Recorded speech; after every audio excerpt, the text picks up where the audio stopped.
All right. Hello again, baseball fans. How you doing? So I changed my mind. We're going to do some baseball. It's a Saturday night. Just came from a live broadcast, Legend Sports Universe. It was awesome. San Francisco Giants and the Pittsburgh Pirates. And once again, a fantastic game. Fantastic game. So catch it. No spoilers. Just telling you guys, man, season 4 is just a banger all the way. Best one thus far. Legend's always the master of understatement. He says, "Yeah, a spate of good." He said the other night in chat, "A spate of good games so far. They're great games." All right, I will check that out. Truth Hurts, thank you. And I know I got a ton of emails to catch up with you, man, and I definitely will. I'm going to sort of reread them all and answer them all in one bigger one. So it's good to see you, my friend. So we're going to do some baseball tonight, of course.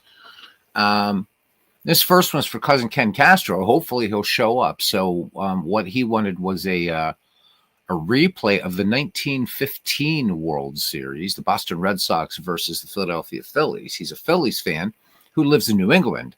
So how that works, I have no idea, but we're going to go with it. So the Phillies won Game 1 in our World Series alternate replay. Grover Cleveland Alexander got the win. Carl Mays with the loss. Hall of Famer Eperixi picked up the save in that game. So Game 2 will feature Dutch Leonard taking the hill for the Boston Red Sox, and the Philadelphia Phillies will counter with George Chalmers. So just to remind everybody, March 14th is the worldwide release of Out of the Park Baseball 26. And I read about a new feature in the game that I haven't even tried yet, but they haven't said anything at all in the in the emails or anything like that. But this promises also to be a super, super cool feature, a wonderful sort of graphic thing that I never I didn't think they would ever do or work on, and they are. So I'm going to be testing that tomorrow. I just found out about it tonight. I'm a beta tester, but I need to be on those forums more. I will say this, as I've said before we jump into this game, we're going to be switching around a couple of different games tonight, depending upon whether we end up in a chin wag or not. So we'll start with Out of the Park Baseball, maybe do a couple things here, or we jump into Action PC or bring back Pure Sim. Everybody seems to be loving that free baseball sim, what have you. As I said before, though, I'm testing Out of the Park 26 on a 4-year-old gaming laptop that has a GTX 1660 Ti in it, and a brand spanking new PC that has an RTX 4070 Super in it. So what I'm noticing is the game, it just seems to be really real well optimized. Welcome in, John DFW and JT Dutch. Doing well. We're getting a heat wave here in PA, JT. Not for you guys out in Cali, maybe, but we're gonna hit the 50s next week, which it's been a cold winter here in Pennsylvania. I think this winter's basically told us, all right, bugger off, all of you. You've had 2 nice, and we did. We barely had any winter last year, the year before, but it has been so cold here. It's not so much a lot of snow, but it has been cold and windy, and just one of those winds that just cuts through you like a machete, you know? So good to see you guys in here. I wasn't planning on doing baseball tonight, but I changed plans around a little bit, so here I am. Anyhow, oh my God, I wish I could tell you guys about this new feature in Out of the Park 26, but since they didn't mention it, I'm guessing I can't mention it, but it's super cool, and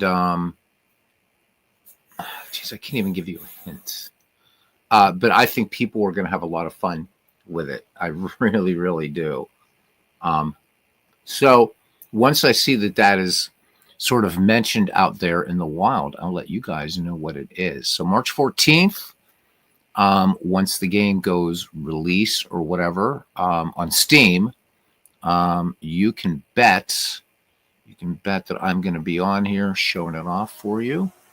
Let me just see what day is the 14th, and that's a beautiful thing because it's on a Friday.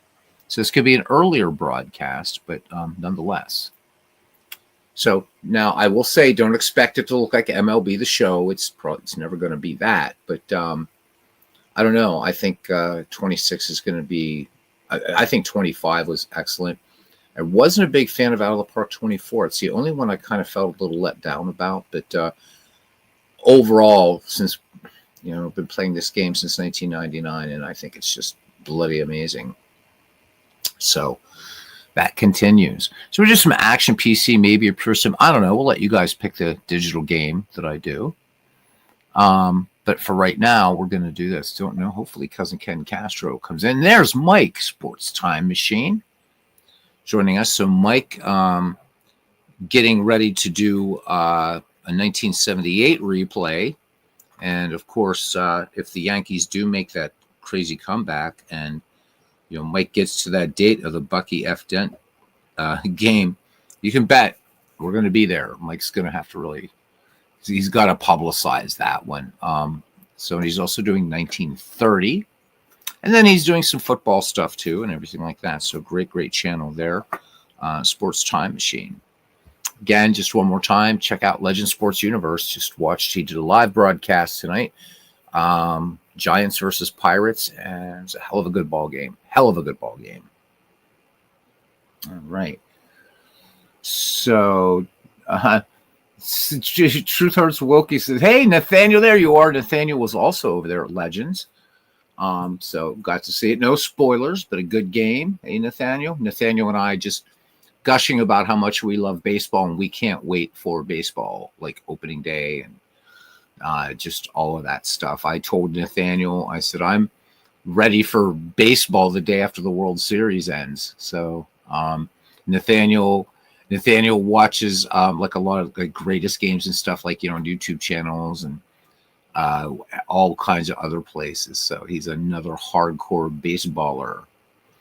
So, but anyhow, Truth Hurts Wilkie says, don't tell me they've already spent around $330 in action PC games in the last 3 weeks, and tonight you're spending more. Look out. What are you picking up for Action PC, specifically Action PC Baseball?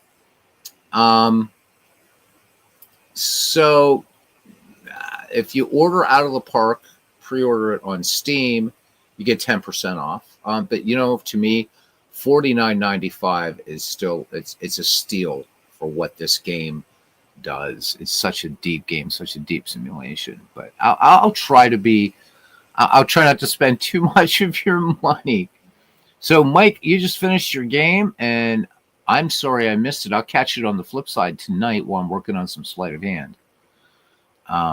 So looking forward to that because I was hanging out in Legends, and I tend to not look at, I don't see like those notifications. I'm just like watching the game. So I would definitely catch that. Guys, do check out Mike.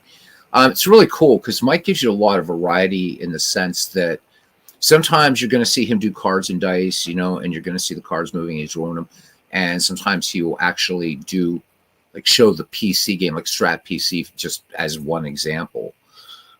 So I like how Mike mixes it up, and I think it's Mike does a fantastic job of kind of bridging what should not be a gap between the digital and cards and dice baseball players. We are all here on a common love of baseball, and I don't think it matters in the end what interface we use. Each has its strengths, each has its challenges, and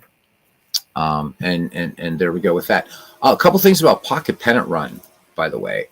Don't know when the update's coming out, but now, from what I understand from a post from Craig Harris, the developer of the Pocket Pennant Run software, adding in native support for APA, History Maker Baseball, a few other ones. So remember, with Pocket Pennant Run, you don't have to worry about any syntax or anything. Next month should also see the release of Digital Diamond Baseball.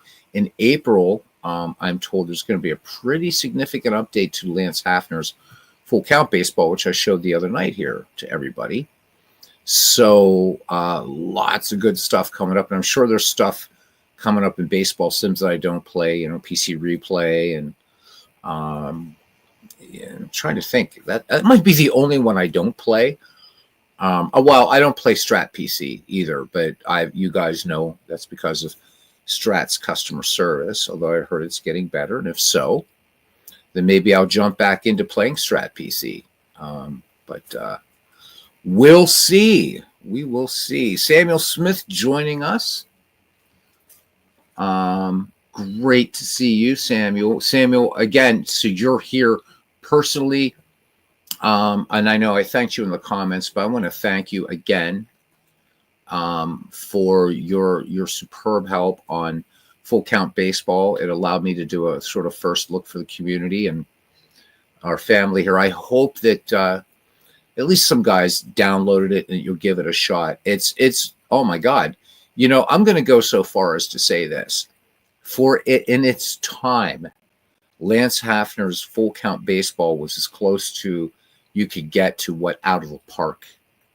It sort of anticipated the depth of Out of the Park in a lot of ways. And the freedom that you have with Full Count Baseball just blows me away. I mean, its only serious competition at the time was Micro League Baseball, which itself is a great game, and I will show here some night on the channel. But you had to buy extra things you had to buy the general manager's owner's disc to create teams in Micro League Baseball and the stats compiler disc and stuff like that. Full Count Baseball, just what you can do in that game and what Jason Leonard has done has been amazing. And I know that still some issues, and I think it has to do with manager profiles in that game where I'm seeing managers like going for pinch hitters in a 1-0 game in the second inning. So not expecting perfection, but just because we can play the game now, and it's an important piece of baseball gaming history. I couldn't have done that without Samuel's help. So doff of the cap to you, my friend. Yep, it's a nice old-fashioned accountant level attention to detail. How about it? There you go. So Mike is informing here. I'll just put it up here on the screen. So once we start Out of the Park, it's hard to put those up here. It says Jason Leonard is updating all of the Big Four sports to Windows, so you don't have to. You don't have to have DOSBox to run it. I'm really looking forward to that. That's going to be when it becomes a native Windows Full Count, and the other sports too. You have the 3 games. So guys, there's a football game. There's a college basketball game and a pro basketball game for those of you who enjoy those sports. And remember, Jason's not charging for these. So that's the other thing, guys. I mean, it's going to take Full Count Baseball will take 50 megabytes on your hard drive. That's nothing. 50 megabytes is literally nothing. This video, any video that a YouTube creator does, you're already 50 megabytes when you're like less than a minute in. So, and it's not taking up any space in your hard drive. But just to give you a little bit of a comparison, analogy, whatever. It's going to fix the Pathfinder for data files, and you can run schedules and stats. That's going to be super cool. At least right now, again, thanks to Samuel letting us know. Just put the teams right in the top level directory, and just have at it, man. I mean, you want to do what you want to replay a World Series. You want to do just whatever you want to do.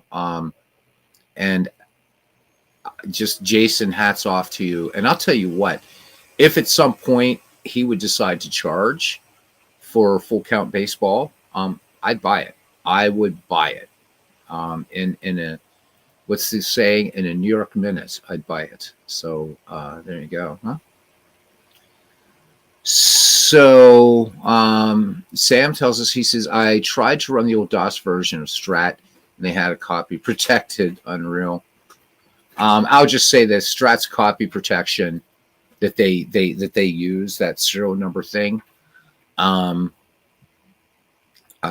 if anybody's been around computers for a long time, you'll know what I say when I say 14.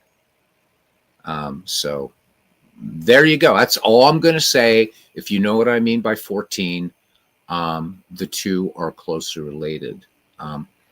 Interesting that a game like that, I mean, you would see like some mainstream games. So you guys remember games like Starflight and things like that would have like the wheel that you would have to turn or whatever to get the answer. Or I remember there were a few other ones like the Adventure Construction Set, which by the way was super cool. But it was kind of weird to see like sports games that would have that kind of copy protection, and especially a DOS game. Now that being said, I come from the Amiga, so I didn't really get into PC gaming until like a little bit later on, just because the Amiga was a better computer back in the day, hardware multitasking. But that's good stuff to know. Earl Weaver, Tony La Russa all protected their games. Yeah. So the Amiga version didn't have copy protection, which was interesting. You just popped in the disc and you're off to the races. I don't ever remember any copy protection, but yeah, I think the La Russa game still had. Yeah. So did it have that wheel? So I don't remember it, Mike. I really don't. Wow. And I run all, the Amiga stuff now on emulators. I don't even have a Commodore Amiga, but a college buddy of mine still has his. I should ask him because I know he has Earl Weaver Baseball. So not saying you're telling it. I just don't remember. But again, I went on a lot of bar tours as an undergraduate. So some of my undergraduate career was a bit of a haze. Graduate school is when I got like serious. Look, being an undergrad's easy. Graduate school is a whole nother ball game. That's actually when I stopped playing cards and dice baseball. Just didn't have time in grad school, man. There's just no time for that. Anyhow, Jason Leonard, please. Yeah. Oh my God. If you charge, I'll buy it. But making it a native Windows application, that's going to be astounding. It's astounding. So hard to break. We printed the wheel and had to count. Mike says it did so hard. It says that they printed the wheel and they had to count spots to break it. Commodore 64 is better than Microsoft even back in the 80s. Yeah. Oh, yeah. Look, I mean, so many of us are on Windows. I mean, let's face it, it's the biggest as far as like, PC, Mac, and Linux. I mean, it's the biggest rate, it's the biggest operating system in the world. However, Windows is ridiculously bloated, and I wish more and more games are coming out for Linux. And once I start seeing more of the types of the stuff that I play outside of baseball being released for Linux, I may just say to Windows, well, bye, because it's never been a good operating system. It really isn't. So there's that. There is that. All right. But yeah, the Commodore 64 was a damn miracle. 38K free. Yeah, Microsoft charges $100 to rent Office for 1 year. I know, man. It's it's my $7.99 a year, or $7.99 a month that I pay to use Microsoft Office, just so I can use Excel spreadsheets for baseball applications and the occasional whatever. But there you go. Let me see here. Eddie Fisher passed away the other day at the age of 88, pitched for the Giants, White Sox, Indians, and several others. May the memory of Eddie Fisher be eternal. I'd asked Truth Hurts Wilkie earlier, what did he buy specifically for Action PC Baseball? Because he said he has spent over $330 so far with DK Sports. He's a wise man. He should. So he's bought the 2020, 2021, 22, and 23 baseball seasons. And what Dave did with the baseball 2020 season is like he kind of did a projection season and stuff like that. So just really cool. In fact, before we go on, and now, so my friend, so to Truth Hurts Wilkie, I will say this, and I'm using your handle on here. I mean, got your real name and thank you, and you know mine. So maybe you want to mute this part. I just want to see what's on sale, because there's always something on sale. Baseball, well, any of them, but I don't really care about the other ones, about the other sports. So right now, guys, the 2025 baseball game is on discount, and if you type in the word "say" CEY at checkout, you get additional off of that too. So for Action PC baseball, I mean, Dave, not only with the great prices that he has and sales all the damn time, you're getting a fine baseball game, and you're getting the best customer service in the business. They are DK Sports. As far as digital baseball gaming goes, I think that that's the gold standard. Let's see what's on sale as Truth Hurts Wilkie goes to I don't know, grab a beverage or something like that. Let me see. Let's see. Well, new releases usually aren't for sale. So 2024 baseball season's $25. Okay. This price is going up a little bit. So here we go. All right. Let the spending begin, gentlemen. Seasons are pretty much, I'm not going to get too picky about math. Let's just say 50% off right now. So regular price, $15. Seasons are on sale for $7.83. Come on. You got to do it. Let's see this crowd. A lot of us aren't into 2000s baseball. Let's look at the 1980s. Same thing, 50% off. I mean, right? 60 to 79. Same thing. Guys, load up on some seasons. Load up on seasons for this game. We'll just check one more thing. See what decades are going for. Decades, 40% off, guys. 40% off. Pick your decade and rock and roll if you're into seasons. So a lot of guys, in this family here, you guys are 1970s, 80s, 90s baseball. So instead of $85, how about $46.92? Can't beat it. The special collections are awesome, of course. So there was a sale on those. They're now back up to full price, but they're all a steal.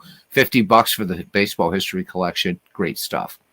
This is one right here I want to talk about before we get into Out of the Park. I promise we're going to play a game.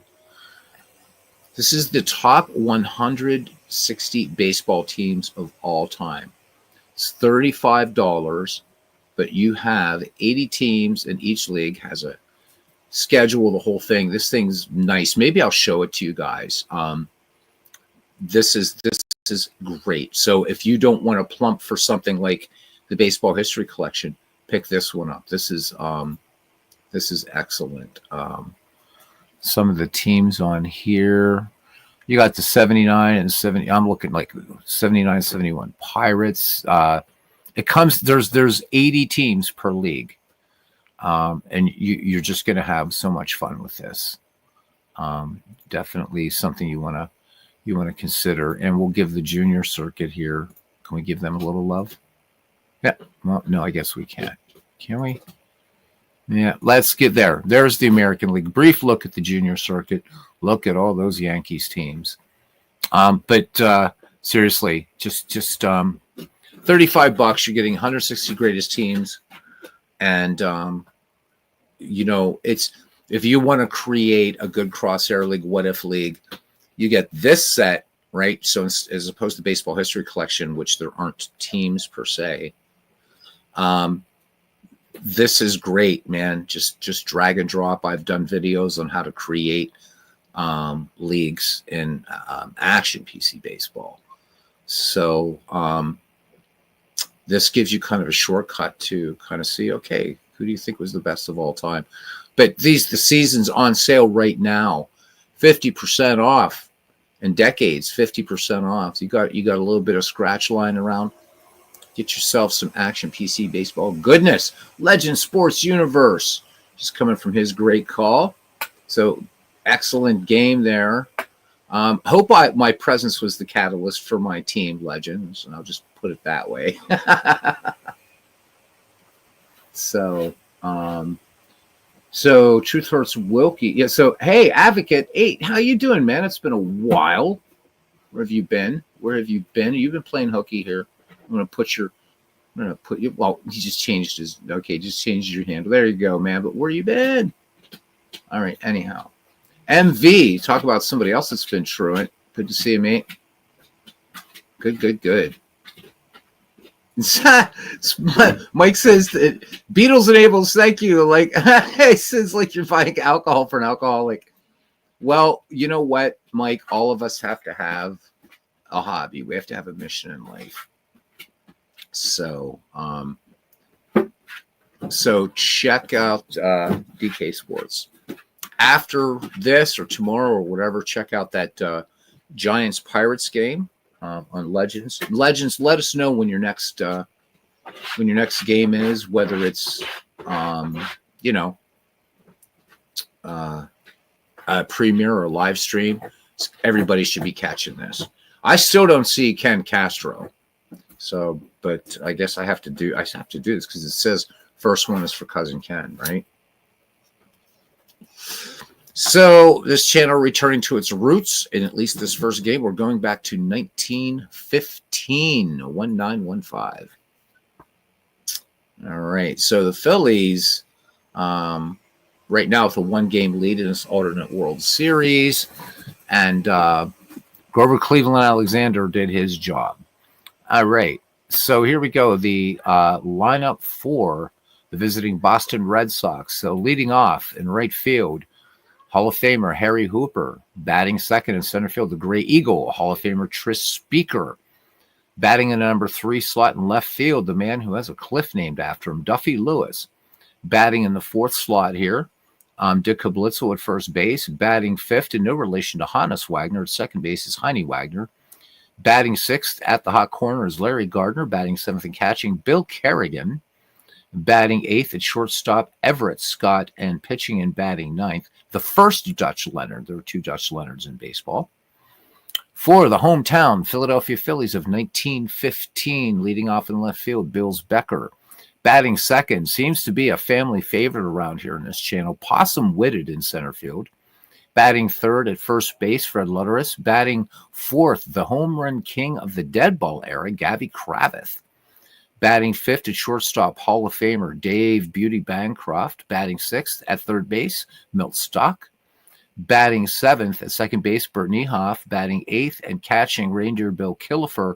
And pitching and batting ninth, George Chalmers. So looking at their respective records back in 1915, Dutch Leonard, 15 wins, 7 losses, a 2.36 earned run average, a whip of 1.07. And he fanned 5.7 batters per 9 and walked 3.3. George Chalmers went 8-9 for the Phillies, a 2.48 earned run average, whip a little higher at 1.20, and a little bit fewer strikeouts and walks. Worked in 26 games, so 4.3 strikeouts per 9 innings and 2.4 walks. We're on our way to Baker Bowl, and then after this, we'll do a more modern game. All right, let's. We got some stuff going. Hasn't fixed Gravis' name yet, huh? Should be Gabby 1V. Gabby was short for Gaviata, means seagull. Nice. Yeah, you can change your name. Absolutely. You caught me off guard there, man. You can. So you guys could be all these. You know, as I mention all the time, Mike Silva's ballparks are beautiful, and I don't know whether it was what it was, but just making this little baby bandbox here, Baker Bowl, just did an incredible. That's just a work of art there. Beautiful job. All right, starting defense for the Philadelphia Phillies in left field, Bills Becker, former Pittsburgh Pirate. In center field, Possum Witted, who's made some great plays, and a lot of things we've done here on this channel. In right field, Gabby Kravitz. From first to third, Fred Lutteris, Bert Niehoff, Dave Bancroft, Milt Stock. Catching, Reindeer Bill Killefer and George Chalmers ready to face the Hall of Famer Harry Hooper, 1 for 5 in the season with an RBI. Let's fly around. Baker Bowl, right through the rafters, and we are ready to go. And here's the wind and the pitch. This one swung on and tapped to second. Niehoff with the clean play onto Fred Lutteris. 1 away now for Tris Speaker. Speaker having an abysmal series, going 0 for 5 in game 1. Chalmers brings it home to the Gray Eagle. 0-2 pitch. And this one lined to center. And this is going to go all the way to the wall. So Speaker heard me. Speaker in there with a 1-out double. It's a very, very, very tough Boston Red Sox team. Of course, you guys know your baseball history, but you don't. So you already know that the Red Sox won this World Series in 1915. So Phillies have their work cut out for them here, but not a bad team at all. All right, here's Duffy Lewis. He is 0 for 3. 1-1 pitch, and Lewis swings on this, sinking line to the right. This will get down, base hit. And Tris Speaker, not sure if that sinking liner was going to be caught, hesitated between second and third, so he's going to hold up at third. Runners at the corners here. And Mike says he's hoping for that triple. So am I. All right, here's Dick Hablitzel. Hablitzel, 2 for 4 in this series thus far. Chalmers from the stretch in the 0-1 pitch. And Hablitzel swings, fly ball, right field, tagging at third, and holding is Tris Speaker. So Kravitz with the catch out there in right, and it brings up Heine Wagner. Nothing for 2. Duffy Lewis at first, Tris Speaker at third, having a quick check of the weather here in the city of brotherly love. Partly cloudy, 65 degrees, and the wind out to right at 10 miles per hour. Baker Bowl is about 291 feet or something like that down the right field line. This is a dead ball parks were huge. This was one of the very, very few exceptions. You compare this to Huntington Avenue grounds, pardon me, to Forbes Field. They were big, big ballparks, Polo Grounds. Of course, short left and right field porches, but straightaway center was ridiculous. And it fanned out into a big outfield. But this tiny ballpark. All right, Chalmers deals. 3-1 pitch. Wagner swings and liner to left. Beals Becker makes the catch. So the Red Sox strand 2. We go to the bottom of the first. The Red Sox nothing. The Phillies coming to bat. And Duffy Lewis in left field. Tris Speaker in center. Harry Hooper in right. Around the horn, we have Dick Hablitzel at first. Heine Wagner in second. Everett Scott at short. Strong up the middle here for the Boston Red Sox. And at third base, Larry Gardner. Catching Bill Kerrigan. And on the mound, Dutch Leonard. All right. $5 got donated tonight for the endangerment of triples in baseball. Thank you, Mike. Thank you. All right, here is Beals Becker to lead things off. Becker, nothing for 4. Dutch Leonard, the southpaw, peers in and has the sign from Kerrigan. And here is the pitch. And Becker swings, and he clubs this one to left field. But angling under it is Duffy Lewis, plays left field so well. So 1 away for Possum Whitted, real favorite of the channel. And he's 2 for 4 with 2 RBI in the World Series. As Dutch Leonard count full to Whitted. Oh, Whitted fooled there. Strike 3. So a little fastball action there from Dutch Leonard. Picks up his first fan. And here comes Fred Lutteris, 1 for 4 for the Phillies' first baseman. 0-1 pitch on the way. Lutteris swings, and this one is going to get down and far, if far there is, in Baker Bowl. And Lutteris will get into second with a stand-up double. 2 down.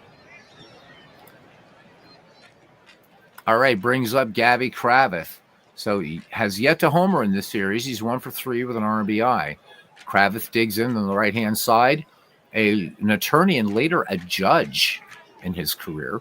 Count full on Kravitz. 24 home runs in 1915. Kravitz will take first. So Legends, there's Cuzzin Ken, finally makes it. Legends, if you're still here, I was just curious because I don't know all the rosters yet on the ball. On your, is Kravitz on the Phillies yet in the Legends Sports in the Franchise Stars Baseball League? Because I don't remember catching Phillies games that I can remember if Kravitz was in there. 2 on, 2 down for Philadelphia here in the bottom of the first. And here's Beauty Bancroft. He has yet to collect a hit. He's 0 for 4. Count full and Bancroft. Bancroft swings at an outside pitch. Fly ball, sky to center. And Harry Hooper has it. The Phillies strand 2. We go to the top of the second inning. No score here at Baker Bowl. And our alternate replay of the 1915 World Series. We flip things around to have Philadelphia actually start the series. So, so I changed plans.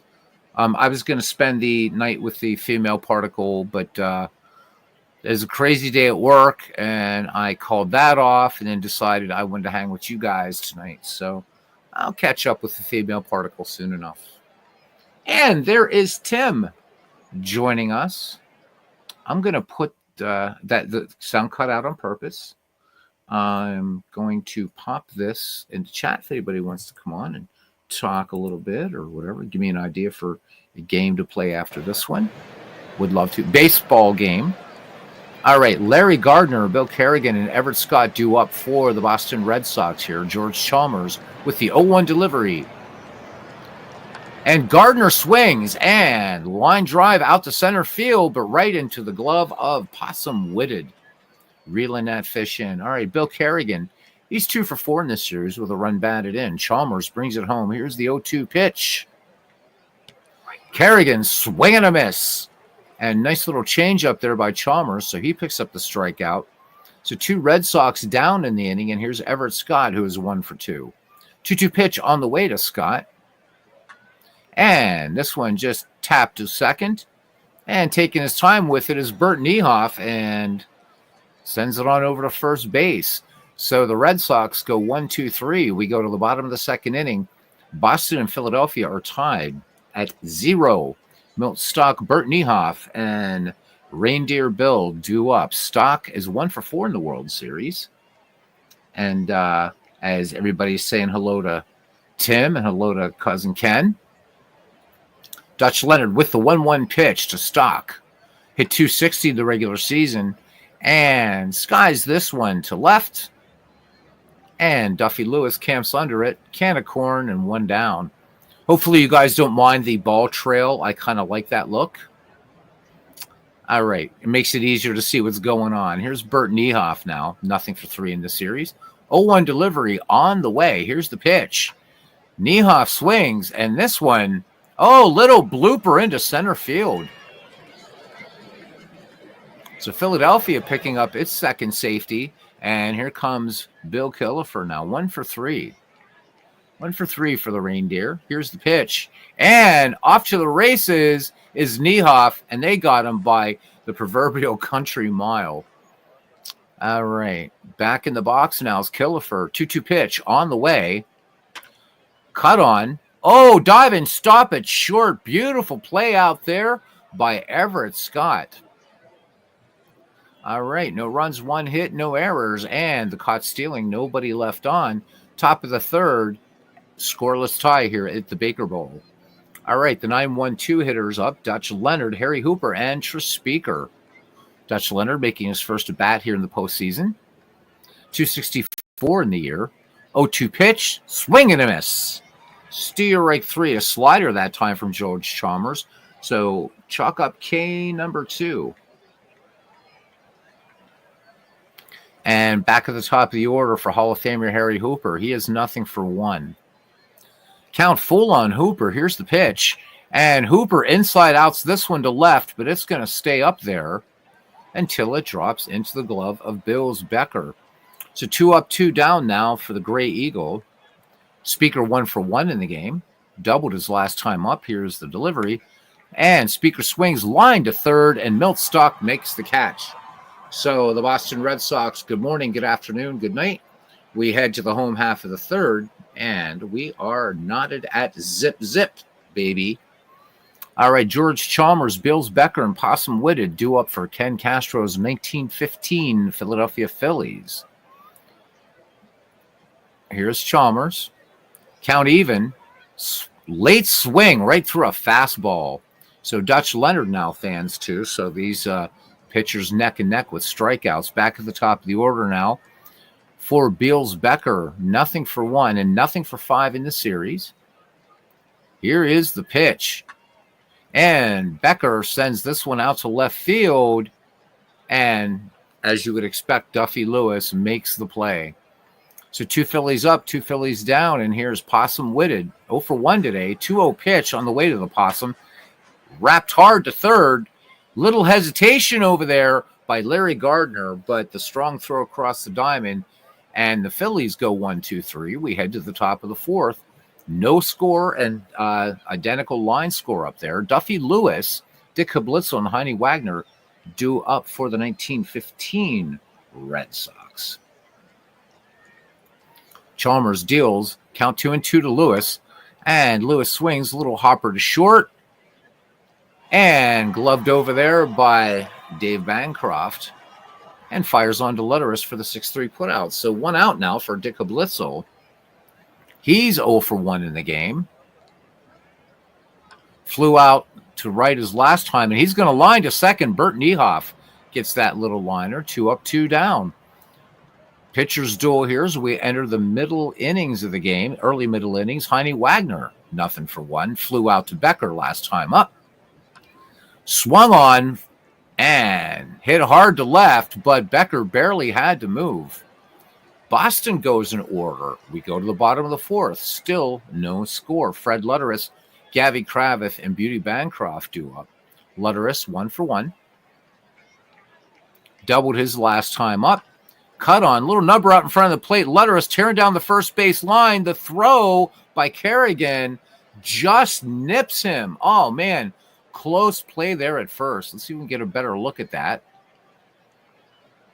Very, very close play. Really thought Letteris had this one.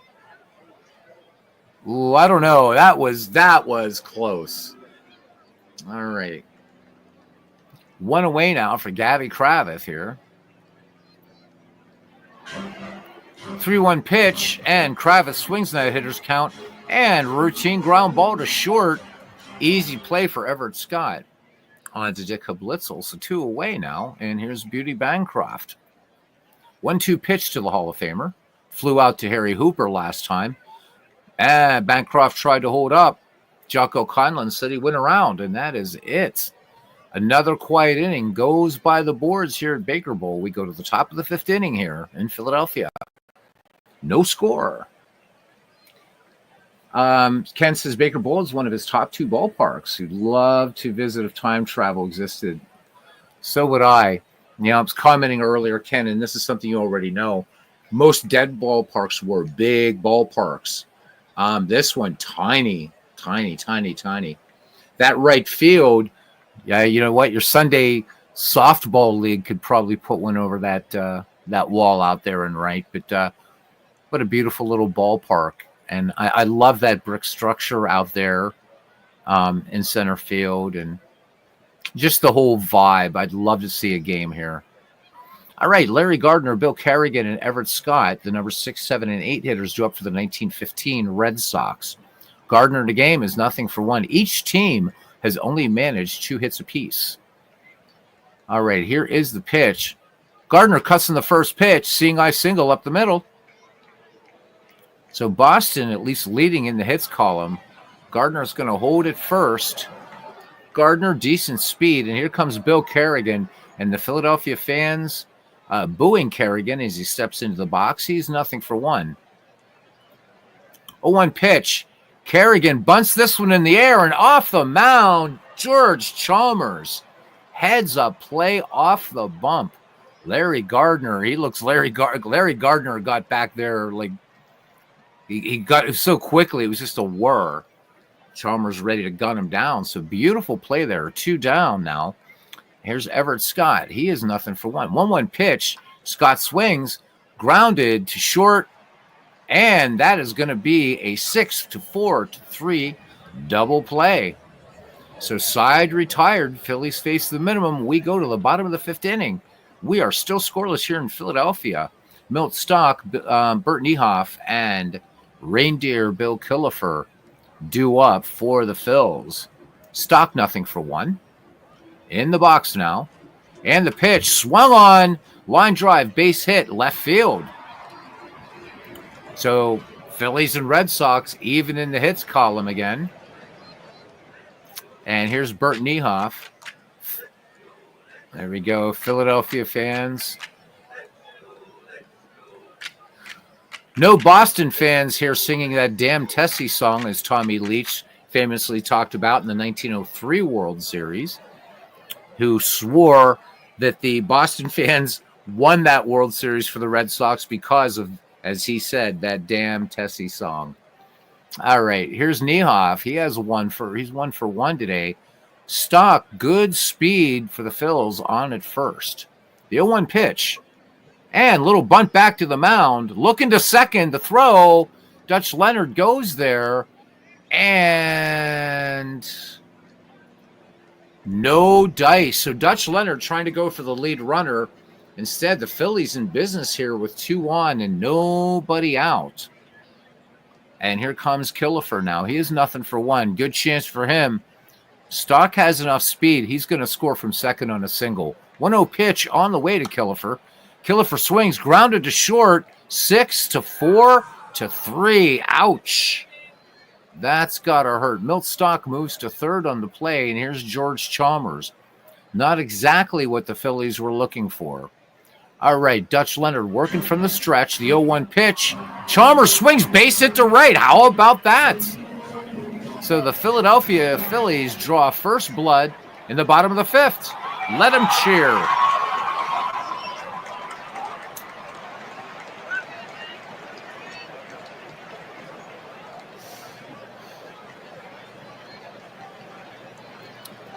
All right, Philadelphia leads this one 1-0, and here's former Pirate Beals Becker.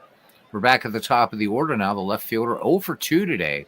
Phillies lead this one 1-0. This one tighter game than the Alexander and Mays game 1. 1-1 pitch on the way. Becker swings, popped on the infield, and coming in to make that play is Everett Scott. So the side is retired, but the Philadelphia Phillies get a run on the RBI single by pitcher George Chalmers. We head to the top of the 6th. The Phillies lead the Red Sox 1-0. Dutch Leonard, Harry Hooper, and Tris Speaker due up in the inning. Dutch Leonard, nothing for one. He wants to try to equal Chalmers in all things here. Count full on Dutch Leonard.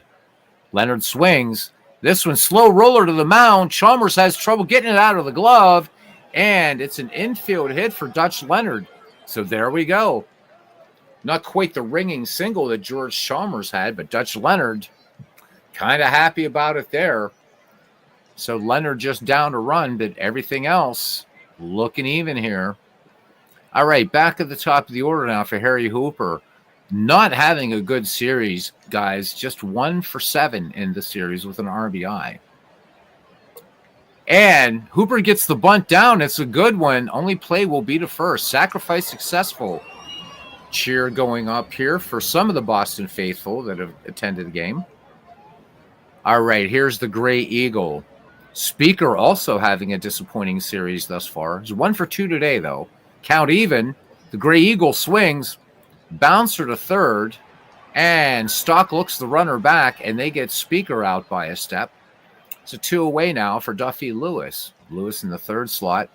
He's got a hit off George Chalmers today. Count even, 2 balls, 2 strikes. And Duffy Lewis golfs this one to short. Little chip shot job there. Bancroft has it for the final out. No runs, 1 hit, no errors, and a runner left. We head to the bottom of the 6th inning. Philadelphia 1, Boston nothing.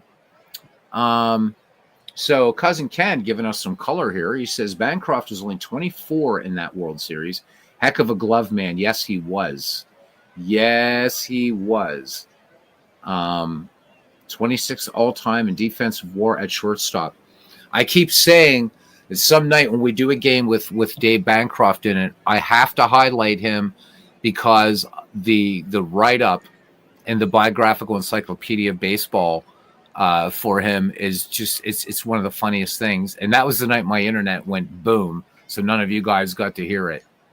But yeah, Bancroft, one of those cases where he's, you have a Hall of Famer in there for his defense. He was brilliant. And the nickname Beauty was given to him by opposing players for how graceful he was at shortstop. And he could just seem to just get to balls everywhere. Just phenomenal.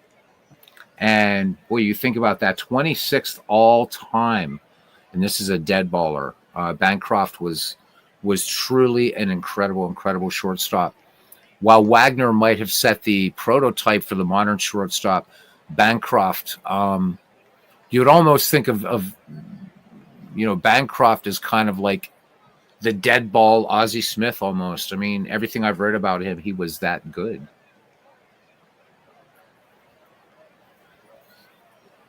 So Mike is asking Ken, if he doesn't have his own TARDIS in the backyard for some time travel.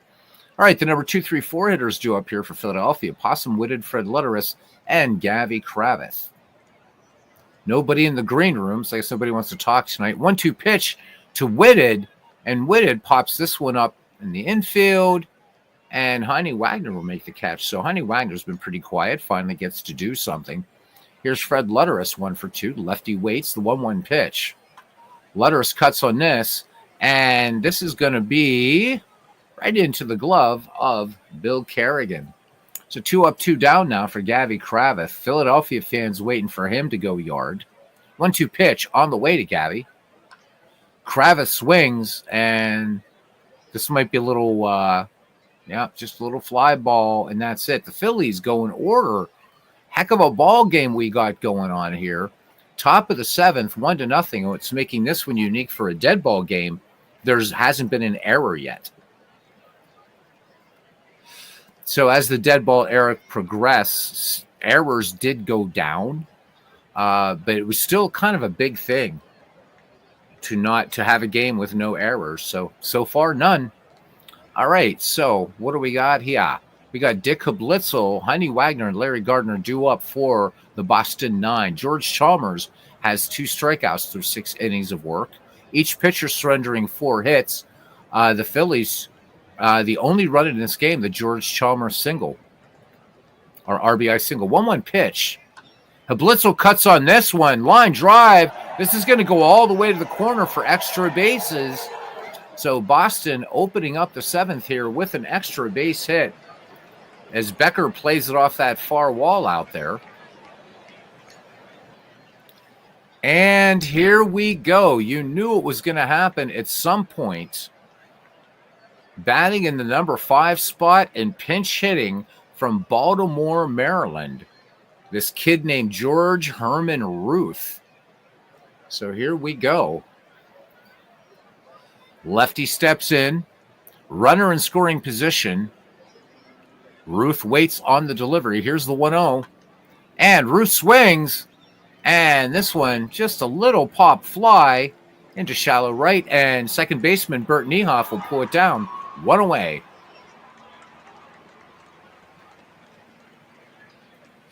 Ken Castro says this might be the first Doctor Who reference here. I think you're right.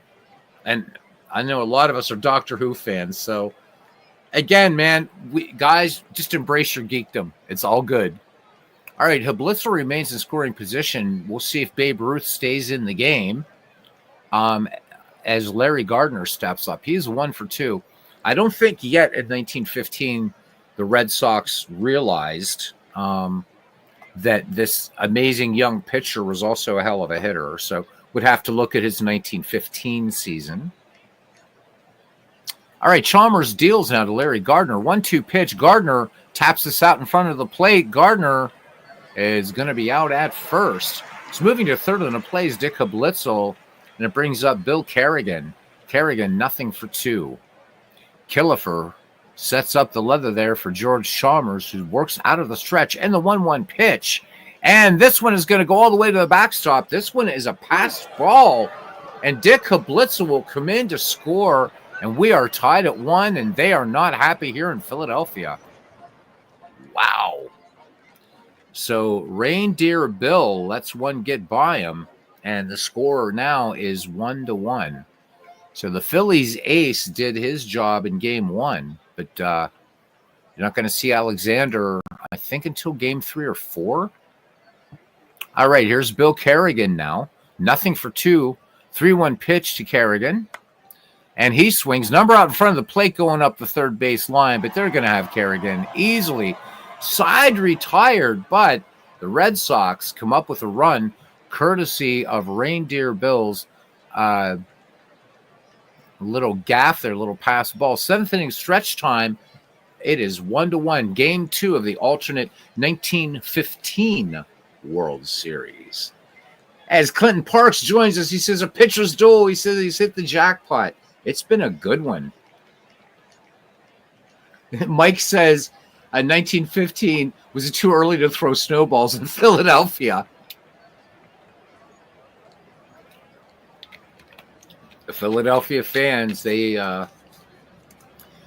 do have a reputation, at least in baseball and football. I don't know about basketball, but yikes. All right, it's going to be Beauty Bancroft, Milt Stock, and Bert Niehoff. So only two Hall of Famers on this Philadelphia Phillies team, Bancroft and Alexander. And on the other side, of course, you got Harry Hooper, Speaker, Babe Ruth. So the Red Sox a little bit more stacked. But these Phillies, tough team. All right, Dutch Leonard has fanned 3 and walked 1 through 6 full. 2-0 pitch on the way now to Bancroft. Bancroft swings, twisting foul, first base side, and making the catch over there is Dick Kablitzel for out number 1. Hal Janvrin will now play second base. Heine Wagner is out. And Babe Ruth just called upon to pinch hit, and he will sit back and eat 9 hot dogs and drink 10 bottles of Coke. Coca-Cola, YouTube. All right, here's Milt Stock, 1 for 2. And 3-1 pitch. Milt Stock takes inside, ball 4, so potential go-ahead run on with 1 down here in the home half of the 7th. For Bert Niehoff, he's 1 for 1 against Dutch Leonard. Second walk issued by Leonard in the game. The Southpaw deals the 3-1 pitch. He's behind Niehoff. Niehoff swings. Line drive. Left field. Base hit. Oh, going. He's going. It gets past. It gets past Lewis. So Duffy Lewis, who's been grabbing every damn thing out there, this one gets by him. So the Phillies in business again, 2 in scoring position, 1 down. Let's just have a look at let's look at a little replay of that one. Gets away from Duffy Lewis. Duffy Lewis in on the ball, and it gets past him.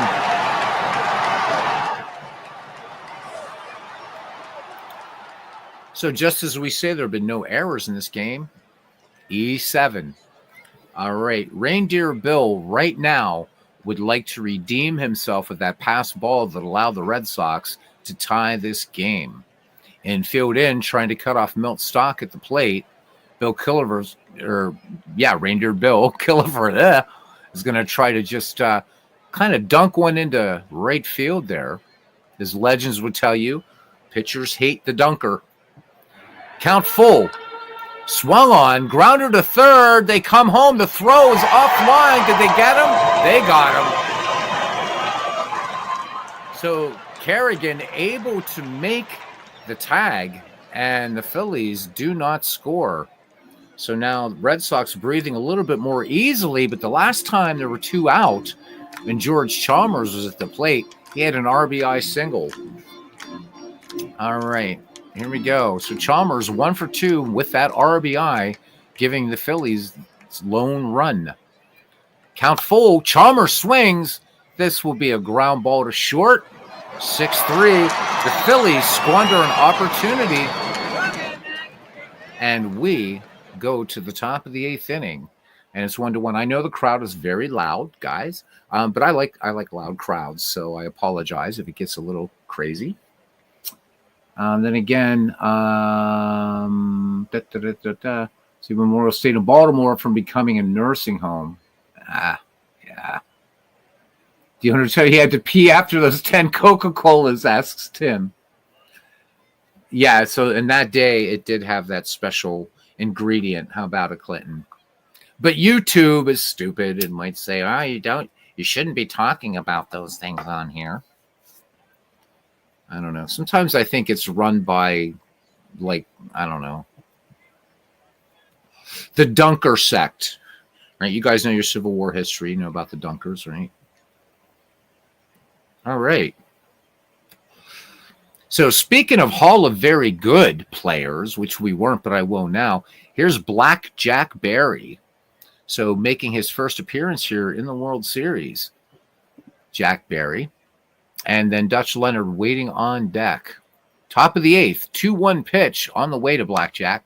And Berry hits this one out to center field. And it's going to be Mr. Possum-Witted who will make the catch. So 1 away, Dutch Leonard in the box, and they're going to let him bat. 3-2 pitch. And this one just outside, ball 4. So Chalmers, of course, not asking for a new ball. Here's Harry Hooper back at the top of the order. Hooper continuing to disappoint here for the Red Sox. 0 for 2 today, 1 for 7 overall in this World Series. Here's the pitch. And Hooper sends this one out around shortstop. And indeed, Bancroft out on the grass makes the catch. 2 down, nowhere for Dutch Leonard to go. And here's Tris Speaker, also disappointing, but at least has a hit today. 1 for 3. 1-1 pitch. The Gray Eagle swings and ground ball to Bancroft. And that does it in the 8th inning. So the Red Sox strand a runner. Bottom of the 8th we go. 1-1 is your score. Back at the top of the order now for the Philadelphia Phillies. And Tim in the green room. Hey, Tim, welcome in, man. Hey, yes, I had to take one of the lines from one of my favorite movies ever. What's that? I must have had me about 15 Dr. Peppers. So we're gonna talk to you for a little bit here. We're gonna leave Out of the Park quiet for a moment. So Bill's Becker, he can hang out. What's going on with you, man? How's the just anything? What's going on, bud? The final video of the Gaylord Perry replay is uploading as we speak. All right, awesome, guys, so check it out. I had 2 videos uploaded today, so with the 8 hours ish it takes me to upload a YouTube video, which is usually about 4 gigs in length. Right. Fortunately, I don't have the super Wi-Fi speeder. Plug something directly into my router for I have to get one of those they call it USB 3. It's the bigger like USB cables that are on the end. So right. So you don't have Buckeye cable in that part of Ohio? No. The only thing I got in my area is something called Cox Cable, and then Uverse, which is a sub of DirecTV, which because Buckeye's awesome. Buckeye's awesome. When I lived in Northwest Ohio, that's what I had. They were amazing, really amazing. Yeah, you probably get away with you got away with having the CBC at least in the 90s or 2000s. You had them on their cable system. So speaking of that, yesterday, so I lived there from 2003 to 2009. So yeah. So what? So like to do another one of your games on the channel sometime because people really loved it. Do you care to maybe tip your mid on what's coming up next after Gaylord Perry, or haven't you decided yet? You know what? I do have the best of Cleveland, as I call it, the 1997 versus the 2016 Indians. First 2 games weren't exactly anything to write home about. Okay. Then I also thought about, during the Perry replay, there were some pitchers that he did not face. And I was going through, and I'd pull this up again. I don't think I have it up for a second here. Yeah, sure. The 1972 Cy Young Award voting had, let's see here. Okay. MVP. Wilbur Wood was second. I don't believe he faced Wilbur Wood and then Mickey Lolich or Catfish Hunter or Oh Jim my God. Palmer or Louis Tiant or Nolan Ryan. So maybe I kind of give a, and you know what? Maybe I play them at neutral/National League or other parks. I played every team, so it's not like I could go and, play there. But Right. or maybe I just play those in advanced instead of super advanced. Those would be really, really fun matchups, even just as one-offs, right? Just in That's what a little mini series, right? Yeah. Oh, I love the idea. I'll run through. I know I didn't face Lolich, Hunter, Palmer, Tiant, or Ryan for this. All great matchups. Oof. Yeah. All great I matchups. think I did face Wilbur Wood. I'd have to go back and look. In fact, that's the thing. I might be a pack rat for keeping all my score sheets that I've had ever. Nothing wrong with that. Who's that guy that Ken Castro talks about? By the way, he says there's a Jack Barry Little League in Worcester, Mass. To this day, Jack Barry was a hell of a player. There's a guy that Ken Castro talks about. This guy rolls like thousands of games, and he has like this 1,000-page encyclopedia of everything he's done. So you're in good company, Tim. Good company. Yeah, and like I said, I've sadly taken the way I score my games from probably the tabletop Earl from Delaware. Sort of how I okay. use the straight line up and down. I go by the times at bat rather than my inning. If I would do on a normal scorecard. So I used to like the sort of inning thing, but Pocket Pen, it took a game to convert me. I kind of like the at bat sort of scorecard thing better now. At first I'm like, this sucks. But I actually like it. It's cleaner for some reason. I don't know. Yeah. Plus, also, you have like one or two extra rows, maybe if you go to extra innings. It's like right. Yeah, I hate to see what would happen for that. Wasn't like Pawtucket had like a 24 inning game or something that Bill Buckner played in or something. Yeah, that's when you get sir, I need another scorecard. Yeah, exactly. Exactly. So. Robert, RGL Network came up with a great idea. So Ken says it was a 33 innings. Holy mackerel. Wow. Yeah, 33 innings, that's incredible. So Robert thought it would be really fun to do in a live broadcast sometime here this season, right? Maybe just before the baseball season, have people come on and in the chat and everything. Just talk about their fearless predictions for the 2025 season. You up for it at some point? As much as I don't really follow I know who the teams are and I know how well they do, but do I know any of the players? Not really. But not even on your Guardians? I mean, come on. Well, okay, so the Guardians maybe, but that's about the exception. Right. But as to show how much I don't follow. So there's a sport, what Sporkle is, right? Mm-hmm. So they had the one guy created opening day lineups from 1980 to 2024 for every team.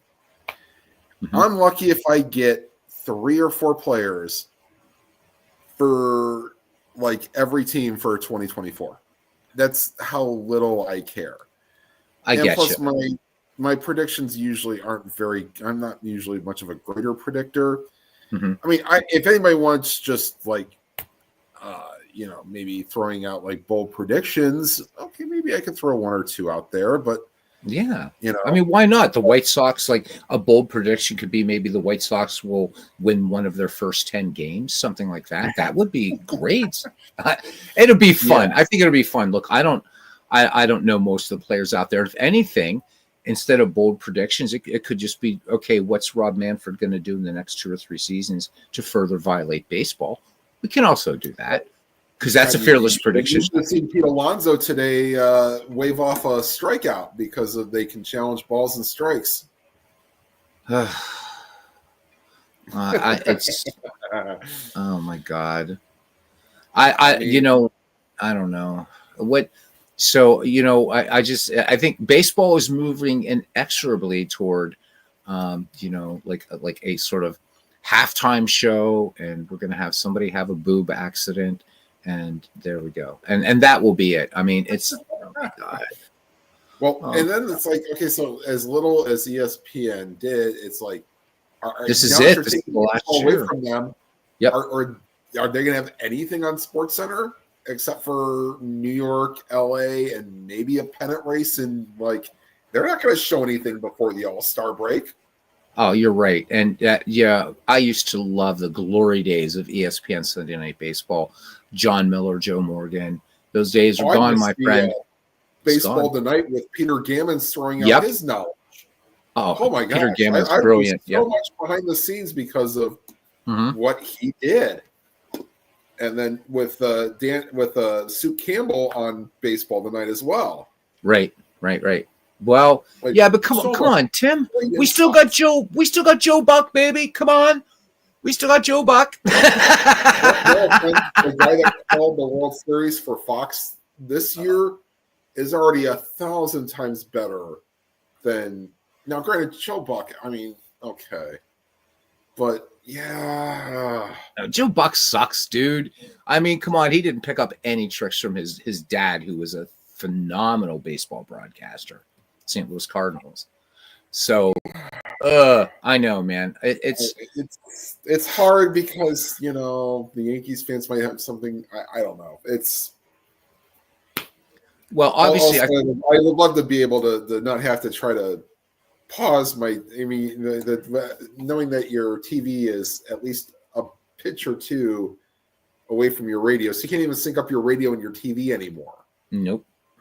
No, I used to do that. If the Pirates were on a national game, I would just turn down the telly and just have the radio, Lanny Fratteri, Greg Brown, and those guys call it, because I mean nobody knows the damn Pirates anyhow. So, I used to cringe like, oh my God, they're gonna have a Pirates game on. Where's the radio? I did, yeah. So they're taking it all away from us, man. So that's why baseball sims are so important. Yeah, also, as much as I'm not gonna, I'll tell you, you can roll a couple of pitches here with Mr. Kerrigan here. All right, it's not gonna blast your ears out, I hope. No, that's fine. All right, back to action here. Then we got Clee Baseball Fan 879. So check out the whole Gaylord Perry thing. But Tim gave us permission. What was it, last week or something? We did one of his games on the channel. That was the Super Bowl Sunday thing. Yes, it was. Yeah, and it was a blast. So hopefully we'll get to do that again. I think it's just a lot of fun. All right, Bills Becker here. 0-3. 1-1 your score. Bottom of the 8th. Phillies leading the World Series here 1-0. Dutch Leonard brings home the 1-1 pitch. And swung on. This one, a sinking little base hit into right field. So the Phillies with a potential go-ahead run on first, and here is channel favorite Possum Whitted. He's 0-3 right now in the series. 0-1 pitch on the way. Whitted shows bunt, and this one looks like it was foul tip. Count, no balls, 2 strikes on the Possum, and swinging away, grounder to second, and they're not going to turn 2. So Whitted on the fielder's choice, 1 away now for Fred Letteris. The Phillies first baseman is 1-3. Leonard peers in, has the sign, checks the speedy Whitted at first. And the 1-1 pitch, runner doesn't go, but this one sent out into no man's land, and here come the Phillies. Looks like the Phillies appreciated the little break here. I think they have. And Phillies can pull off a win here that's going to take a little bit of heat off of Grover Cleveland Alexander. As Gavy Kravitz steps in, and the Philadelphia Phillies fans wanting to see the offseason judge knock one out of the park. 3-0 pitch. Kravitz takes inside, ball 4. Let's see if the Red Sox bring the infield in, or they play back for a double play here. Looks like they're bringing the infield in, according to this. Probably what I would do, yeah. Yeah, you figure bottom of the eighth. So the Phillies, this is a huge opportunity and not a strong stick up there in Hall of Famer Beauty Bancroft. He has yet to get a hit in 7 at bats. 1-1 pitch on the way. Bancroft swings and not going to happen to throw home. And they got him. They go to first. Oh my God, a double play. Side retired. The semi-rare 3-2-3 double play. Oof. That hurts. If anything knocks the wind out of your sails, it's that. I think I just saw, I could just imagine Ken Castro just kind of on that one. All right, we're at the top of the ninth here, and the heart of the Red Sox order. We got Duffy Lewis to Kablitzel and Hal Janvrin, who came in to play defense. Babe Ruth had a little pinch hitting appearance here. All right, Lewis is 1 for 3. Ken Castro saying rigged. Here we go. It's the RGO network effect. Here it comes. All right. Chalmers brings it. Here's the 0-1 pitch. Duffy Lewis swings this one, little roller to short, and up with that is Bancroft. So 1 up, 1 down now. Phillies perhaps blowing an absolutely huge opportunity and a crazy double play there. Here's Dick Hablitzel. He's 1 for 3. 1 for 2 on the way. And Hablitzel looks at a called strike 3. So Chalmers pulled the chain on that one. Little change-up action. All right, here's Janvrin. Janvrin 0 for 1 in the series. A 1 pitch on the way. Swung on, and this one is going to be out to center field. And Possum-Witted makes the catch. We go to the bottom of the 9th inning. Jump Philadelphia's. What's that? Jump in for a second here. Oh, no, please do. Okay, so I did have a Wilbur Wood start for the Perry replay. It was start 24. Okay. So you can scratch him off the all right. I guess you could say the encore. So that sounds like something I would like to do for the Perry if he faced the best of the best. The best of the best versus Perry. I think it's amazing, Tim. You should do it. You definitely should do it. Only one I can't do is Sparky Lyle. He was a reliever. Yeah. So let's see. So again, you said look him up. He may have a start. See if he made starts in 72. Yeah, good one. So but in the meantime, so you're talking Nolan Ryan, Luis Tiant, and who was the other pitcher you mentioned? Here, 72. He did not make any starts. So yeah, he got Cy Young votes as a reliever, Sparky Lyle. Yeah, right. He's already pitched against Vita Blue and whatever, right? Yeah. So, well, not necessarily. Okay. Lolich, Hunter, Palmer, Tiant, and there Ryan. You go. Okay. At minimum, and then you could still have. Oh, I don't know if Vita Blue would have been. I guess he would have been there in 72, right? Pretty sure. Pretty sure because because Odom's on that team as well. Blue Moon, love that name. By the way. Well, God knows I had 3 games against Odom. That was the only one he pitched against. So I really? Hunter, or at least I don't think I did. Because I know I had at least 3 games against Odom, and I actually used his real name in my descriptions. Yes, I put Johnny Blue Moon Odom. His rookie Topps card has Johnny Odom. Nice. Well, so there you could sneak Vita Blue in there, and since he already pitched against Wilbur Wood. Yep, I could. Yep. So guys, you got to check it out, right? I mean, and it's been fun. Everything that Tim does, he does these really cool projects, and also for anybody that wants to learn to play Strat. The 2 guys who play Strat amazingly, I love to watch you guys play Strat. You and Sports Time Machine, just love it. So you're getting a good class as you watch in Stratomatic baseball. So hopefully, again, we can prevail upon Tim that we can do another. He'll allow us to cross stream another one of his cards and dice games. Because I mean, I know you got people that come to your channel, man, but usually you're on like different times, and stuff like that. Whenever I upload, and if you guys can watch it whenever you guys want to. Yep. Like I did premieres, and I just didn't feel like the it's the premieres are kind of nice. I mean, Legends does them because he Yeah. he has a family and wants to spend time with them. But it's like, yeah, I already know what's going to happen. It's like I'm interacting with you just via text. It's so much easier to do it with voice when I understand that you guys just type in, but still. Yeah. I've never tried a premiere. So what I'll do, which I don't call it a premiere, so a live broadcast, is if it's an Ernie Harwell game, then I'll type to guys in the chat. So that way I still don't know what's going on in the game.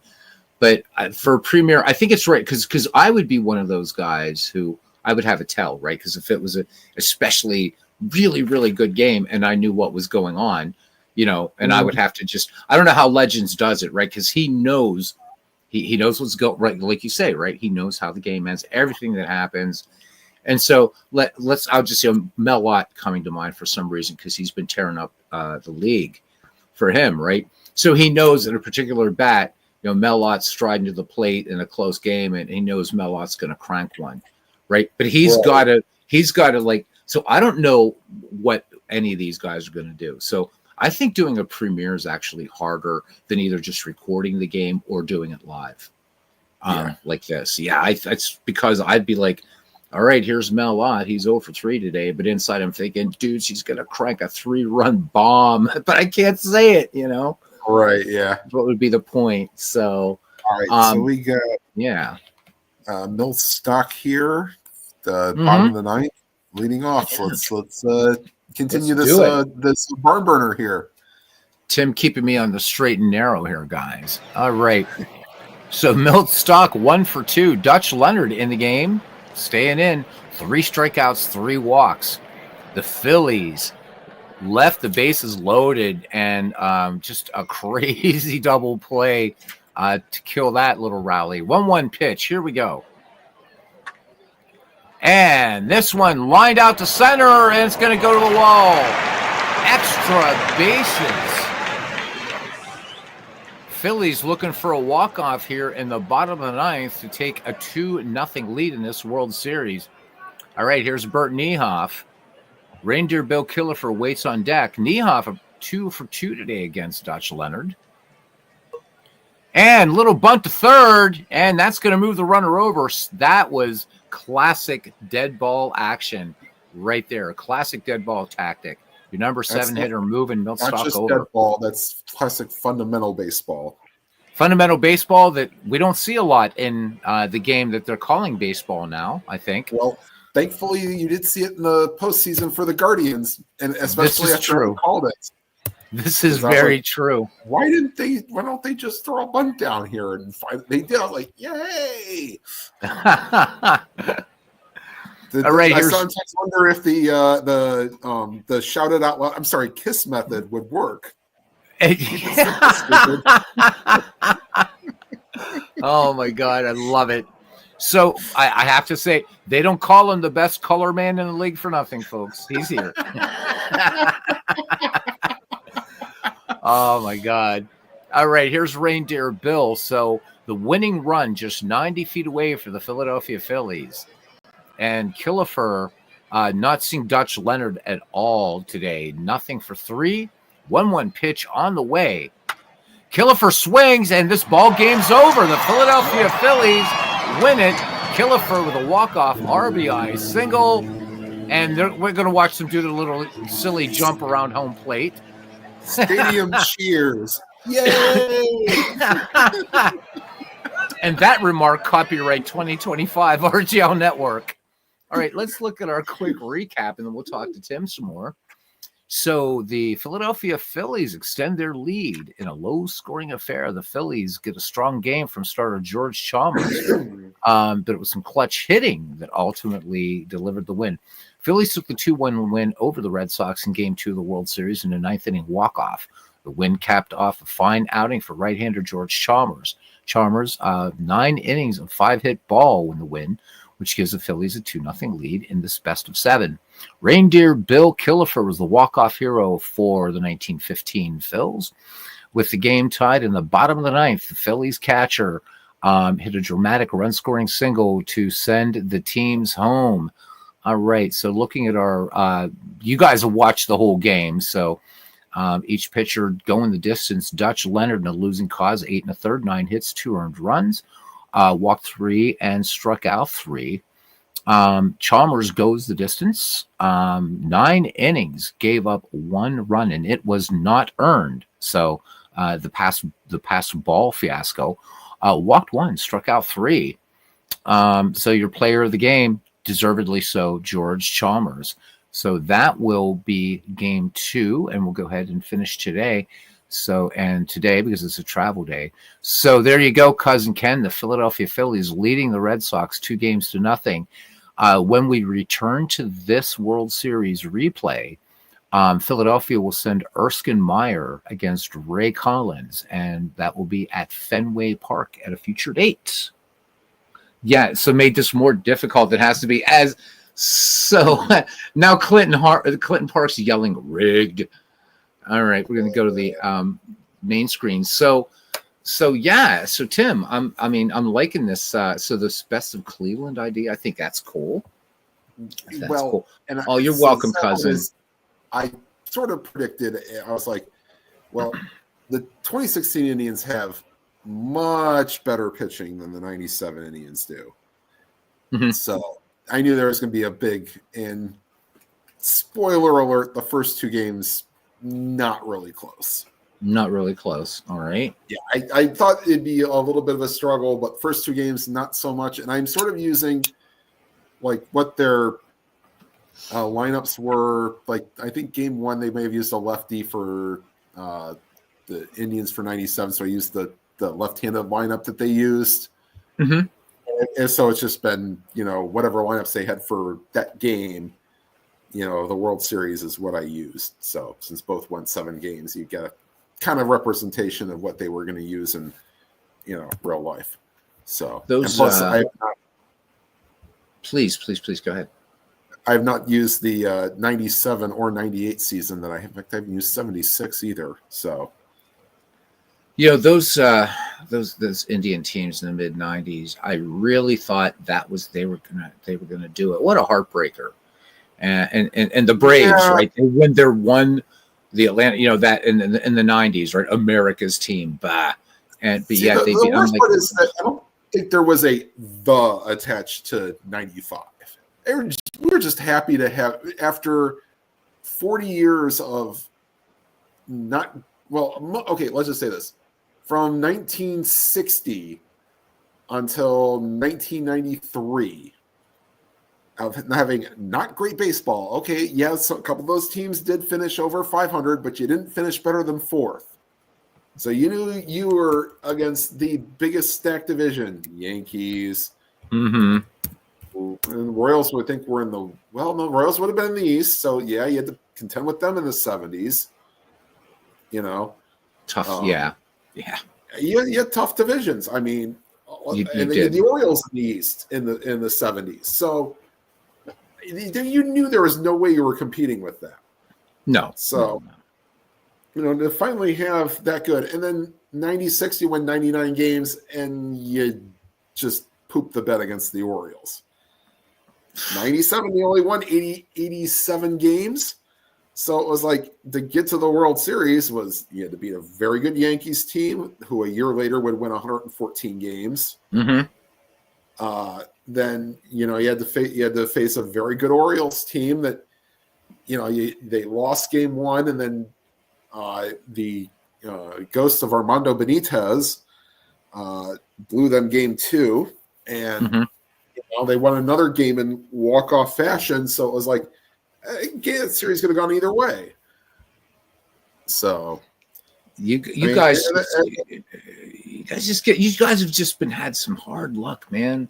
It's so hard. So last year, right? You guys are doing great, and then out of nowhere, here come the Tigers. Whoa! I mean, no, I like the Tigers. So it was tough for me last year because the Tigers are my favorite American League franchise. But Cleveland, I have love for Cleveland because you guys are neighbors, man. You guys are neighbors to Pittsburgh. So I was happy the Central Division got 3 out of 4 teams in the playoffs. You figure Royals fans were at least a year or two early, even by their own admission, with a very young, Bobby Witt Jr., a fantastic player. With some other pieces that they have, pitching probably wasn't the greatest, but then they lost one of their starters this year in a trade where they traded one of them. So, I had to go back and look at all the trades. Go, oh, yeah. He signed. They traded him here, or it almost should be like some of the predictions should be. It's like how soon before we see the first quote unquote major trade. We got a good game here, Tim. I don't know how long you're going to hang around, but I'm returning to this Miss League. Corey Kluber and Eddie Plank. So right now your Indians are 2-2, and the A's are 3-0. Yeah, this is an all-time greats league. Good. All right. Yeah. So Kluber and Eddie Plank could be fun. Both pitchers making their first appearance. I'll give you a funny story for the Kluber. Oh, please do. So he gets traded to the Rangers. He pitches a whole 1 inning for them because he has shoulder problems and never pitches for them again. And who did the Indians get? Their great closer, who didn't look great in the postseason, but did in the regular season, Emmanuel Clase. Yep. He said, Mike says the Clase card telling you, he says, looks great, Tim. Unfortunately, all his hits turn into home runs when he faces the Yankees. Ouch. Oh, man. Not just against the Yankees, the Tigers as well. Carpenter had took him deep, too. Speaking of getting taken deep, that was Tristan McKenzie today. Well, at least once. Well, Mike, no offense, but I think I rooted for the Dodgers last year in that World Series. So, but Yankees are tough, but Yankees lost a couple of those games. I think they beat themselves in that World Series. Not to take anything away from LA, but the Yankees didn't do as well in that series as I expected them to. I expected that series to be more of a nail biter than it was. But you know what? You were talking earlier about ESPN. I think we're going to see a lot of Mets games there this year just because they're going to be under the microscope for the money they've spent in the offseason. So bet you we see a lot of New York Mets games just because. Well, it's just, what do you see on MLB Network? Yankees, Red Sox. Yeah. Dodgers. Yep. I mean, when you see small market teams on MLB Network, it's usually because they're playing the Yankees or the Dodgers, right? Yeah. Yep. You're right. I mean, you'll probably get a lot of Cubs because of the fact that they play afternoon games. Yeah, and again, the Cubbies are more interesting, I guess, now that they've finally broke their drought. It still amazes me that the Chicago White Sox had a drought pretty much almost as long, and nobody really paid attention to that as much as the Cubs Red Sox droughts, right? But here's the White Sox, they're like, hello, we haven't won a World Series since 1917. But they made the playoffs a few more times. I mean, right. What granted was the White Sox won a pennant in '59, and then lost the World Series. Before that, that's probably why they didn't care because the Cubs haven't won a World Series. Well, they also haven't been to a pennant in since '48. Right. Yeah, that's true. Yeah, because and the thing that rubs deep, I think, for the right. So the Brooklyn Dodgers are, they get one World Championship in 1955, moved to California, and then in 1959, just 2 years into California, and the Dodgers get their next World Championship and beating the Chicago White Sox. And I think the White Sox were favored going into that World Series, too. I'm not quite sure. I'd have to look up at that again. JT Dutch says he didn't expect the Yankees to forget how to play baseball in Game 5. Oh, my God. Yeah. I know. That was just unreal. One I did not watch, at least that portion of the game. Let's see if you approve of this. And I'm using the term Indians, when I do these types of leagues. It's what they, Probably for the And majority, nobody of them played for the Guardians. oh yeah, and got to have Chief Wahoo, man, or it's just not official. All right, so we got leading off in right field, Joe Jackson batting second, and in left field, Kenny Lofton. So interesting choice here by the AI, letting it do what it's doing. He played in 2007, so There you put him in go. left field. Batting third, this team is stacked too. Lou Boudreau at short. Batting cleanup in center field, Tris Speaker. Batting sixth, the second base, Appalachia. Look at Jim Thome down in the sixth slot. Can you believe that? So Thome batting sixth. Kenny Keltner, one of my favorites of the old-time Indians here, batting seventh at third base. Remember that 1948 World Champion squad. Victor Martinez catching and batting eighth, and Corey Kluber batting ninth and pitching. No DH in this league. For the A's, pretty stacked team here too. And Jimmy Fox sitting on the bench. So that tells you how scary this team is. Leading off and catching, Black Mike, Mickey Cochran, batting second and third base, home run Baker. Batting third in left field, Ricky Henderson. Batting cleanup at first base, Mark McGuire. Batting fifth in right field, Reggie Jackson. Batting sixth in center field, Indian Bob Johnson. Batting seventh at second base, Max Bishop. In the eighth slot at shortstop, Bert Campaneris, and pitching and batting ninth, dead ball Hall of Famer Eddie Plank. In fact, there's only two people. Let's see, Bishop Campaneris, because Campaneris is not in the Hall of Fame, right? No, he's not. So Johnson, he is an exclusive club that only has about 5 or 6 people in it. So right, the A's, you mean? So Well, he's done something that only 5 or 6 players have ever done in a single game. And what's that?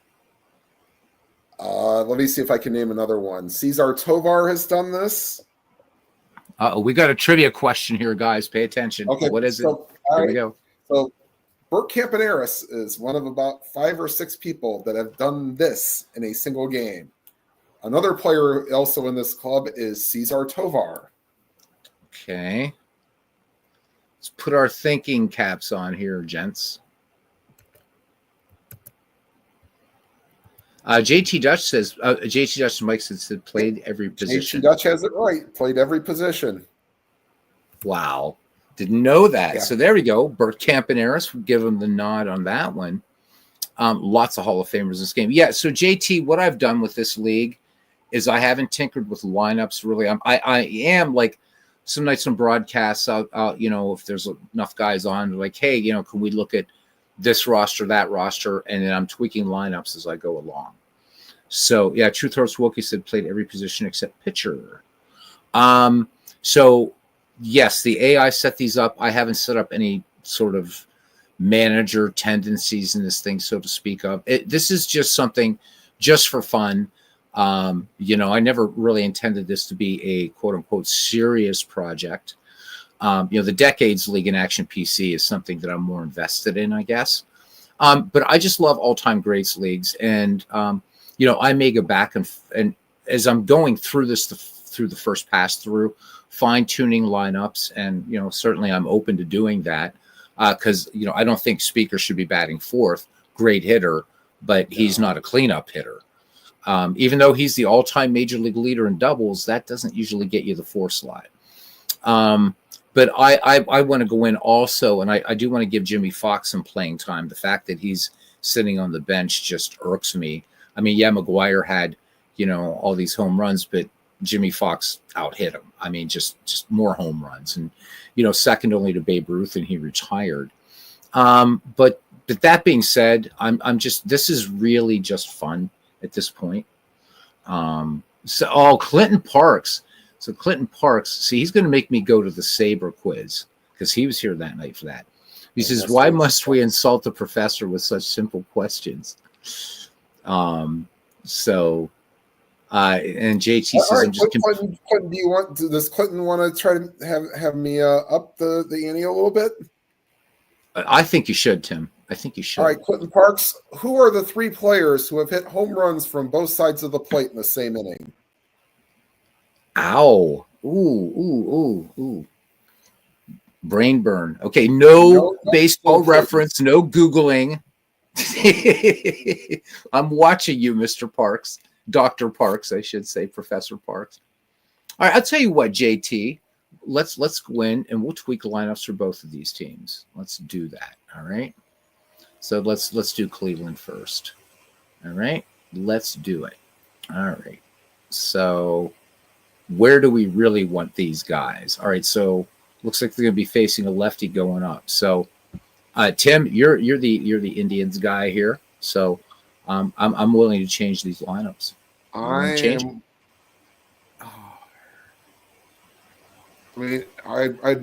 like to see Lofton be bumped either put him at 1 or put him at 9. To be honest with you, how about Lofton batting first and Joe Jackson behind him? That's fine. Okay. Yep. Boom. And yeah, so Kenny's batting in the 6th hole against righties.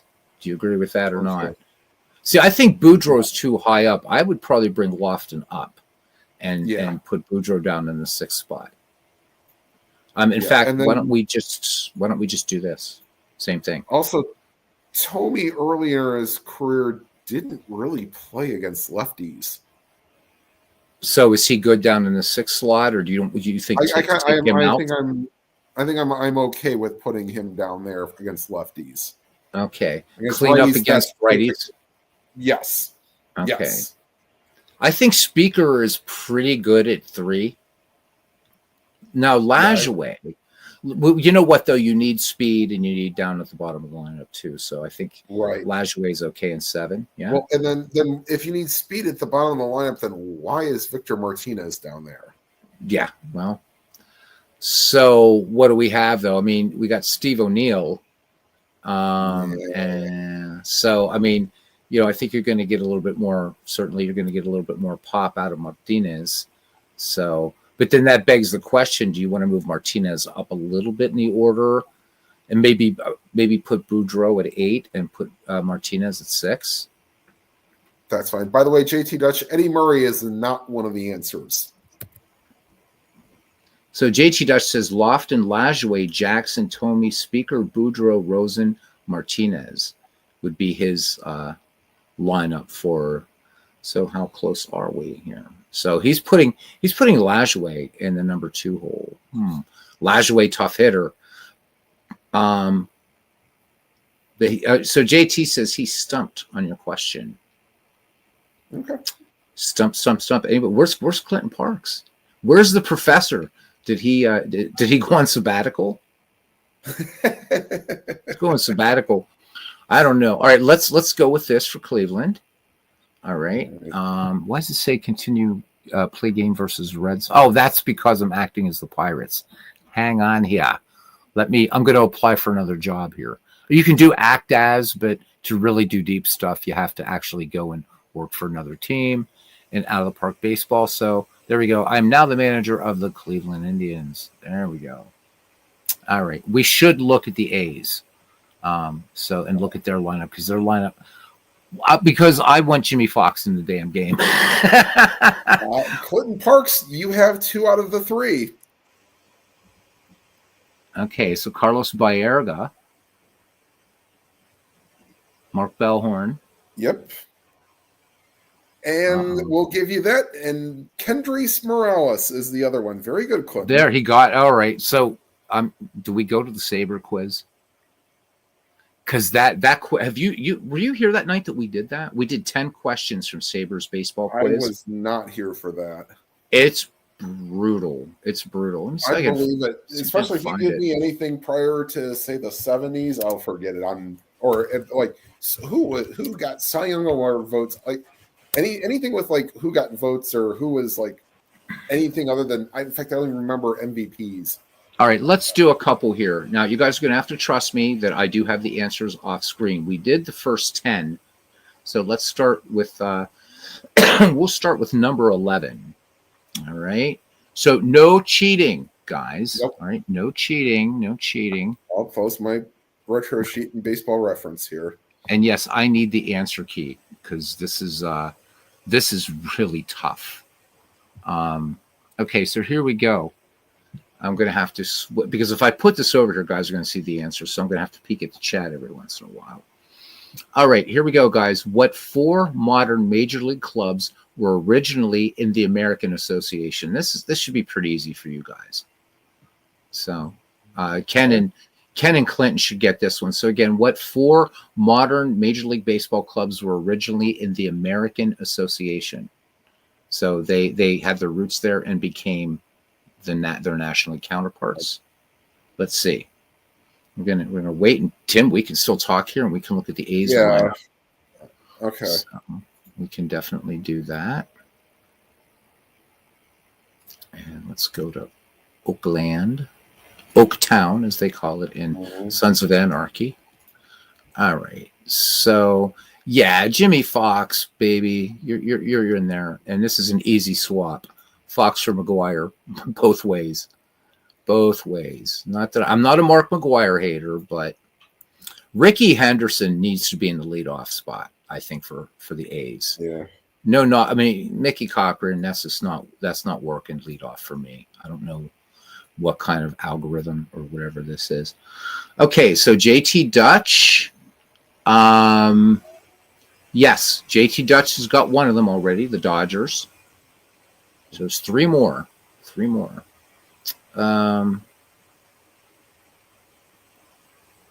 So now he's saying McGuire, not Tomey. Okay, I'm not sure. We got putting Fox in for Tomey. Oh, no. Well, I can't put Fox in for Tomey. I'm putting Fox in for McGuire. Clinton Parks says the Braves. That is not right. Nope. No, because Atlanta was only born because of the Milwaukee Braves. Exactly. So again, American Association. So the 19th century, there was 4 teams from the American Association who moved to the National League, and they are the 4 major league clubs that are from the American Association.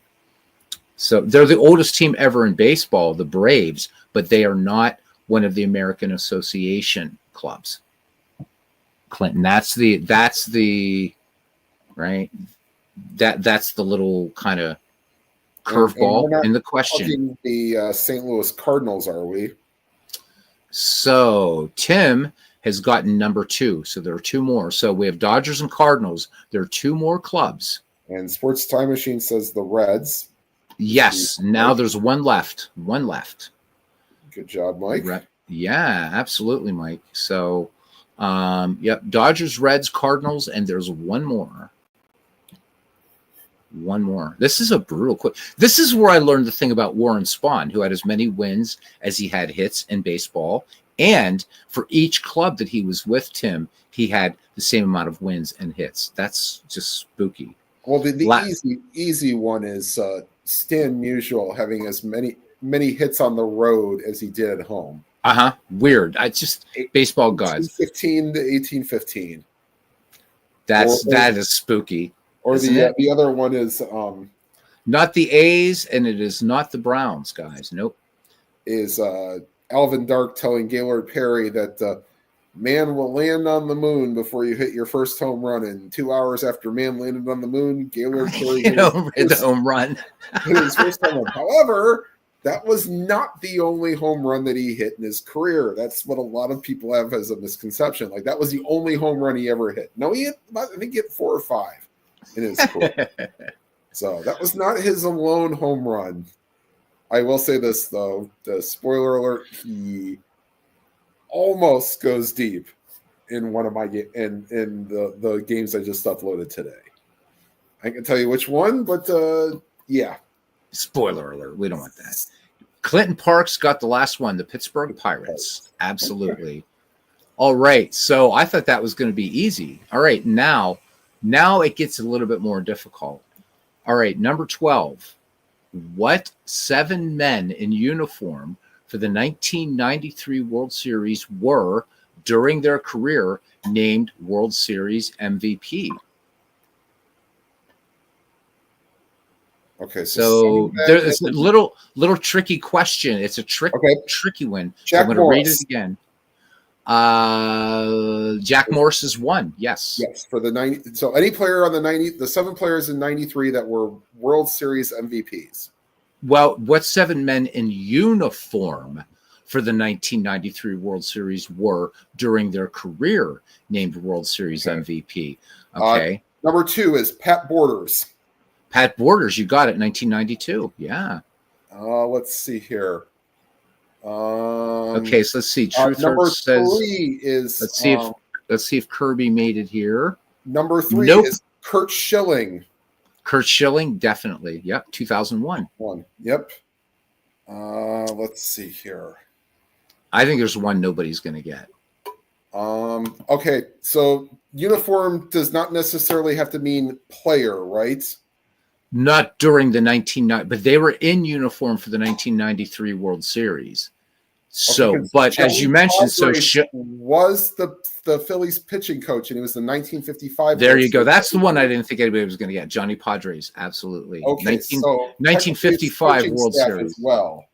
Yes. So that's why I said it's a trick question, because what 7 men in uniform, not who played in. Right. Exactly.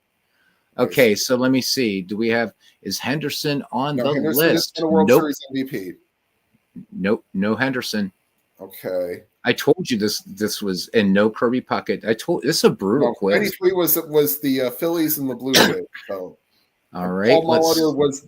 Nope. No Paul Molitor. Season's MVP. Not in the future. Right. No Paul Molitor. And then because it's the Phillies, there's no Tom Glavine. So, I mean, Sabre goes deep, man. They go deep. Jim Fregosi was the MVP.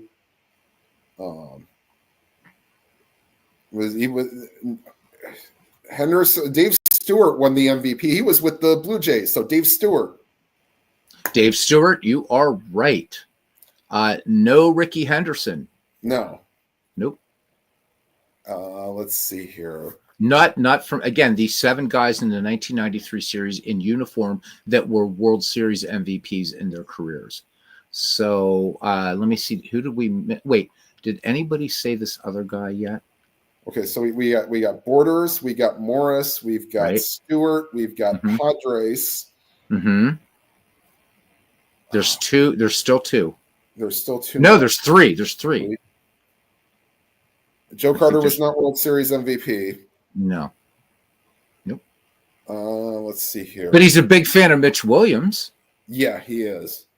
Not Joe Carter. Nope. No, and Dykstra didn't win MVP. None of the players on the besides Curt Schilling was one that I named. Yeah. Yes. So he might be the only player on the Phillies that was a player that won World Series won a World Series MVP, because the Sabres, I don't remember their coaching staffs. All right, here's your answer, guys. Johnny Padres, 1955. Gene Tennis, 1972. That's it. Yep. Dave Stewart, 1989. Jack Morris, 1991. Pat Borders, 92. Paul Molitor, 1993. Oh, so we had Molitor guest there from Clinton Parks. Oh, we did have a Molitor guest? Yes, we did have a Molitor guest. All right. And Curt Schilling, 2001. All right. This next one is really, really obscure. It deals with the greatest pitcher ever in baseball. I'll ask it. Okay, so Walter Johnson beat Jack Bentley in the final game of the 1924 World Series. What's the other thing that ties them together?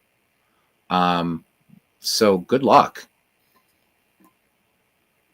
This is a tough question. This is tough. I'm a dead ball guy and did not know this. Didn't know it at all, because both of these are, well, I mean, Walter Johnson, of course, dead ball and live ball, but I didn't know. I would like to see if Sabre could come up with, like, having players who share the same birthday, because there is 2 Hall of Famers that share a birthday, like birth dates, month, day, and year. This is a super cool question. The answer, you guys will love the answer. No, they did not go to high school together. So I'll give you guys a hint, because this one is a bit more obscure. This has something to do with what they did besides being pitchers. Something that they both accomplished that are still records to this day. So that's that. I'm throwing you guys sort of kind of a hanging curveball, I guess. This is a tough question. Right. This is hard. I'll tell you how I found this, Tim. I mean, I'm a member of Sabre, but I was messing around with some software or something when I just trying to find some baseball quizzes, just because games are secondary on here, and guys were just knocking out of the park. And I thought, okay, we're just going to go to the source, and went to Sabre, and all of a sudden, this is what we were seeing here. Does this have something to do with their farm? No, it has to do with what they did in baseball. Has nothing to do with their farms in World War II. This is specific, and this is about a record that each holds. And I'll give it another minute or so, because this is really hard. This is a question John Thorne would answer. Yeah, you could probably post this to like Tim Kurchin or what's the other guy that's the Philadelphia guy on? Can't think of his name right now. I can't think of his name. That's the big trivia guy. All right, here's your answer, guys, and this is pretty cool. In 1923, Jack Bentley hit 427 and OPS 1.09 as a pitcher, which is the National League season record for a pitcher. And in 1925, Walter Johnson hit 43 with an OPS of 1.033 as a pitcher, which is the American League season record. So Bentley sets that record for the National League for pitchers in 23, and Walter Johnson does it in 1925, and those records still stand. And Johnson beat Bentley in the final game of the 24 World Series. So kind of ties it up. So 1923, 24, and 25, these two pitchers are tied forever in baseball history. By the way, Beatles, in going over that 72, the encore, Violet Blue will not be a part of that. He went like 6-12 that year. Oh, okay. So yeah, he's gonna get mopped up. Actually, and Oakland A will replace him. Ken Holtzman went 19-11 that year. So I think he will be a good substitute. Seeing at one time he was actually the answer to a trivia question of the last pitcher to hit a home run in the World Series. That was before Joe Blanton went deep in 2009 or 2008. Sorry, 2008. He did it against the Rays. Mike says Tim Kerster just got inducted into the Strat Hall of Fame. A bit of a joke. I saw that they had their Hall of Fame thing the other day. He says, "Who's next?" Keith Hernandez. Well, I think Hernandez should be the Baseball Hall of Fame, but that's just me.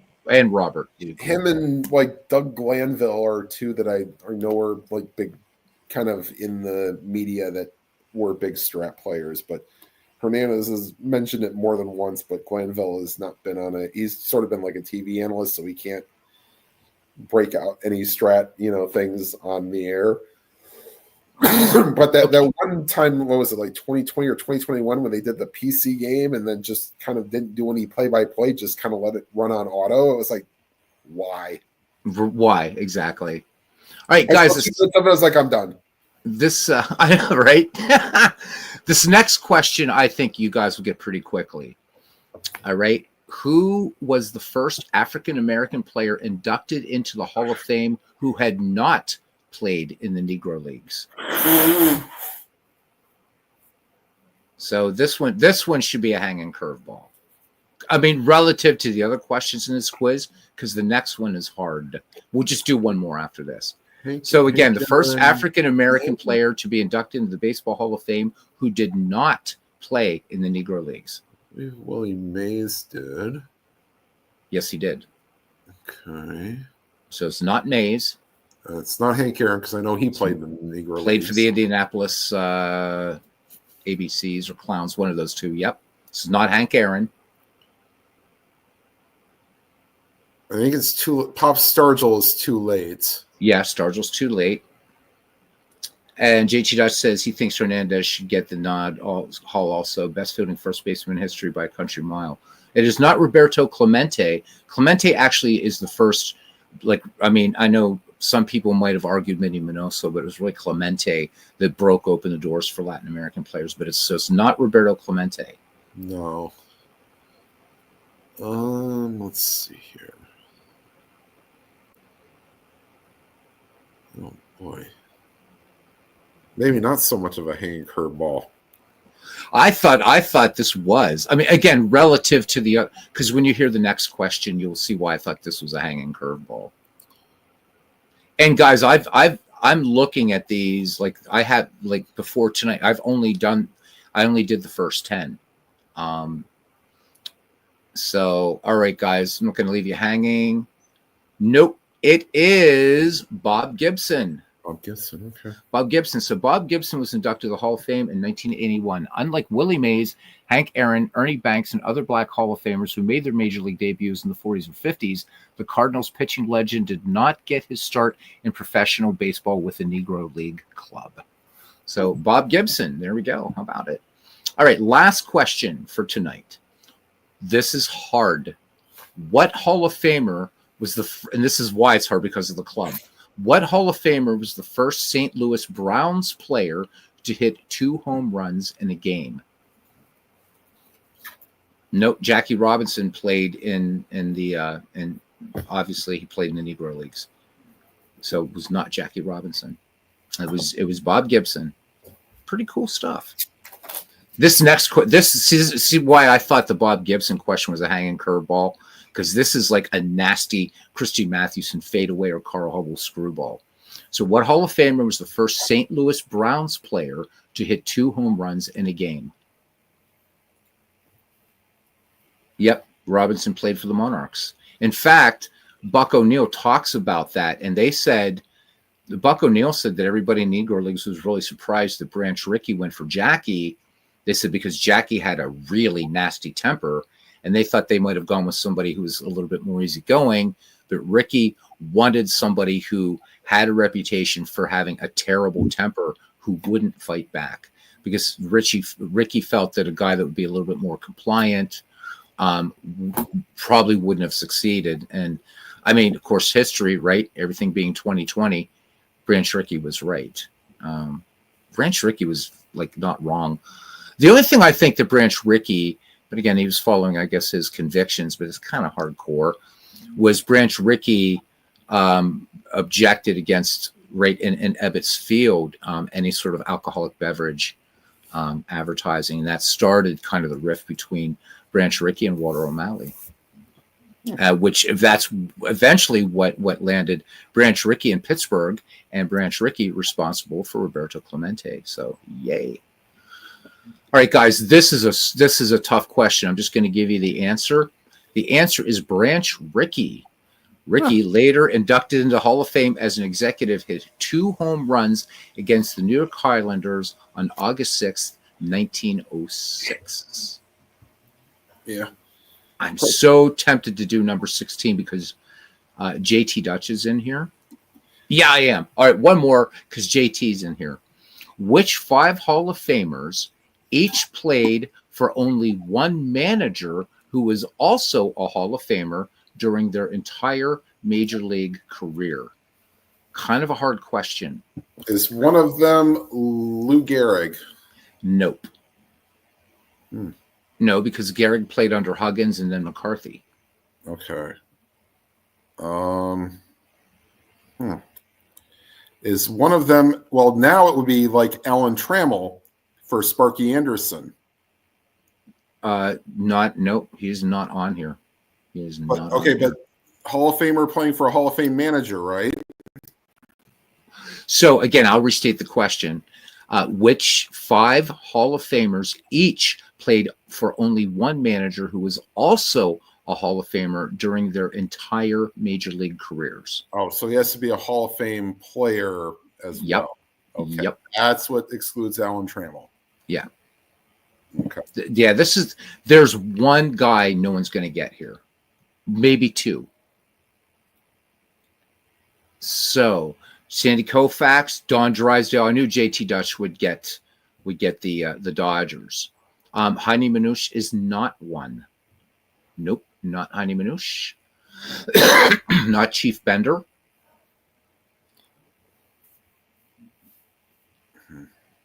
There's definitely 2 guys that no one's going to get. Nobody's going to get.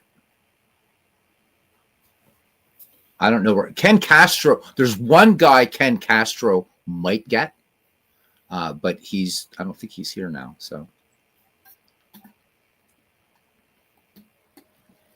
these, I joined Saber not like knowing that and I was really chuffed that they have put some of the stuff on this channel on there. Like there's a part of Saber that does like with gaming and stuff, and I got to do a thing for a Saber chapter on baseball gaming, and baseball gaming is an adjunct to history. I was chuffed, but that's like, okay, but in the same token, I don't know what else I can offer Saber. That's pretty much it. These guys, I don't know. I mean, I love it because they're, it's very much like an academic sort of thing. It's a peer-reviewed journal. They're the Sabres official, and these guys just know stuff about baseball that just scary.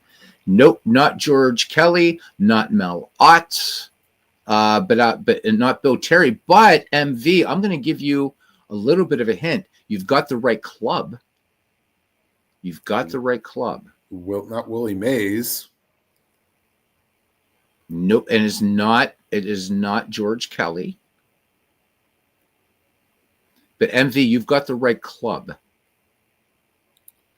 So, and there's a Dodger missing. It is not Christy Mathewson. Heine Manush is not the other one. Nope. So once again, this question's a little bit tricky. So, which 5 Hall of Famers each played for only one manager who was also a Hall of Famer during their entire Major League career? Not McGinnity. Nope. So Clinton's zeroing in. It is a New York Giant. I've even given you it's not a San Francisco Giant. It's a New York Giant.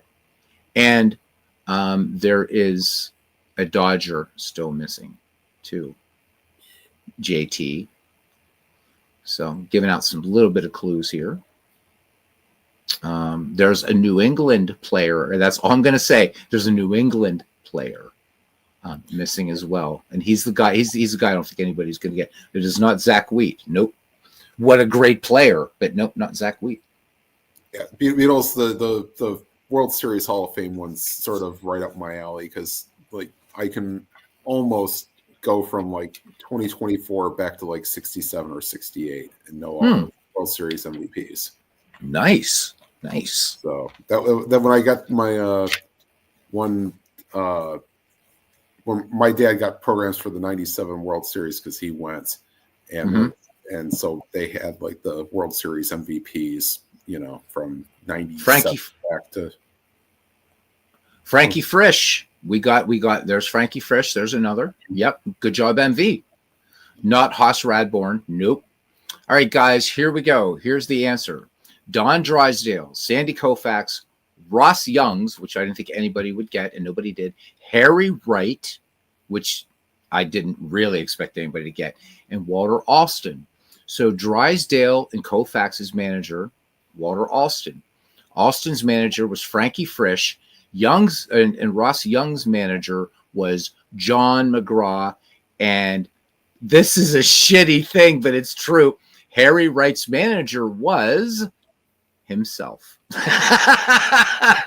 Boo. That's still true. It is still true. Oh, so Lou Boudreau, these guys. I don't think he's in the Hall of Fame though. Lou Boudreau, yes, he is. Well, technically, wasn't he the manager? I think you're thinking of Al Rosen, but Lou Boudreau's in the Hall of Fame. Yes. Yes, but wasn't he like a player manager? Who, Boudreau? Yes. Yeah, but I don't think for his entire career. Okay, I don't think. Once again, technicality there, but that's probably where they put it in there. So, all right, one more. This one you guys will get. Tim, all right, big hint to you. You have to get this one.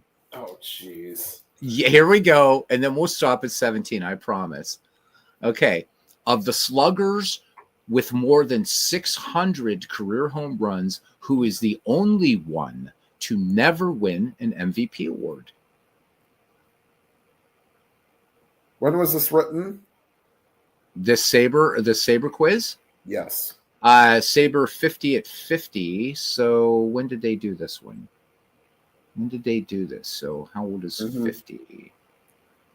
Yeah, and it looks Um, like Sports Time Machine and then and Clinton Parks got it. Jim Tomey. That's it. Yeah. All right, we're done with that, guys. But that, I mean, if I'll tell you what, I'm going to be nice and I'm going to put the link in the chat for you guys. Don't look at the answer key; just see how well you do. It's tough. This is really really tough, as you guys have seen. This is it's so much fun. So it'll have just the questions. You have to scroll all the way down to get the answer key, and it'll expand it with the question and the answer. So JT Dutch was having fun with it. Well, Oh, by the way, I'll throw the and this won't be a question, but this is a little fun fact. yeah, sure. May 27th, 1968, two Baseball Hall of Famers were born on that day, Frank Thomas and Jeff Bagwell. Oh wow, that's cool. Yes, there's also a good one for involves Pittsburgh. Not baseball though. Patrick Waugh and Mario Lemieux were both born on the same day. Oh, nice. Yes. So, all right. Oh, I'll definitely check it out, Clinton. I'm glad you got JT. I'm glad you enjoyed it. I'm glad you guys enjoyed it. Geez, I almost wanted to. I was thinking at some point, now that I've given everybody a link, obviously I can't. But what I was thinking every once in a while with the Saber quiz was I was going to do like a giveaway for somebody. Like I'll buy you a copy of, Out of the Park Baseball or Action PC or something, and have a sort of like Saber Jeopardy type thing, and the winner would get the runner up would get a game or something. But I think it would be really fun. Good night, Clinton. Good night, Clinton. Thanks for coming in. One of these days we should do a Sporkle quiz. Sporkle quiz, says JT Dutch. That would be fun. That would be fun. The sad part is I've already run through all the ones the best of course I did was for the opening day lineups. Now they do have like certain eras. There's one guy that does like 20s and 30s stuff that I have not done. So if you want to do that, then have at it. But no, he's done, and you could probably have like opening days of the 60s, and it'd be like, right.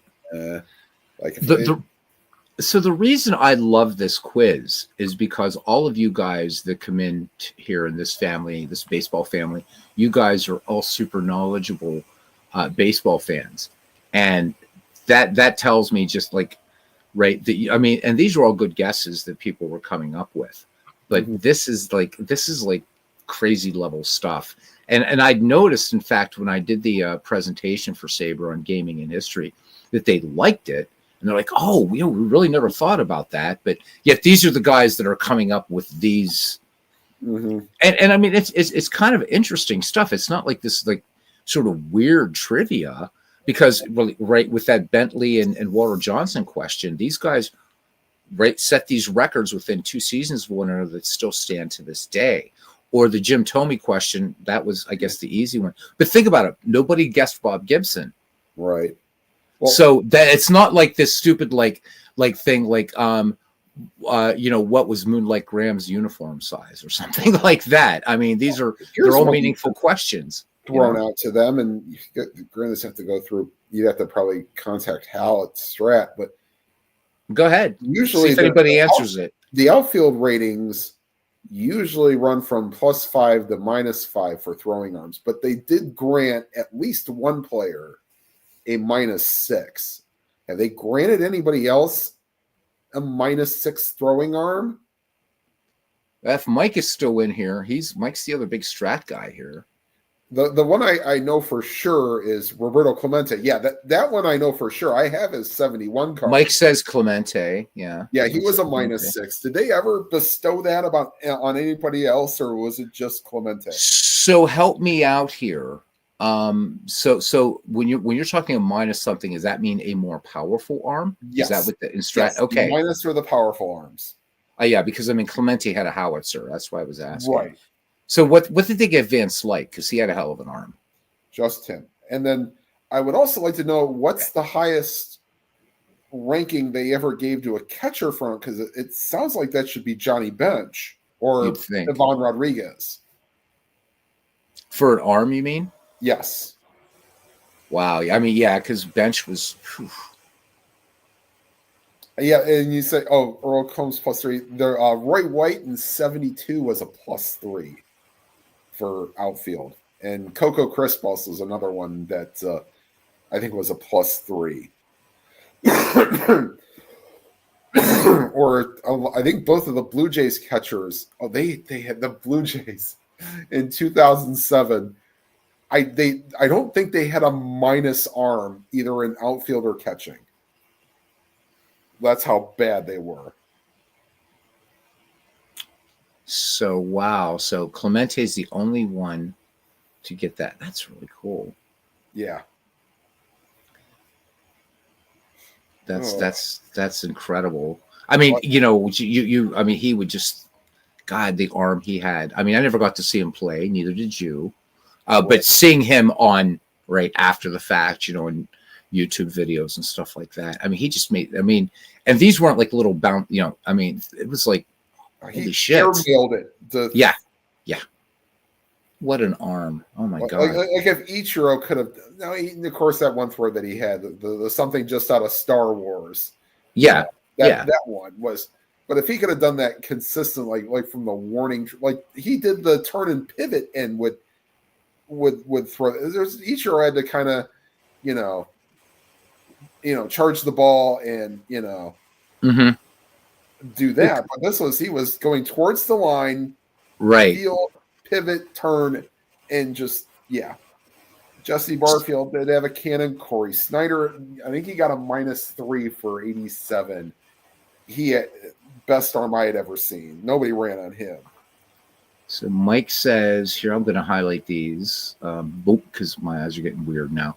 Piazza +1, +2. Love his bat in his lineup.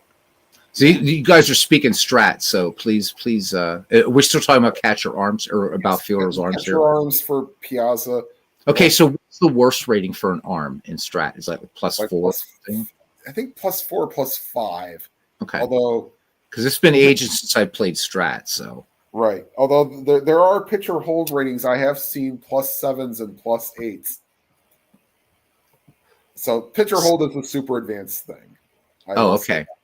Okay. So that's part of the and the wild pitch and balk are also super advanced things. So best outfield arm I ever saw was Andy Van Slyke. That's why I was asking what he was rated at, because he had a cannon. Carlton Fisk had a +5 in 79 strat, says JT Dutch. Let me see. I have the strat app here. Let me confirm that. That's right. Strat has that card viewer. You guys can look at every player, right? That's really cool. I'm hearing Strat Max. They're adding some things to it. I'm actually thinking of trying Strat Max again. Syndergaard a +9. Yeah. That's like my cats could do better than that. So what I don't understand is, because it's counterintuitive to me, why are the negatives like better for arms? What is that? That reduces the running rating. Like say you have like a guy that's 1 to 15 for the runner on base. Right. A -6 takes him down to a 9. Okay, gotcha. All right. That makes, because I'm thinking, that's counterintuitive, but now it makes sense to me. All right. Fisk would have been on the White Sox in 79. No, he's still been with the Red Sox. No surprise there, JT, about Bo Jackson. Right. Yeah, that was, wow, from the warning track. Yeah. He's I was like, there's no way he's going to get me. Oh, yeah, there is. Okay. Can confirm Fisk up as a +5. Wow. Everybody ran on him then. Like, if Ricky Henderson would have, Fisk got a bad elbow. Okay. That makes a lot of sense. He was good at welling home runs, though, into fair territory. Yeah. One particular one in 75, right? Yeah, 10 home runs, 42 RBIs, and 320 at-bats for Fisk in 79. So, I mean, So Yeah, I what was guess. Bench? What was Bench's arm? Did you say? Were you able to look up Johnny Um, Bench? you want me to pull? Let's see. You want me to Please, pull yeah, 75 for bench? sure. 75, 76, sure. So Johnny in 75 had a -4. Damn, Yeah. And damn. So could you look up one guy for me? Not because I thought sure, you had a great no, arm. Just go for it. curious. Manny Sanguian. Just curious. Let's pull up his He's no like Johnny 70. Bench. You know, I'm Let's just pull up curious. 1970 for Sanguian. All right. And then one other guy, Roy Campanella. Okay. Campanella had a hell of a bat, you know, but Manny was a -2 in 70. not That's bad, right? It's not terrible. Let me see. Campanella, what year are we kind of looking for Campy? Let's say, well, let's just do their champ. Well, actually, they were a little better in 53 than they were in 55, even though they won the world champion. Let's try 53, Roy Campanella. Okay. Brooklyn. Campy was. This is fascinating. It's Campy more was fascinating a than -4. Yeah, so he -4. All right. Go Campy. So Good man. Too bad, you know. okay, so -2 in 71. Yeah, I was thinking about like as much as I love 70s baseball, I cannot get the 1970 set that's out right now. Oh, I just man. can't. I'm kind of overexposed a little bit. Really?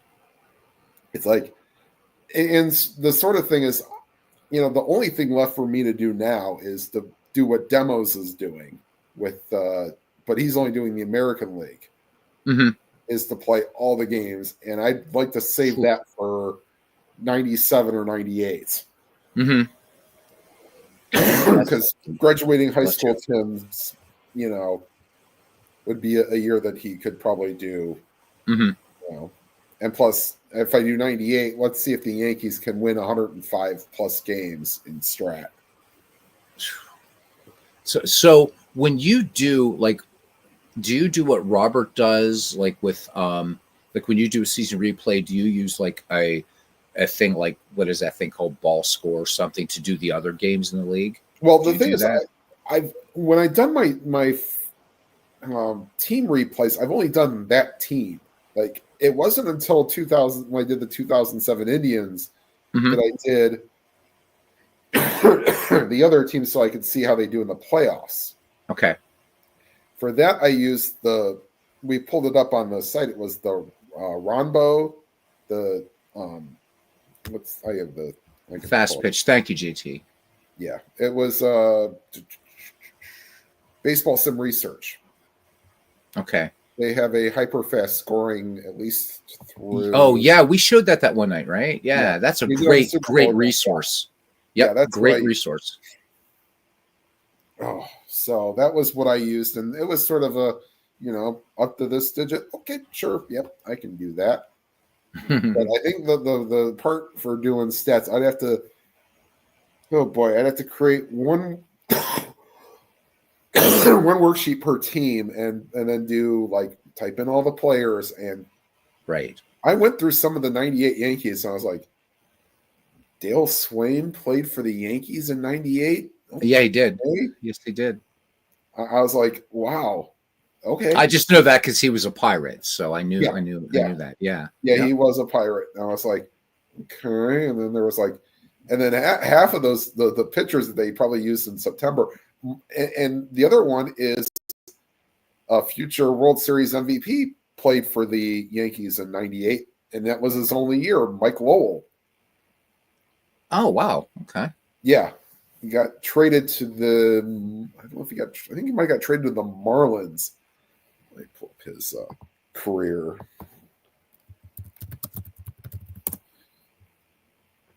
But yeah, he was a Yankee product, got in a couple games in 98 in September, and then traded to the Marlins for two people that I have no idea.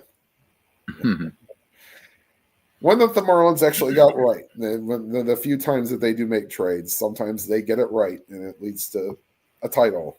Right. Yeah. You know what? I'm happy Jimmy Leyland got the World Series title with them, because, I mean, he just kept falling short with Pittsburgh thanks to Bonds and Bonilla not doing shit. You Yeah, know? yeah, that was the part, and then of course, you know, Barry Bonds not listening to, I believe it was Van Slyke in center telling move Yeah. over. Uh-huh.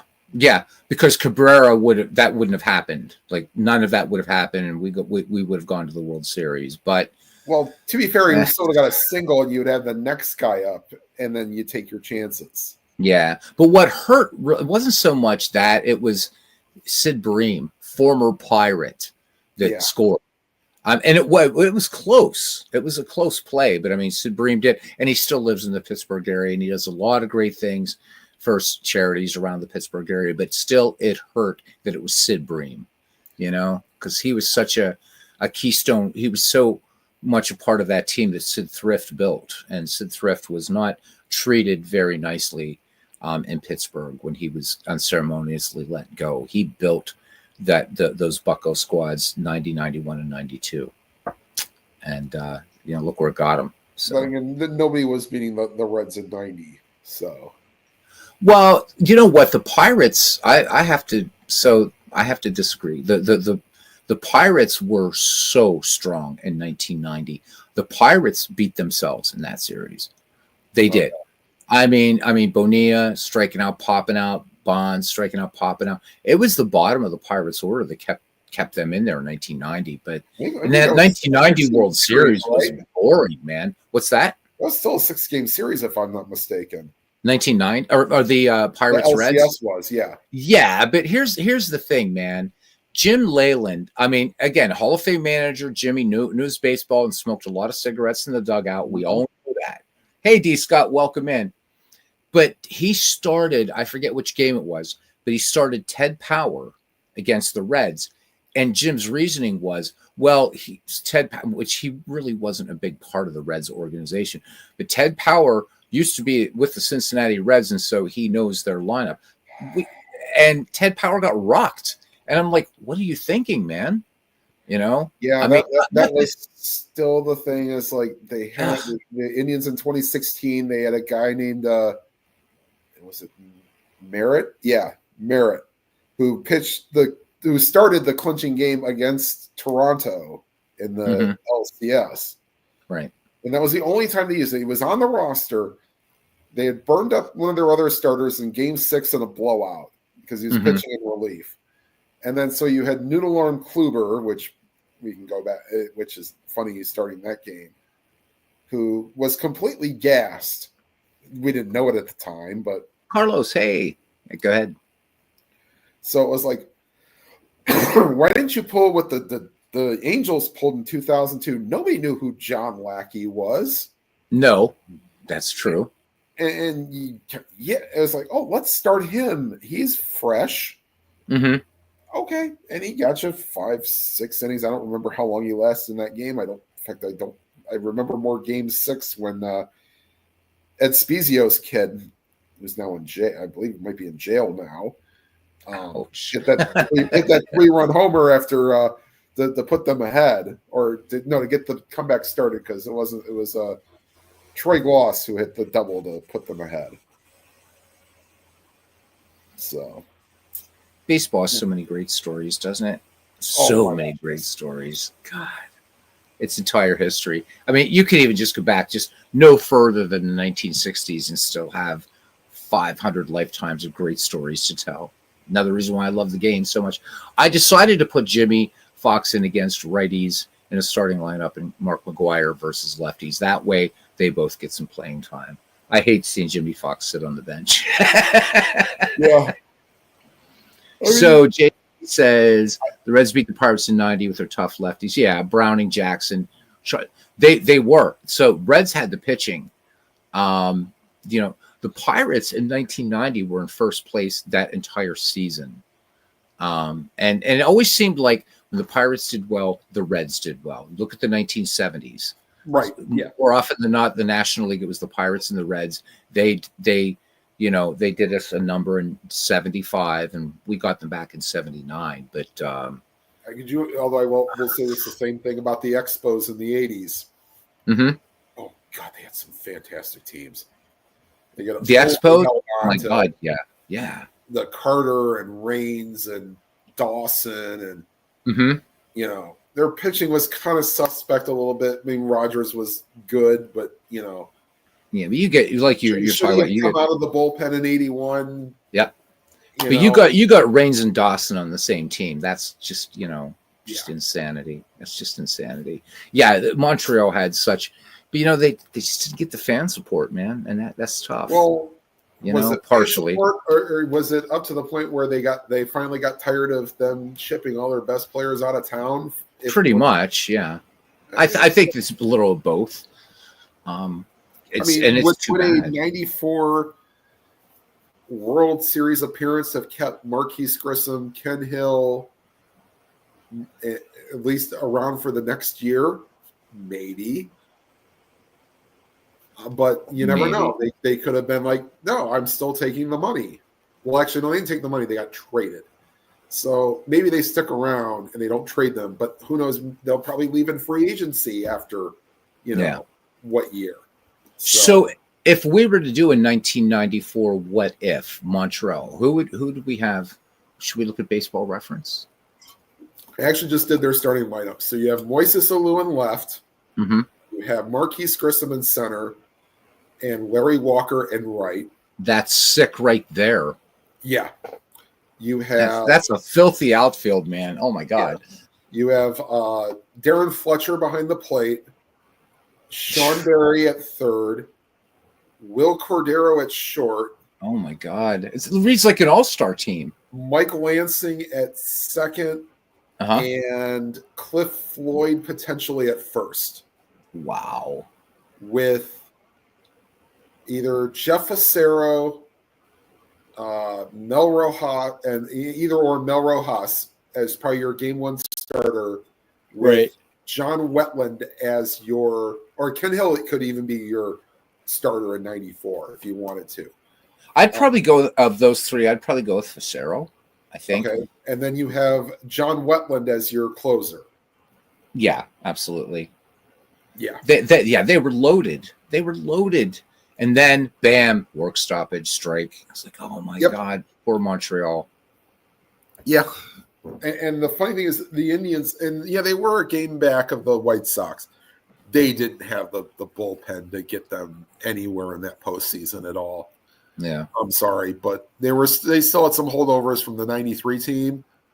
Mm-hmm. And it was like, sorry, guys. I mean, you got Jeff Russell at the deadline, but,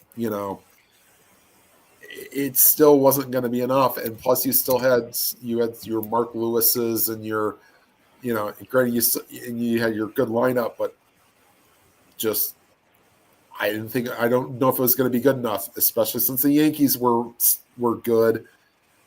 And sadly the American League West would have been interesting because they were all like 10 games under 500, mm-hmm. I believe at the time of the stoppage. So who would have come out of there? The Angels or the Mariners, probably?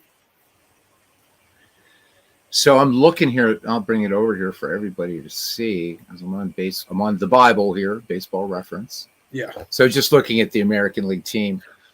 And here, look at that. I mean, so the Yankees kind of running away with it in the East, but you look at that Central West Division, right?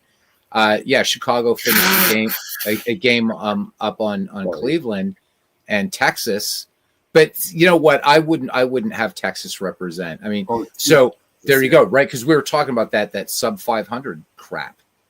Yeah, I mean that's when the American League West was really crap. It really, really was. I know guys would want like the New York Yankees just because they won. They had the best record in the American League. But because the White Sox don't get so much love, I would almost want to do a what if Montreal Expos Chicago White Sox World Series. I think it'd be fun.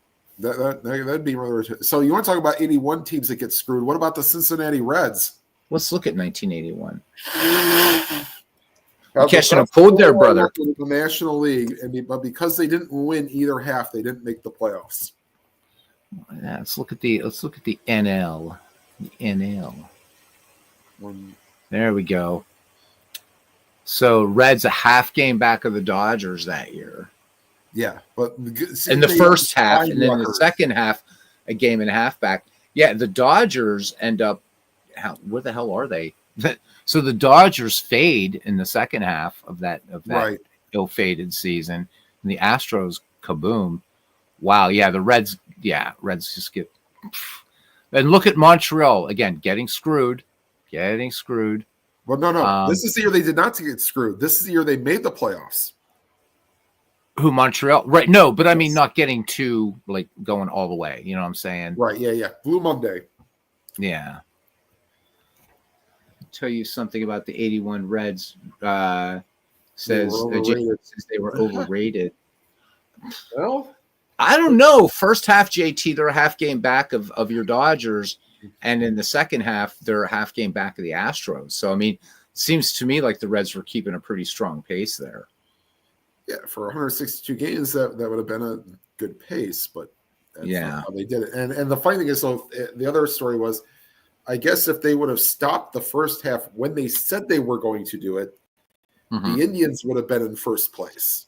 Yeah. But because they stopped it like a week or so later, Indians fell off, and then in the second half, they fell off the board completely. Let's look at the American League. Here we are. So the Indians, because right, so at the stopping point, first half, Indians are 2 games above 500, and 1 game below 500 in the second half, in 81. Yeah. So technically, you want to consider that an over 500 season? Okay. So JT says, they play 162. The National League West probably ends up with the Astros and Dodgers close to being tied, and the Reds a distant third. Okay. All good. I mean, all good arguments here, and all good back and forth. I mean, and the fun thing is to try to maybe. But again, I mean, one game or one series isn't going to be a good control, obviously. Right. But it'd be fun to like take. A baseball sim that does them quickly and maybe do like 500 seasons, and just sim them, bam, bam, bam, bam, bam, just to see what it would come out. It's nice to be able to do that. Yeah. If you wanted to. The 94 White Sox were also loaded. 94 White Sox. Yes. So you had. That's Ellis, it. Oh, please go ahead. Yeah, I'm just going to bring them up. Ellis Burks. All right, so they used Fisk was gone. I don't remember who they had catching, but first base was Frank Thomas. Second base was Joey Cora. Third base was Robin Ventura. Shortstop was probably Ozzie Guillen. No. Still. Yeah, Ozzie Guillen. Yep. Okay. Fisk wasn't still catching. No, it was Karkovice. Okay, so he took over, and then Matt Morello, I think, was his backup. And then you had Burks, Bo Jackson on a limited basis. Actually, Lavalier played in 59 games. Lavalier, yep. Because he came over to them. That's right. Because he was playing with them in '93 when they won the division. But you're right; they were loaded. You got Joey Cora there at second. Yeah. Wow, yeah. And the White Sox, not Darren a franchise Jackson I know a lot. Not a terrible defensive player. Lance Johnson was your speed at the top. Yep, and Frank Thomas had a filthy year that year. Led the majors in on-base percentage, slugging, OPS, and walked more than anybody. Didn't lead the majors in home runs. That was Matt Williams. Right. So yeah, that year Frank only hit 38. Oh boy! With a month and a half to go, I got a feeling that maybe he'd get at least 45. JT there saying, look at Thomas's OPS plus 212. That's nuts. That is nuts. Oh my, yeah. He hit 353 that year. So who won the batting championship in '94? That was in the American League. What's that? Tony Gwynn at 394. So okay. Well, I mean, who? So no, I'm talking American League. American League batting title. Oh boy. Yeah. Because. Because Frank Thomas also did. I was looking at the wrong column because I thought he missed. He didn't miss the Triple Crown because he had 101 RBI, so he was nowhere near. But still, hitting 353, 38 home runs, 101 runs batted in. That's an excellent question. Paul O'Neill. Okay, everybody's saying Paul O'Neill. 360. Okay. Definitely era of the hitters. Carlos, I said they had Ventura, who's good unless against Ryan. Yeah, he did. Ryan had a good right hook, didn't he? Bam. Or was that an uppercut? I don't know what that was, but Ryan he went medieval on his ass, man. Oh yeah. You don't mess with Nolan Ryan, dude. I mean, this guy throws in his off days, rides an exercise bike 45 minutes after he throws or after he pitches a game. Yeah, you don't mess with him, man. Ventura learned quickly, didn't he? Yes, he did. Oh, man. He might be old, but he's experienced. Mm-hmm. That's probably like, you're coming at me with like one of my cattle on my ranch, and I know how to deal with them. Exactly, right? And how old was Nolan Ryan when that happened? Well, he's probably in his 40s. Yeah, exactly, right? Here's Ventura, like, yeah, bam, Nolan Ryan's, we're not playing here, son. Like a bull rider. He came charging in, he did the Olay and just... Yeah, I know, right? Well, JT says... he says Ventura got noogled like that kid in the Wonder Years show. Incredible. Fun stuff, man. Oh my God, fun stuff. Yeah. Gents, I don't think we're going to get to the second game. But this is fun. This is fun. So it's all good. We have the lineup set. We'll wait till you're around again to do Kluber and Plank. That'll be a fun game. That's fine. I should probably get to bed here too. So yeah, it sounds like you're getting a cold or something, man. Or is that allergies? I've got it for about a week. Oh, you do? Okay. I guess a little early for allergies. So yeah. So are you guys getting that warm weather we're getting here? You guys should be getting that where you are tomorrow, right? Probably in the probably be in the 40s tomorrow, and then probably the 20s the rest of the week. We're supposed to get 40s and 50s next week, so we usually inherit what you guys have. So, yeah, Aaron's still awake. Yeah. So, Carlos, we have Tim on here. At least helpful. Yeah. So it's beginning to feel a lot like baseball. So, Carlos, we have Tim on here. So, Clee Baseball Fan 879. Hi, Carlos. Aaron says it's hella cold here in Kentucky. It'll get better. You guys get warmer weather before we do anyhow in Ohio and Pennsylvania. So, right. Yeah. Well, this was fun, guys. We did a lot of baseball. We just didn't do a bunch of baseball games, but those are always secondary on this channel anyhow. Yeah. So he says, cool. The first game was so exciting, we didn't need a second one. Exactly. That was a damn good game. So Philly's up 2-0 now. So got to make Cousin Ken happy. So, JT Dot, he's out in the left coast, so he can do this shit. He says, speaking of 1994, the Rangers were in first place with the record. Yeah, 10 games below 500. We were talking about that. Yeah, I mean, that American League West was like, and weren't we talking about that last night with the idea of should baseball relocate or do the expansion? And people were arguing that if they do the expansion, we're going to have 4 8-team leagues, and we could run into that situation theoretically where a team could be below 500 and, make the postseason. Yeah. Is that good for baseball? Yeah, the ERA 5.45 for a team ERA, Tim. How about that? I'm trying to think what the Indians. I think the Indians won in 90. I don't know about 94, but 95 was just above 3, which was really good for that period. Oh, yes, it was. Especially since the team hit as a team in 95 hit 290 as a team. Mm-hmm. Yeah, it's sort of like there's certain Cleveland stats I can remember. It's like in 95 they hit 290, and then in 99 they scored 1,009 runs. Your Indians broke my heart in the mid 90s, man. Also, you want to talk about some blame? Let's talk about 99 blame. Indians were up 2-0 against the Red Sox, and Red Sox fan claimed he went to this game. So game 3, they start Dave Burba. Mm-hmm. Dave Burba gets hurt. So who does Hargrove bring in?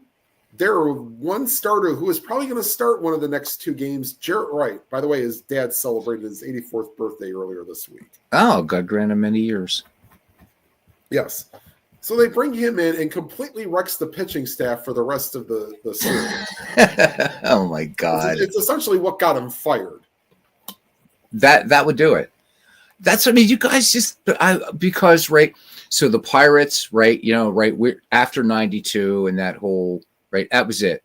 And then so we're starting our downslide. I'm like, that a person could have been of legal drinking age at that time and not known what it was like to see a Pirate team get over 500. Yeah.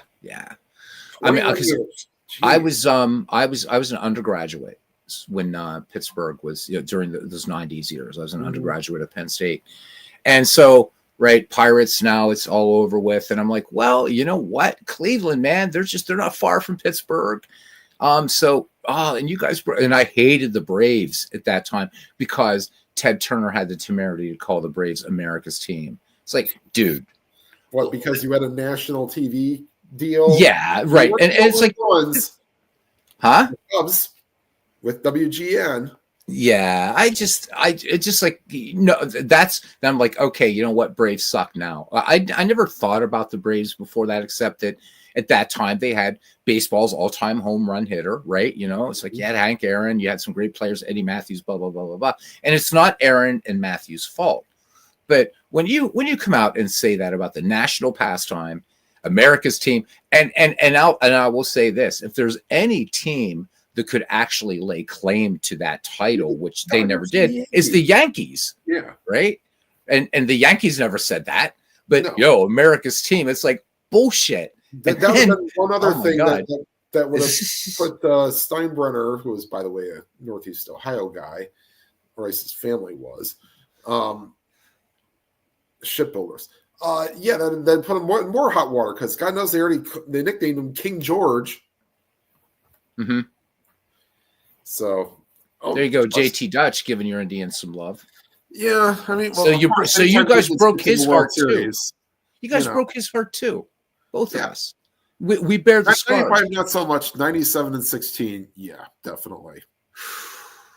95, I was. You had a lead. Well, you didn't have a lead. You tied in Game 7, and then 97, you were leading going into the 9th, and then 16, you had a 3-1 lead and blew it. I mean, so here's the thing, Tim. I hated that stupid tomahawk chop. Hated it. It's like, my God. I would turn down Braves games. I would do, like, if the Pirates are playing, or if I'm just watching baseball, and I'm thinking, this is it. The Tribe's going to end it, and how beautiful, right? Because the Tribe's got the real tomahawk rocking. Yeah. And you guys didn't do it, man. And we had to hear that shit for another couple years. I was like, God. I hope they still don't do it. The Yankees shut them up real good the next the next 3 years, especially in 98 99 when they pitch smacked them in a 4-game sweep.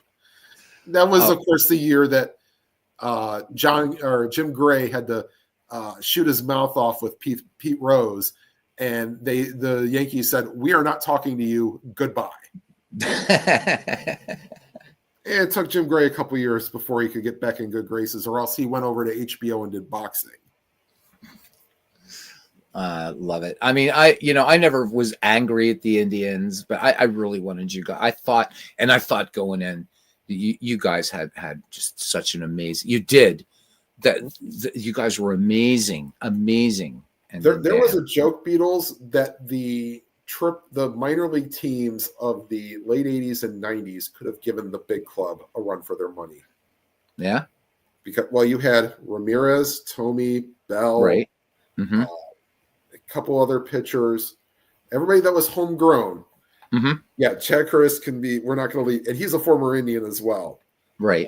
Well, Mike says we're not supposed to talk Curtis about him anymore. The Indians became Yankees and then went to prison. Well, we got a Braves fan in here. Is it Dwayne Martz? Yeah, and they won one world championship, Dwayne. So okay, dude, I'm sorry, Captain Ted Turner, and he and Jane Fonda would show up at those games. dude. I mean, no disrespect, but I'm sorry. Yeah.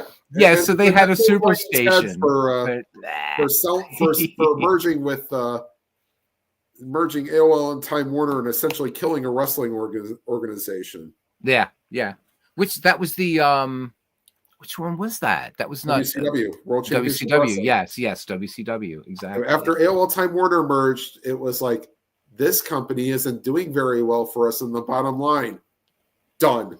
Canceled. Oh, see, Dwayne won't come on the damn mic. He says, "Oh wow, whoa, 10 division championships." I know, buddy, but they only won it all once. So look, I mean, respect. They had excellent teams. And they Ted Turner is the one that made me who won the World Series. Ted Turner is the one that made me hate the Braves, dude. Seriously. America's team. No, you're not. As I said, and I'm not a Yankees fan, but the Yankees could lay claim to that. But they never did. And if the arrogant Yankees never did it, the Braves had the temerity to do it. I'm sorry, Tim. I'm sorry. What'd you say? Wasn't Ted Turner also like the skipper, or like he owned the boat that they used in the America's Cup back in the day? And I guess that's where the captain came from there. I mean, yeah. Dwayne's he's going to defend his Braves. He says that's Captain Ted Turner, winner of America's Cup. Dwayne doesn't let up, but you got to remember what's least exciting, watching the America's Cup or watching grass grow. That's boy, the fact that we have to think about that. We really do, right? Yeah. Or it should be Speed 3, the America's Cup. So Dwayne knows this is coming, Tim. He knows what I'm about to say. So here's a man that believes that Mickey Mantle was a better center fielder than Willie Mays. So we have to understand where Dwayne's coming from and nod and smile. But that's okay. No, I'll give the Braves all the credit in the world. That you can't win. What was it? 13 championships in a row, or no? Mm-hmm. There's at least that many championship or division championships in a row. And I'll give you all the respect in the world. Oh yeah, yeah. And you went from worst to first to get there in '91. And Jane Fonda was a babe. I'll give him that too. She was a babe in the day, man. Yes. Oof. Go look at On Golden Pond. Oh my God, those bikini scenes. But anyhow, yeah. Yeah, trust me, I had to watch that in religion class. So really, oh my God, look at he had to go to San Francisco to be the best center fielder in his own town. Give me a break. Dwayne and I, you know what? We're buds. We live maybe 50 minutes apart. We're gonna meet up sometime. He's down there in Maryland. I'm here in PA, but there's one thing. He and I are never going to solve. We're never going to settle this. He is always going to be for Mantle. Imagine if there was talk. I'm always for There Mays. was talk radio in the 50s, but probably didn't go anywhere. But oh God, that could have been a debate at least once a week there. Are you in this better week this week, and all that other stuff. And meanwhile, we're looking at abbreviated names and a box score. What's Carlos box score. Oh, it's all from that little piece of thing that you don't get delivered to your home anymore. Dwayne, Carlos just hit it out of the park. He says, "Let's not delve into Dwayne's unrealistic world." Says the guy who picked the Mets to win the NLCS last year. Oh my God! Don't forget to do never. Oh my God, Duke Snider. So look, New York. Come on, guys. In the 1950s, you had Snyder, Mays, and Mantle. That was the golden age of center field right there. Never would forget Duke Snyder, Mike. Not at all. Oh, my God. In fact, in that Decades League, the problem is I've got Duke Snyder and Mickey Mantle on the same team. And so I'm trying to work out how each of those guys can, get in some games. Mantle's the starter, Dwayne, just in case you were wondering. I do have Mantle starting. Come in as a defensive replacement in the 8th inning. Oh, I will bring Snyder in later innings. Got to. But I want to give Snyder some starts too. You can't. I mean, it's a great center fielder. But Willie Mays, luckily, on another team, so I don't have to deal with the Mays Mantle thing on the same team. But yeah. But come on, Dwayne. See, Dwayne knows that he's like pushing my buttons, man. And what I should do is just, be like who's that Negreanu, that poker player. I should just be all like Negreanu, yeah. Negreanu, yeah, just okay. But I can't, man. I can't. He's dissing the say hey kid, and that's not cool. And that's right, because I'm dissing the Mick. Because here's Dwayne's argument. Dwayne's argument is always based upon what if. Well, what if Mick hadn't been an alcoholic and had broken every bone in his body, blah, blah, blah. Well, Willie Mays hit more home runs and was a better center fielder. What if Ted Williams didn't lose 4 years due to war, or more years than that due to war? Well, there we go. Yeah. Well, that's about 3/4 of the guys that played in the 40s. What if they didn't lose all that time due to the war? Yeah. Well, unfortunately, it allowed a guy named Hal Newhouser to win MVPs. I'm like, could you imagine if a pitcher wins an MVP this year playing a fifth of the team games? Yeah. Yeah. In fact, sadly, he's the only pitcher that ever win back-to-back MVPs as a pitcher. So there is that. And there's also the other good one that everybody probably knows that Saber won't use was to name everybody from every position that's going on back-to-back MVP. So Dwayne's killing me. So JT, I thought JT Dutch had it settled here. He said it's almost blasphemous to say that Willie Mays has to take a backseat to anyone, but it's Willie Mays. I'm thinking, okay, right? Why can't the Mick be number 2? But no, Dwayne has to say it's all about the jewelry. How many rings does Mick have? How many rings does Willie have? How many times does Willie beat me in the World Series? Thank you very much. So look, but now you're bringing it. I'm talking about these players, these two center fielders as themselves. Yes, the Yankees have more damn jewelry than Cartier. Okay, I will grant that. I mean, the Yankees most world championships of any team in any sport. I get that, but I'm talking about talent. Just I don't know. I mean, look. Mickey was great. He just wasn't the greatest, Dwayne. And I still love you, brother. I do. I mean that.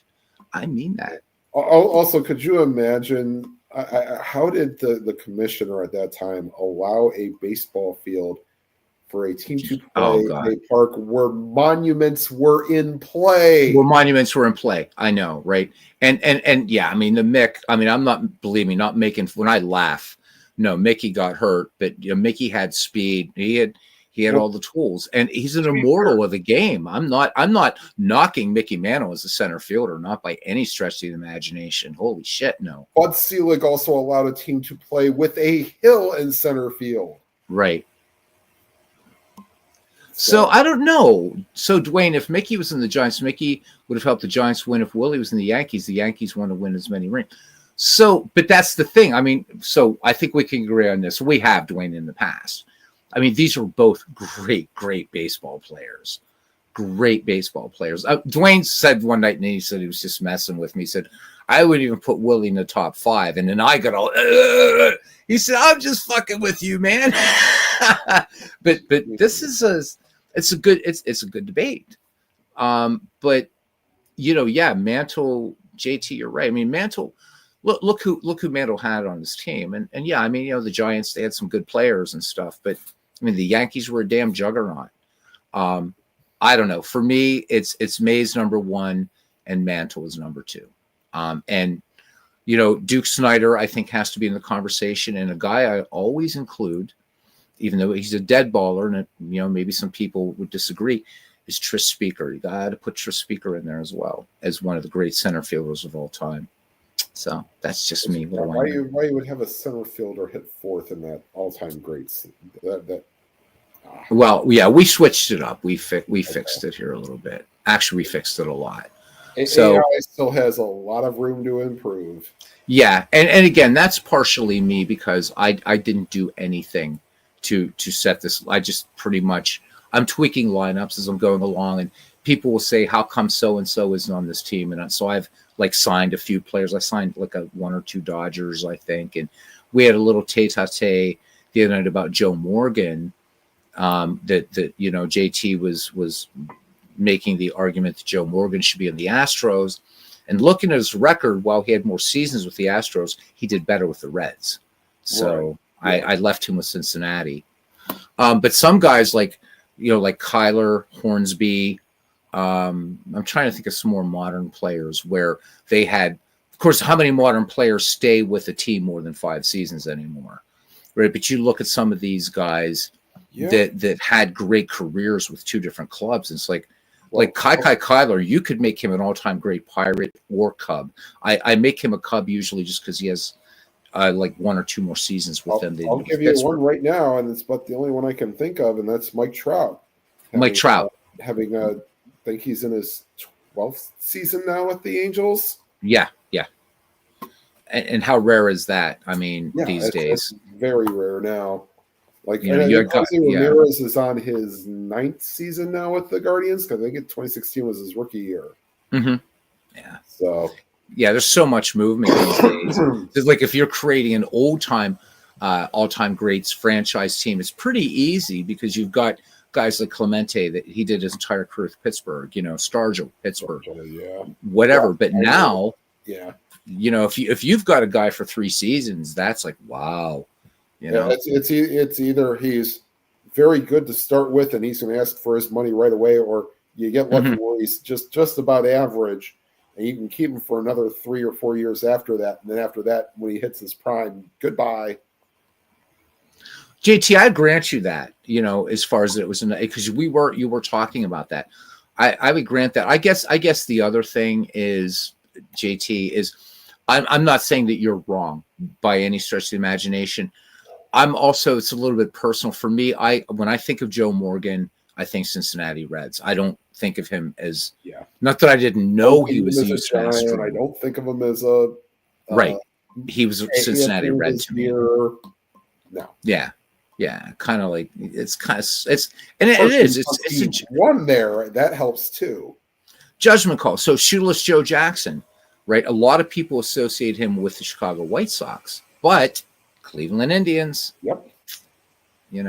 And I find him more Rob. I think, So like Rob Neyer's book, and also what's the bigger one? Not the Neyer book, but whoever, I forget I've got both books, and both of them kind of they tend to put Jackson with Cleveland as opposed to Chicago.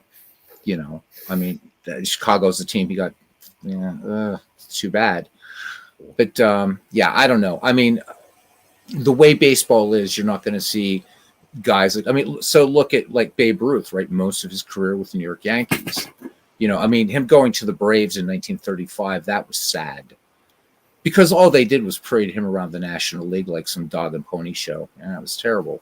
I will agree with Mike that Altuve should be the starter with the Astros, maybe with I don't want to say Bill Doran backing him up, but I haven't even looked at the Astros. Should probably look at them, huh? That's a team I haven't really messed with. So we're talking rotation here. No, we're talking like fielders. Altuve. Oh! Let's go to lineups here. Not so position. Right, position players. Right. So Altuve, for the Houston Astros, isn't in he's not in the starting lineup at all. He's on the bench. It's second base. That's why Biggio's getting the start at second for Houston, and they're 3-1 right now. So always make Biggio the Astro second baseman. So he says Altuve's a cheater. Yeah. Biggio had that awesome helmet, filthiest helmet in the history of baseball. Yes, I loved it. I don't know what. I guess was that just like bat tar? What the hell was that all over? Is that what that was? Tar. Yeah. Okay. All right. And he just never cleaned his helmet. That's why. I loved it though. I loved it, man. Biggio, that helmet, and like you could barely see the Astros logo on the helmet. It was brilliant. I loved it, and I wanted more people to do that. This Astros team though is pretty good, man. It's pretty good. You got Terry Poole on here. You got Ashby, right? Bregman, pretty good player. 80s players. I'm guessing Rusty isn't on this team, is he? Let me see who's on here. I would like to see either Rusty or Jimmy Wynn, but maybe not. I might have to sign Jimmy Wynn. and that's fine because no, there he is. Jimmy He's Wynn. Okay, yeah. Springer's he's starting in center, but Jimmy Wynn, the toy cannon, is here. Okay, good. That's at least one that I would have to say. The guy that wrecked my no hitter. Right, exactly. I know that was. I'm watching that, and you didn't tip your hand at all, and I'm like, damn, gonna have a no hitter here, and Jimmy Wynn. It was a single. Yeah. Yeah, and then of course the guy after him singles too. So yeah. But no, yeah, that was double 67 that he played for them. It was like only reason I ever heard of Jim Wynn was he had a ball onto the freeway. Mm-hmm. And what he had he could swing the bat. Mm-hmm. So is Jose Cruz was one of JT's favorite players. Mike says, with or without garbage cans, Beatles. Oh my God. So I mean, this is a pretty stacked team. You got Bill Doran not starting, right? So, yeah, that's who I would have thought of as. In fact, if you had to, maybe I put Altuve over Doran. You think so? Yeah, I mean, all around. Well, is Doran? See, my problem is I don't know the defensive metrics for Altuve versus Doran. Yeah, that's the only, So Carlos saying cracks them up when Astros called the cheaters. The difference is they got caught. Yeah, I mean, there is that because I mean, it always was. I mean, who was it? Cheating's always been part of baseball, but the Astros were stupid enough to get caught. How about if we put it that way? Yep. They were stupid enough to get caught. Well, either that or they left a pitcher disgruntled enough to do it. Yeah, good point. So like here, I mean, the other thing why I'm just doing one pass here. So there's like all this deep stuff that you can do in this game, and I can't be arsed. So however this is I'm not even touching anything right now. I just want to see how this plays out. And if I decide this is something I want to play with again, then I'm going to kind of go deep into all this. And, because you got Dusty Baker here asking for strategy or whatever. But if I check Joe Espada, whatever, maybe this all changes. There's just so much in this. And it's like, you know what? I just want to play and just sign some players and what have you, tinker with lineups. Aaron, you want to talk about stuff being off the first couple of years that Indians and Brewers were considered interleague? Yeah. That took me a few years to get used to as well. Let me put that up here so everybody can see that. Because I remember going to many, or at least a few Indians Brewers games, and that's how I want to say, like, Paul Muller became one of my favorite players. Paul Muller is an excellent player, excellent ball player. I was always a Paul Muller fan, and I'm not a Brewers fan, but I like Paul Muller. Yeah. So because he looked like a regular dude who just had tremendous speed. Yeah. Then there's the Padres, the team that gets no love from anybody. Is there anybody in the community whose favorite team is the San Diego Padres? Probably not. Yeah, I don't know. I mean, because we got the Dodgers are represented here, the Reds, Braves, Pirates, Yankees, yeah, even the White Sox. Robert's the Mets. I know. I know at least one A's or Giants fan. Even Padre fans hate the Padres, says JT Dutch. Oh, yeah, I don't know anybody. I think every other club, I can probably name somebody in the community. Well, let's see, D-backs. So like Robert's chat is a good place because you get a real mix of baseball fans. I know that speaking of other people, the JM Baseball channel, if you want good baseball content, they are now doing something. I think it's them. They're doing they have a random number generator, and you have to build a lineup for anybody that played for them from 2000 on, and you have to average a certain OPS. It's actually kind of fun. What is it again? I think it's. Let me see if it's them. Okay. Yes, Carlos, your Cubbies. They're represented by you and David Lando. So 2 Cubbies fans. Well, he's a Chicago fan, so Marco 2 Cubbies Scola fans. also, if he would have, if now that he's kind of Okay. Cincinnati is Philip Reynolds, Aaron Reed. Yep. There's 5 Pirate fans that I know, 6 Pirate fans I know of in the community, including myself. It's JM. It's a capital JM and then space baseball. Okay, I'll check it out. They do. It's by division. They have to hit a certain number. Okay. Or the closest to that number wins, and they're doing each division. I think there's 1 division left, and it's players for a single season, their OPS numbers, and it's essentially it's pretty good. So I'll check it out, man. Thank you. But yeah, it's one of their guys, or one of the John Boy Media is a Diamondbacks fan. So okay, so the D-backs are represented then. Okay, for at least on YouTube, yes. Braves, we know it's that Dwayne Martz guy. Yeah, I know there's an Orioles fan. The Mariners. Yep, actually, the Dodgers and the Mariners, I guess you could say. We can skip the damn Red Sox because we already know that most. It's crazy how many Boston Red Sox fans are in this community. It's crazy how many of them. Oh God, Indians. You and oh my God, geez, who's the other guy? Yeah, Larry Harris. That's exactly. And, Colorado. Doug Hunt, maybe, I think is another one. Doug Hunt is a Pirates fan. He's a Pirates fan. Okay. Yeah. I know there's at least a couple others that Tigers, Steve Tate. Tigers is Steve Tate, definitely. And Chuck Rawlings, who shows up on yeah. So I mean, it's I don't. What have you actually? Then again, it's like, okay, so the Padres, they don't have that cachet maybe of having famous fans, we'll say. Yeah, because Nathaniel is a Milwaukee Brewers fan, so we know they're represented. Okay. The A's, there's somebody here that's an A's. I know, what's his name? Steeler fan is an Astros guy. Right. Steeler fan is an Astros guy. White Sox, isn't that David Baseball Demo? I know, but there's another guy from Germany who used to be in our Shanks League. Forever Remain?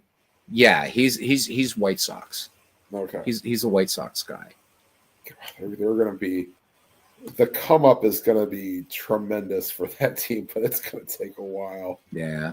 I don't know of any Mariners fans. So D. Scott Howard is in the Pacific Northwest, but he's a Dodgers fan. Right. So, and JT, of course, Dodgers. If we'd have got this whole thing rolling in like 2001, 2002, 2003, Jimmy Jam. Okay. Maybe you would have, maybe you could have got some more Mariners fans, but when you go, as long as they did without making the playoffs, and plus, how much of this stuff reaches to that area. Let's face it, San Diego is a Navy town. Yep. So St. Louis is Bob Borowick and ID Jester. They're both Cardinals guys. Mm-hmm. Robbie Wartburg, may he rest in peace. Texas Rangers. Right. Blue Jays. So I'm always confused with Sean, and he's not here tonight because I thought Sean was a Yankees fan. I think he's a Yankees fan. Is a Blue Jays fan. Cutter Historical. Oh, he's a Blue Jays fan. Okay. Yes. I've not wanted to bring this up to him. I have actually met Cutter Historical in person once. Oh, cool. Yeah. The trivia thing that we play on Thursday nights back in 2009 had a sports trivia contest to go to the Bahamas. Mm-hmm. And so, it was originally supposed to be, all these players are going to show up. And then the trivia organization forgot that they did it towards the end of hurricane season in September. And so none of the sports people showed up. So it was supposed to be $500 and there's going to be this poker tournament. You get to meet all these sports people. Mm-hmm. They're like, well, what if we gave you $1,000 for you and your you and the person you came with, would you still do it? I was like, yeah. So I met him in the Bahamas one time.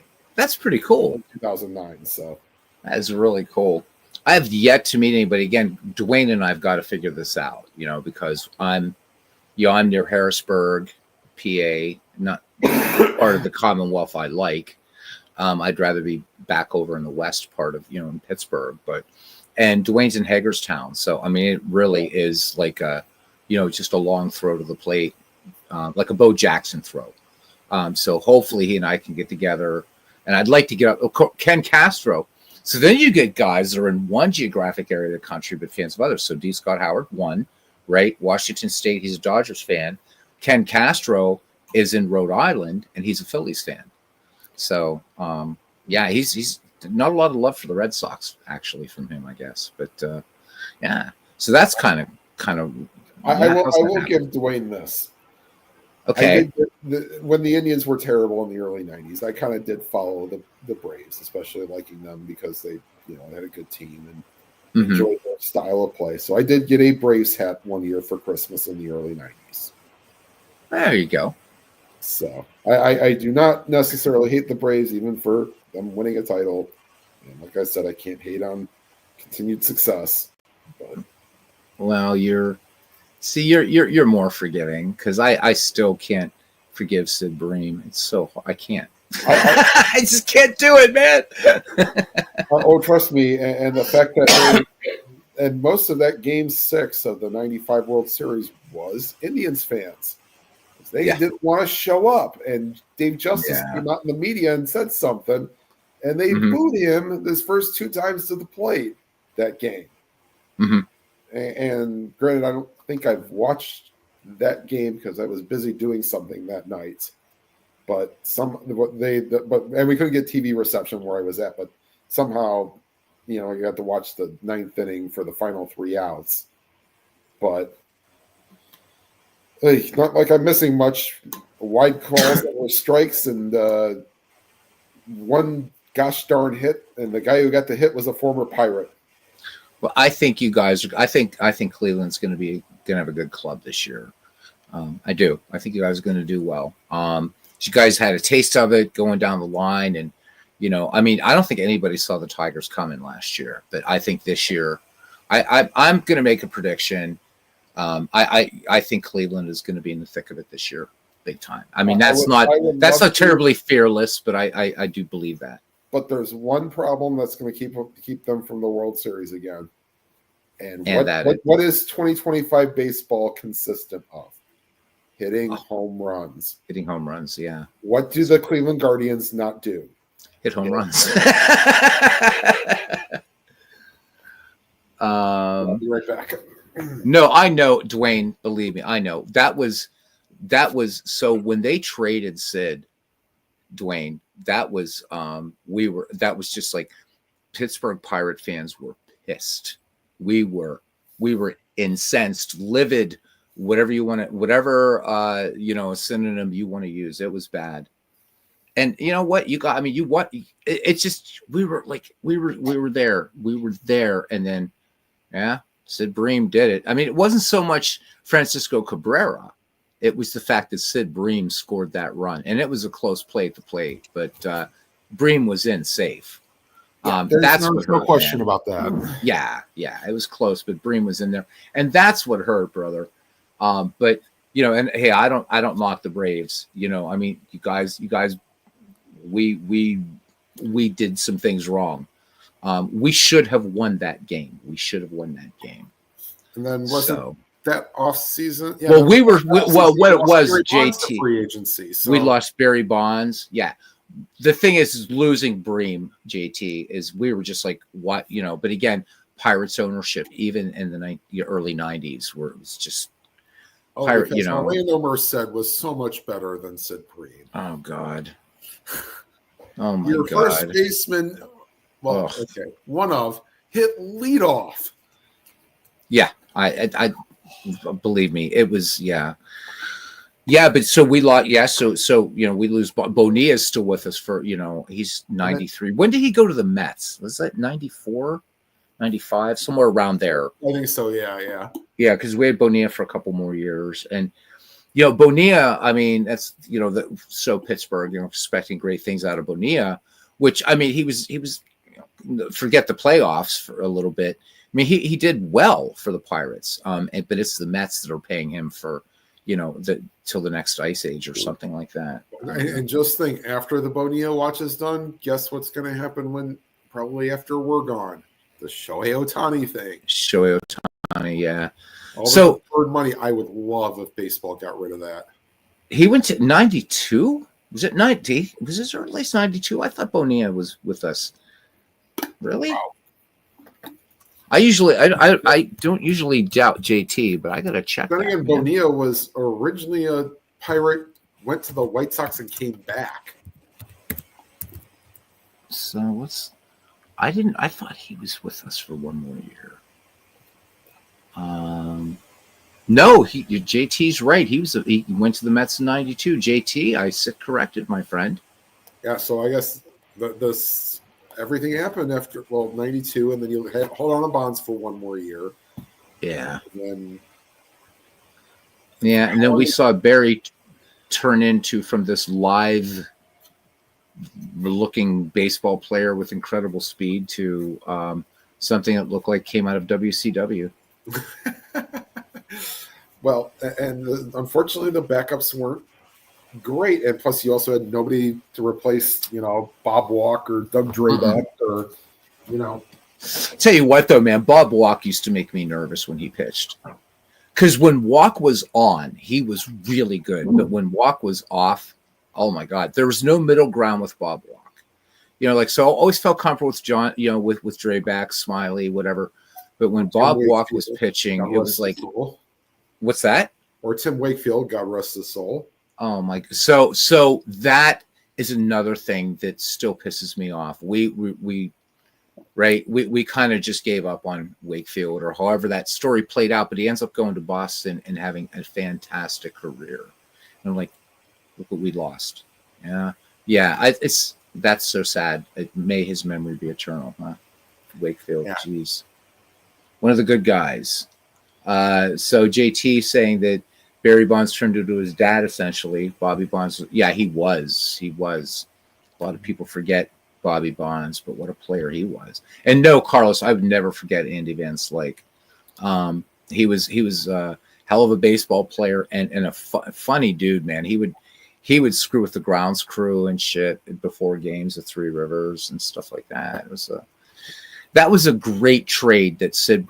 So when Sid Thrift traded Tony Pena, we were like, what the hell, right? So trades Pena for Andy Van Slyke, Mike LaValliere, and Mike Dunn. Mike Dunn doesn't pan out, of course, but LaValliere and Van Slyke, 2 out of 3 ain't bad at all. And that was that. I was going with that.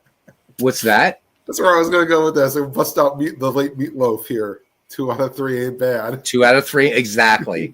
Yeah, because Mike Dunn, we were thinking, hey, wow, we got us a hell of a pitcher, and he was a wash. But LaValliere and Van Slyke, it's so important to those early 90s Pirates teams. But we didn't make it to the dance. And then the 2010 Pirates had Bob Nutting held on to the guys that wanted to stay there. Pirates could have been, I wouldn't be sitting here saying our last time in postseason baseball was 2015. We had some excellent players, but imagine if you had kept McCutcheon for that full time. Oh my God, I know. And Josh Bell, and it just goes on and on. Marte. Yep. Well, Russell Martin was on the downside of his career. Plus, you couldn't keep Francisco Cervelli healthy. That was another. Actually, was he with the Pirates or the Yankees that he had the concussion issues? I think it was the Pirates he got. It was the Pirates. And I like Cervelli is leading the Italian Baseball Federation now, so good for him. I always liked Francisco Cervelli. Really liked him. Good. The World Baseball Classic is this year, right? Yeah, and that's another thing I can tell you guys is that's going to be something new in World in Out of the Park 26, because that's already there's one feature I can't tell you guys that I just found out tonight about Out of the Park 26, but World Baseball Classic, yep, this year. And When I was living in Holland, we won it. The Dutch won when I was living in Holland. It was like, but all the players were from the Caribbean. Was yeah, I know, right? Rick Albert Blyleven. Yep, exactly. So and also, I guess playing for the. Let me make sure I got this right because I thought I had seen this. Oh, I will definitely do that, Truth Hearts Wilkie. I was looking for something in Diamond Mind as old timey. Thank you, my friend. So the German team will have a player on their team named Jaden Agassi. And if that last name sounds familiar, it should sound really familiar. So is that Andre's son? Yes. Oh wow. Yes. Wow. That's a kid he had with Steffi. Oh, okay. Wow. That's why he gets German right, because Steffi Graf, right? Yeah. Mm-hmm. Yeah, okay. Wow. I didn't know that. Tim always learns stuff from you, man. I just saw this the other day. I was like, oh, wow. Okay. Another way of knock another one off for Tim starting to feel old at 45. Tennis players he saw growing up having kids play other sports. Funny stuff. You know, Mike, I'm afraid you're going to be right because Skeens, I mean, he's smart. He's going to go where the money is. Bob Nutting is not going to pay. If now, granted, let's I'm going to be real. As a Pirate fan, I am we're all chuffed about Paul Skeens because, again, as a franchise, we're not there. Again, there's not a Pirate in the Hall of Fame as a pitcher, not one. No. There are people who played for the Pirates, like Vic Willis is in the Hall of Fame, but he's in there as a Brave. So we never had anybody, right? I mean, Babe Adams still holds a lot of pitching records for the Pirates. But here's the thing. You look at Skeen's story, right? I mean, last year was amazing. And he's filthy. I mean, he cuts 5 pitchers and all that kind of stuff. But we'll see. If he does well this year, Bob Nutting's going to have to pony up. He's going to have to pony up. And Mike, I'm afraid you're right. I think Paul Skeens is going to might end up with the Yankees, could end up with the Dodgers, Cubs, one of the clubs that are going to pay him. So Pirate fans, enjoy Paul while we have him. So however long that is. And to be fair, that's why I think Major League Baseball needs a floor minimum. Yeah. You have to spend, just like what hockey does.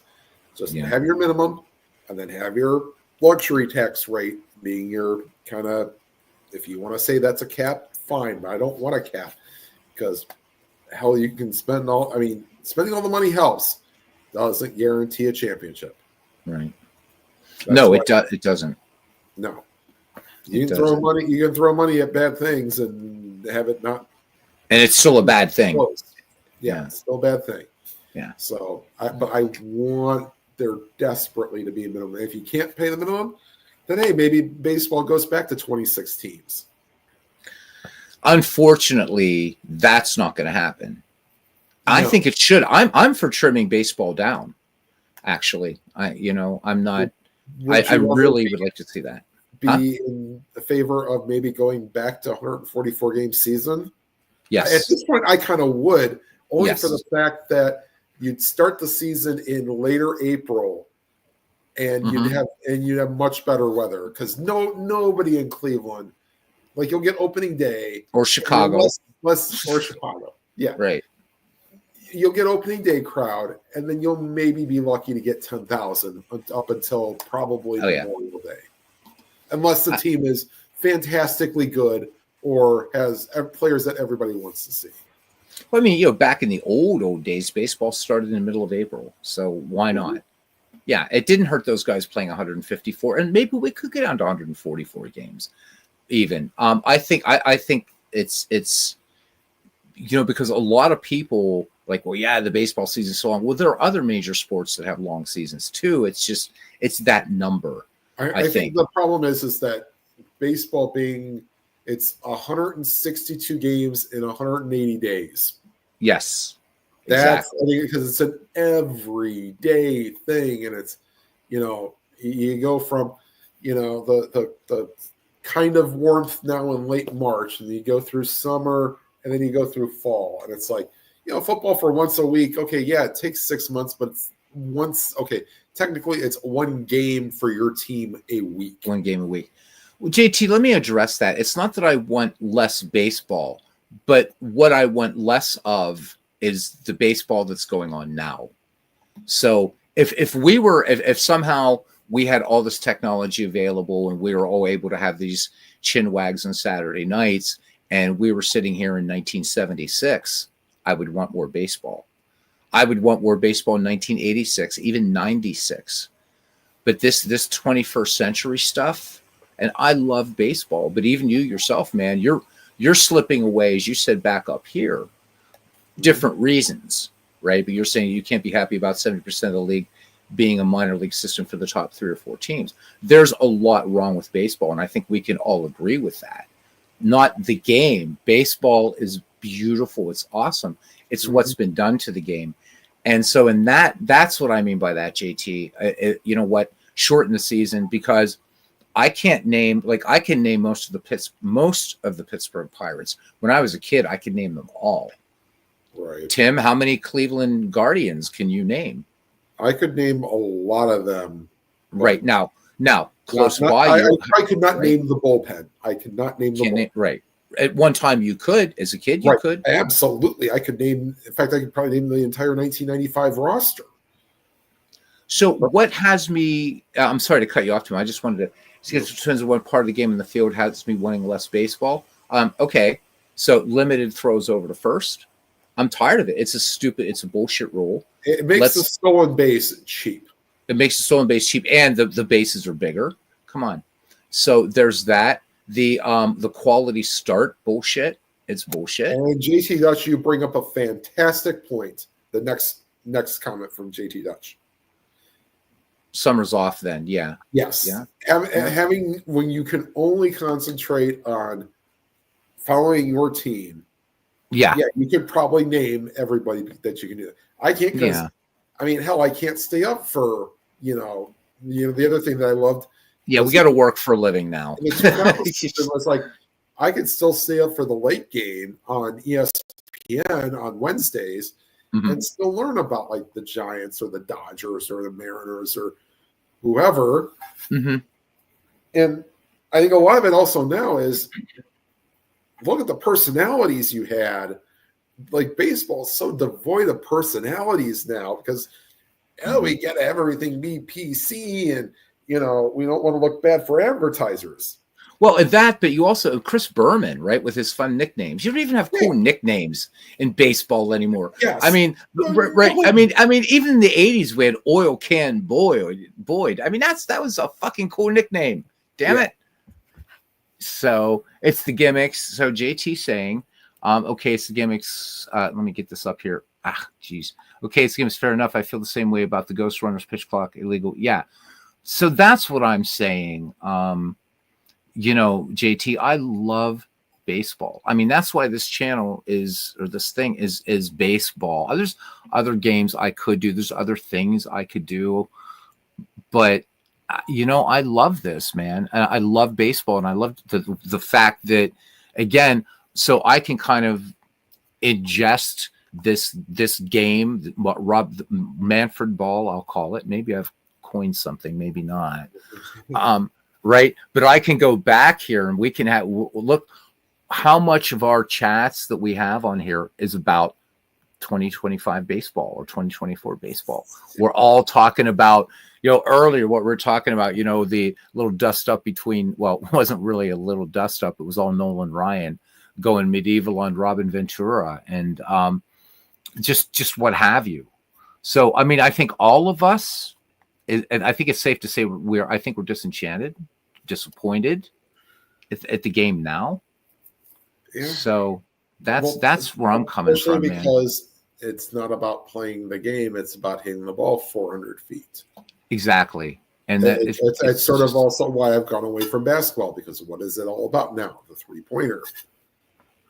No, I mean GT. I think that if you and I were talking, as opposed to I'm reacting to you, Yes, I agree. Look, I am excited about opening day. I can't wait. I am so psyched. I'm going to get ill that day, and there's usually like a triple header, 3 games. I'm going to be watching them. So yeah, but all of us here, I mean, what I don't know what the demographic here is, but most of us are like 40 and over. Aaron is the kid here. I think, Tim, I don't know how old you are, but I think Aaron's the youngest. I'm 45. Okay, yeah. So Aaron's like 30 something, whatever. Yeah, but usually I've seen you. I don't think if I see anybody younger than 30, I'd be surprised. Oh yeah. Oh my God, yeah.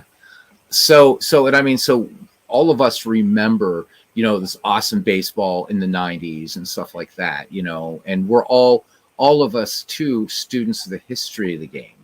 So here we were earlier talking about Roy Campanella, and JT, you brought up that great stat about Roy in 1953. Well, you didn't see Roy Campanella play. I didn't see him play. Tim didn't see him play. Maybe Clinton Parks and Ken Castro, maybe, but I don't even think they're old enough to have seen Roy Campanella play. In fact, I don't think they did at all. So that's the thing that, yeah, I mean, if there was no baseball, 2020 sucked because there was no baseball because of that thing that happened around the world that you're not allowed to say on YouTube for whatever reason. So I'm with you on that, man. But I just, there's been so much, and I use the term violence done to the game. It's too much for this gimmicks and bullshit. And again, them saying, well, we asked the fans and the fans answered and we listened. No, they didn't. There's not one person in this community, whether it's here or with a Red Sox fan or anybody, there's not one person that says, yeah, I got an email or a survey thing from Major League Baseball asking what changes I would like to see. Nobody got one. I don't know, Tim. I don't know. I don't know anybody got one. Nope. And JT Dutch, the only way that they could maybe fix is if teams would finally let starting pitchers go past the sixth inning. If I want to say get to Willard Perry throwing 340 innings. Yeah, because knows that shit ain't happening anymore.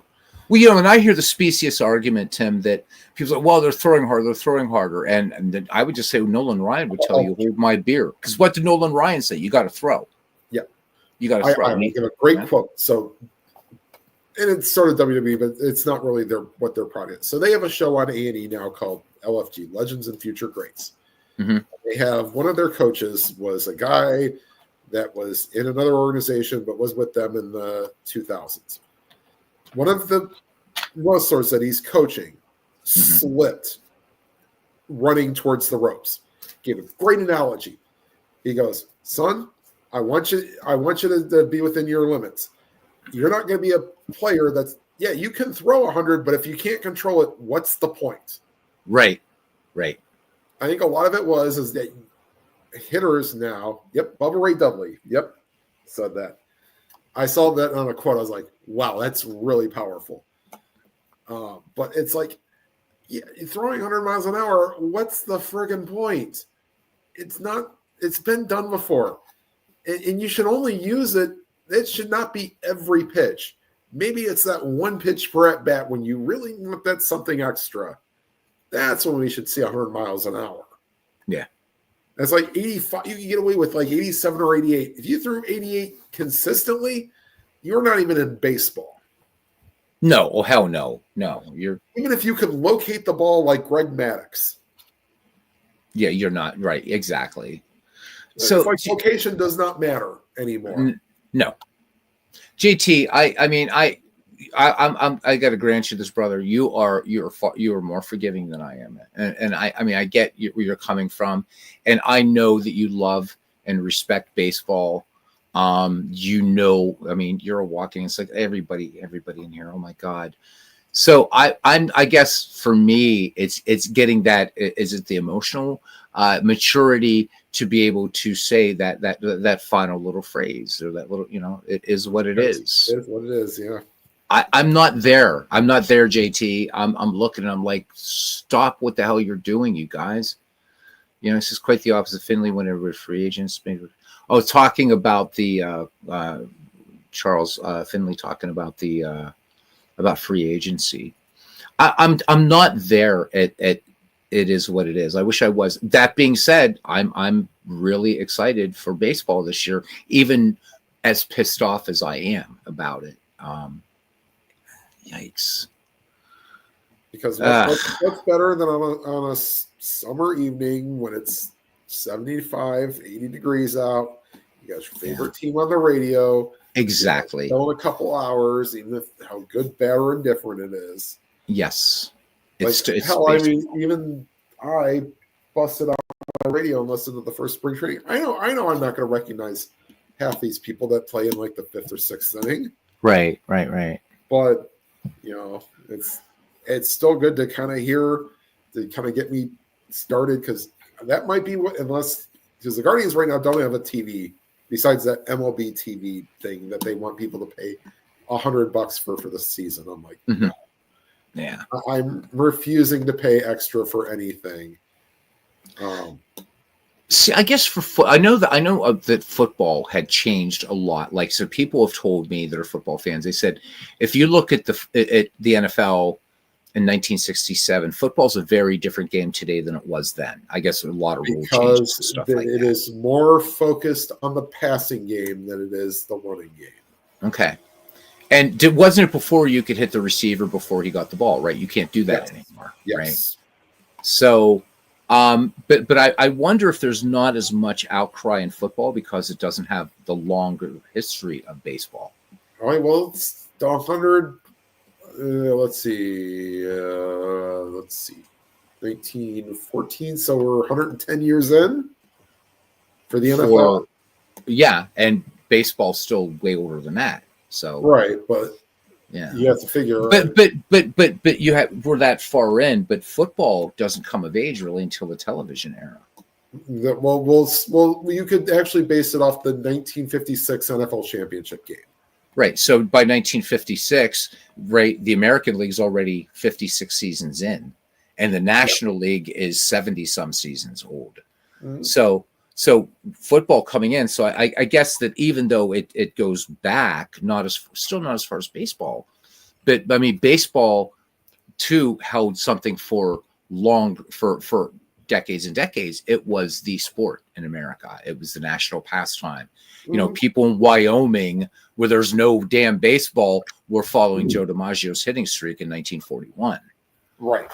You know, how many people were that glued to whatever was happening in football in 1941? I have no idea. I don't know. I'm not a football fan, but I'm just trying to reason the outcry for fans like myself who love the history of the game, this long, amazing history, and seeing things change. As you said, stolen bases are cheap. You know, back when go back to Ricky Henderson, they weren't cheap then, man. We don't have to go back to dead ball. Just go to Ricky. The point. Ricky stole 130 bases, but he did it because he read all the pitchers well. Yes, it's like you don't have to even read pitchers that well now because you can pretty much know. Oh, he has to either throw me out now or I get the base automatically. Yeah. Listen to this. The pitch clock has helped with the dead air. It has done that. I find that the least offensive new rule. The one I find, the two I find is getting rid of the shift and limited picks first. Well, the shift. Come on, the shift. The shift was based off of the fact that they realized that pitchers weren't gonna, or the hitters weren't going to, switch. Oh, I don't want my dinky ass little, hit. You don't want to drop a little flare to the opposite field, right? But that's bullshit, man. So what do? They outlaw the shift. That's crap. I'm sorry, man, but Ted Williams talked about that back in 1946. He said the Cardinals put a hard shift on me, and he said, yeah, I wasn't going to try to dump one. And Ted Williams could have, right? And he didn't, man. He still hit to right, and he said they did what they did. I did what I did. And that was fair. And if it's good enough for arguably baseball's greatest hitters, why isn't it good enough for these people playing now? No, instead, the office of the commissioner has to outlaw the shift. Come on. So in the football analogy, that would be like saying, okay, defense isn't allowed to blitz or whatever the big what's that one where all the defense, they just go after the quarterback. They want to kill him. That's a blitz, right? Real fast. Yeah. Yeah. So, so Aaron Reed has a thing to get us back on track for baseball. It was the reserve clause that the reserve clause. Yeah. Yeah. So interestingly about the reserve clause, Aaron, is when that was introduced in the 19th century, players welcomed it. They loved it because it's like, okay, I'm assured of a job next year. But the owners took advantage of it. Now, was it? No, it had to be Uberoth was probably the commissioner during that collusion scandal in the 80s. Yes, I think that was Uberoth. Okay, because baseball's only had like 6 or 7 commissioners, I think. Yeah, out of all their history with Landis, Chandler. Here we go. Yeah, we're just naming off the commissioners. Ford Frick. Yep. Bowie Kuhn. I'm not naming in order. Yeah, and there's one in between Frick and Kuhn that's not well known. Let's see here. So yeah, who was baseball? I don't remember because I remember Giamatti and blah blah blah blah moving forward. Faye Vincent, God rest his soul. Faye Vincent, yeah, Faye Vincent. William Eckert. You want to get on, JT? He was after Frick, but before Kuhn. I don't remember who that was. He was from 65 to 68. And then you run into Kuhn and Uberoth and Giamatti and Vincent and Selig and Manfred. Well, the last two aren't real commissioners. JT, come on, man. I'm still good for a little while. I know, Tim, you're sounding ill, man. I mean, you're welcome to stay on too, but yeah, I'll probably stay on for a little bit longer, but yeah. Come on, JT, click that link. Looking for you. So who was it, Tim? Did you say was the missing commissioner, or don't we know yet? No, that was let me pull it back up here again. Okay. This was after Ford Frick was William Eckert. Okay, yeah. He was a retired Army general.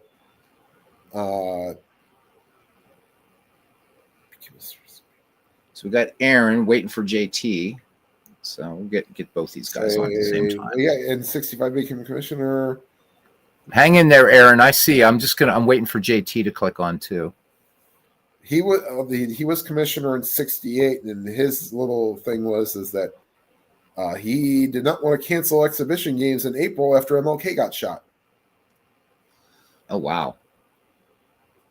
Wow. I definitely would have done that, and then again, Pete take your time, JT.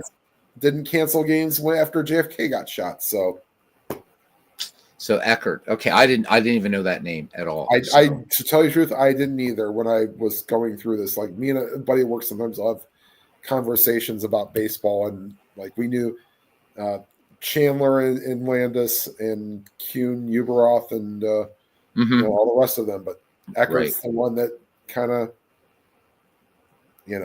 and White Sox were acquitted in 20, I guess.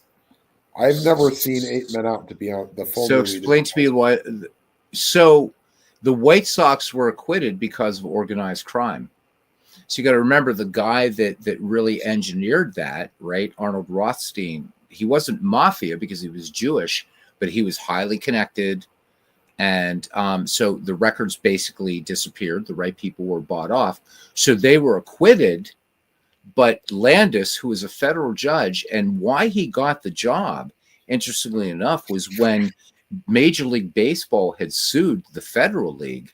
Landis, who was a showboat judge, all this kind of stuff, and his decision about the Federal League, I'll get JT Dutch on here in a sec, and Aaron, was actually reversed later on, but they gave him the job because he ruled in favor and said that the Federal League, right? So Landis just decided, all right, they've given me power, and he threw out those players. So they were acquitted in a court of law, but they were acquitted because the confessions had disappeared. That's exactly what happened. They were banned because the owners told Landis, they said, You have power. We can't fire you. He was an autocrat. He had all the power he wanted, helped save baseball, but then was also an implacable enemy of integration. But that's so those White Sox should have. Well, Joe Jackson, I don't know. Let's get JT and Aaron on here. JT, you're on. Aaron, you're on. Welcome, guys. I gotta see Houston. Do you read? Hey, Yep. hey. Copy. We All hear right. you. Roger, over. That's for my favorite movie, Apollo Oh, yeah. 13. Love that. Houston, Love that no movie. problem. Do you read? So how you guys doing? Good. Doing good. fine. Good. I'm on the left coast, so I'm great. It's just after midnight here. Dude, when I I don't. enter my I don't have prime. to be at work till 2:00 or to 1:00 on Tuesday. So have at it. You Okay. said you had a lot to say, man. Hit us. Hit Well, us. I wanted to talk about Aaron Reed was talking about Flood challenging the reserve clause and all that. They just challenged the interpretation of the reserve clause. The owners felt like it was 1 year and then 1 year and then 1 year in perpetuity, and the players felt, hey, it's just 1 year. I'm reserved for this 1 year, and then after I complete that, I can sign with anybody. And so when they brought in the arbitrator Peter Seitz ruled that the players' interpretation would prevail, and that's what started free agency after guys played out their option years. Now, JT Dutch, Yeah. would that be also probably what may have started the 10-5 rule? You know, the 10-5 rule was, I think, earlier. I think in 72 they got a concession because there was a little bit of a strike at the beginning of 1972. Yeah. Mhm. That season. Yeah. And they got arbitration out of that, that led to the free agency decision in 1976. So it all led up. I mean, Flood was the first guy, and he lost his case in the Supreme Court and all that, but that put eyes on these They other wound things. up doing So what the Flood Players sued for Association kind of anyway, worked wasn't it? around it. Marvin Miller kind of nipped at the edges there, and that's what led to the big victory in 76. I think the 10-5 started in 72. I could look that up.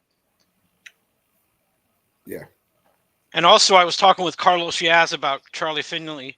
Finley wanted everybody to be free agents, and Marvin Miller was brilliant. He said there should be an eligibility requirement. You play 6 years, and then you're eligible, which keeps the supply down, and the demand will always outweigh the supply, and the prices will go up. He said that If in the everybody baseball would have been series free as well. agents, then the prices would have gone down because the supply would have met the demand. So Yep. Finley understood economics more than the other owners did. He was a smart man. He wanted to sell his players for money, and he should have been able to do that. But That's Bowie probably Kuhn why hated Bowie him, Kuhn didn't hated like everything him. he stood for, and he just did it out of spite. He said, no, you can't sell your players for money. You have to lose them for nothing in free agency. And What that's was the bullshit. What was the story that they tried to sit Hank Aaron out in opening weekend, the opening day of like the first three series with the Reds in 74? We're going to break Yeah. the Roos record. Yeah, They just wanted tried. for publicity. They wanted to be at home. The publicity And would have been better. He ties it in Cincinnati and breaks it in Atlanta, Yeah. where They wanted him to tie it and break it in Atlanta. and Bowie Kuhn said nope. Now that's a good decision. That's fair. Yeah, obviously. I mean, they shouldn't have been able to hold him out. And the first at bat in Cincinnati, boom. Billingham. Yeah. Yeah, April Jack 8th, Billingham, 1974. That's right. Yep. And then that's Marty Brenneman's that's a first correct call. And that's a correct decision in the interest of baseball. But when he overruled Finley trying to sell Raleigh Fingers, Vida Blue, Joe Rudy, I think they were in like Red Sox uniform or something like that, and Bowie Kuhn nullified that in the best interest of I hate Charlie Finley and everything he stands for. So that was it wasn't the best interest of Bowie baseball. Kuhn and the other owners. Bowie Kuhn. The other owners didn't like Finley because he was a maverick. He was a contrarian, and they hated him. Yellow baseballs. I was listening. They also yellow baseballs. Like they didn't like Bill Veeck too. Meck was a maverick. So. I was listening to the audio of the Hank Aaron 7-15 game. There's audio of the full game on YouTube. Mhm. and they were and Milo Hamilton's like, Bowie Kuhn is not here tonight or today. He's somewhere else, and they booed immensely. It was like Yeah, he they broke the absolutely should record. have booed him. He should have been there. He Yeah. broke the Yeah, I record. agree. What's wrong with you? I mean, that was the What most are you doing? iconic record in sports. Yeah, Oh he my God. broke the freaking record for crying out loud at home in Atlanta. Now the crowd was happy for Hank, but it was like he got death threats. He got it was Oh, it was just. I He got mean, the whole. Yeah, it was. I read It a was lot like about it. it was like Roger Maris in '61. People Oh, didn't yeah. want to see him break the I record didn't want to that see him Ruth break had. it either, and then he did, and it was like And Roger said, "I wish I hadn't have done it. It just brought me headaches and pain Yes. and." the You media. know what I was wonder, Aaron, you know, it's the JT? same way. Huh? Is the two players? What I wonder, JT, are the two players that made an early threat on Ruth's home run, or right, were Greenberg and Fox. I wonder if there's any sort of stories if they had received any threats, because Well, I know Greenberg got a lot because he was a Jew. Jew, right? But I wonder Fox- about Jimmy Fox, because Yeah, I Jimmy don't there know. were two I don't know. outs.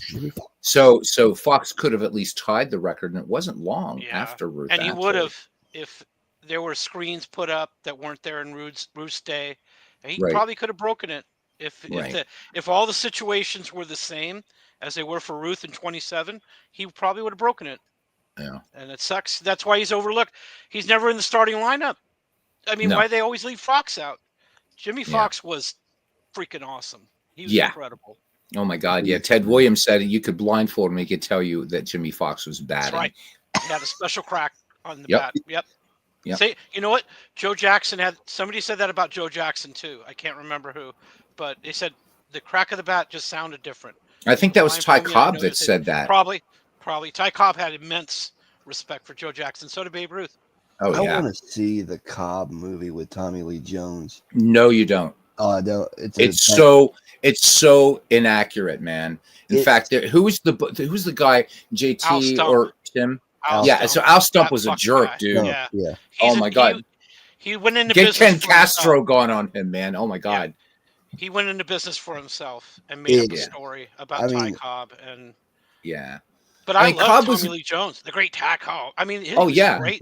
Tommy Lee Jones is a fantastic actor, and he was great. Yes. He nailed it. Yeah. So don't watch it expecting accuracy or Right. you know, I don't whatever. expect accuracy in certain movies Because it's not. like- I mean, Cobb was a bit. Yeah, he was a bit of a jerk. I mean, you know, but I mean, you know, he was a he was- jerk, a bit of a he jerk. did a tenacious. lot.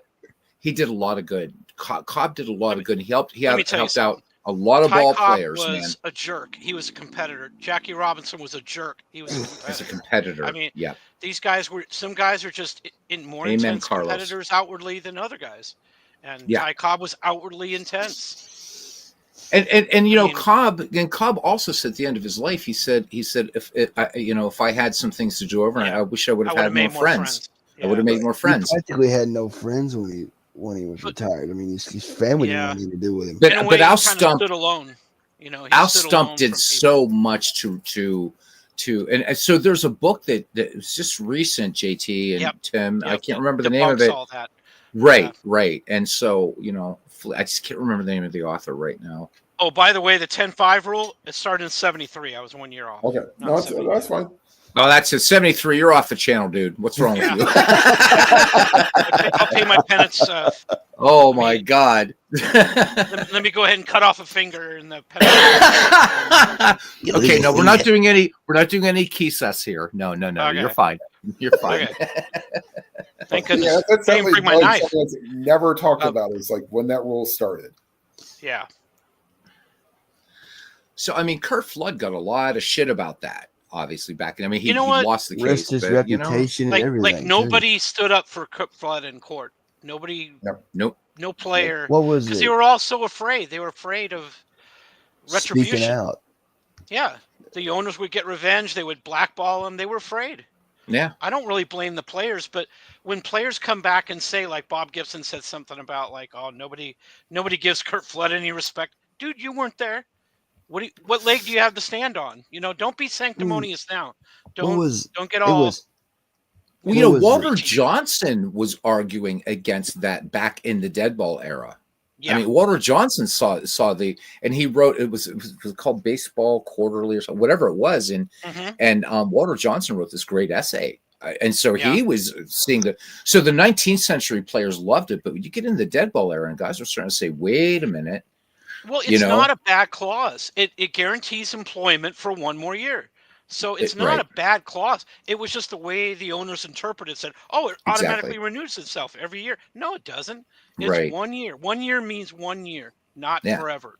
And that was the bone to pick. Reserve clauses are still in contracts now. It's just you play out your option year and then you move on unless a team signs you up again.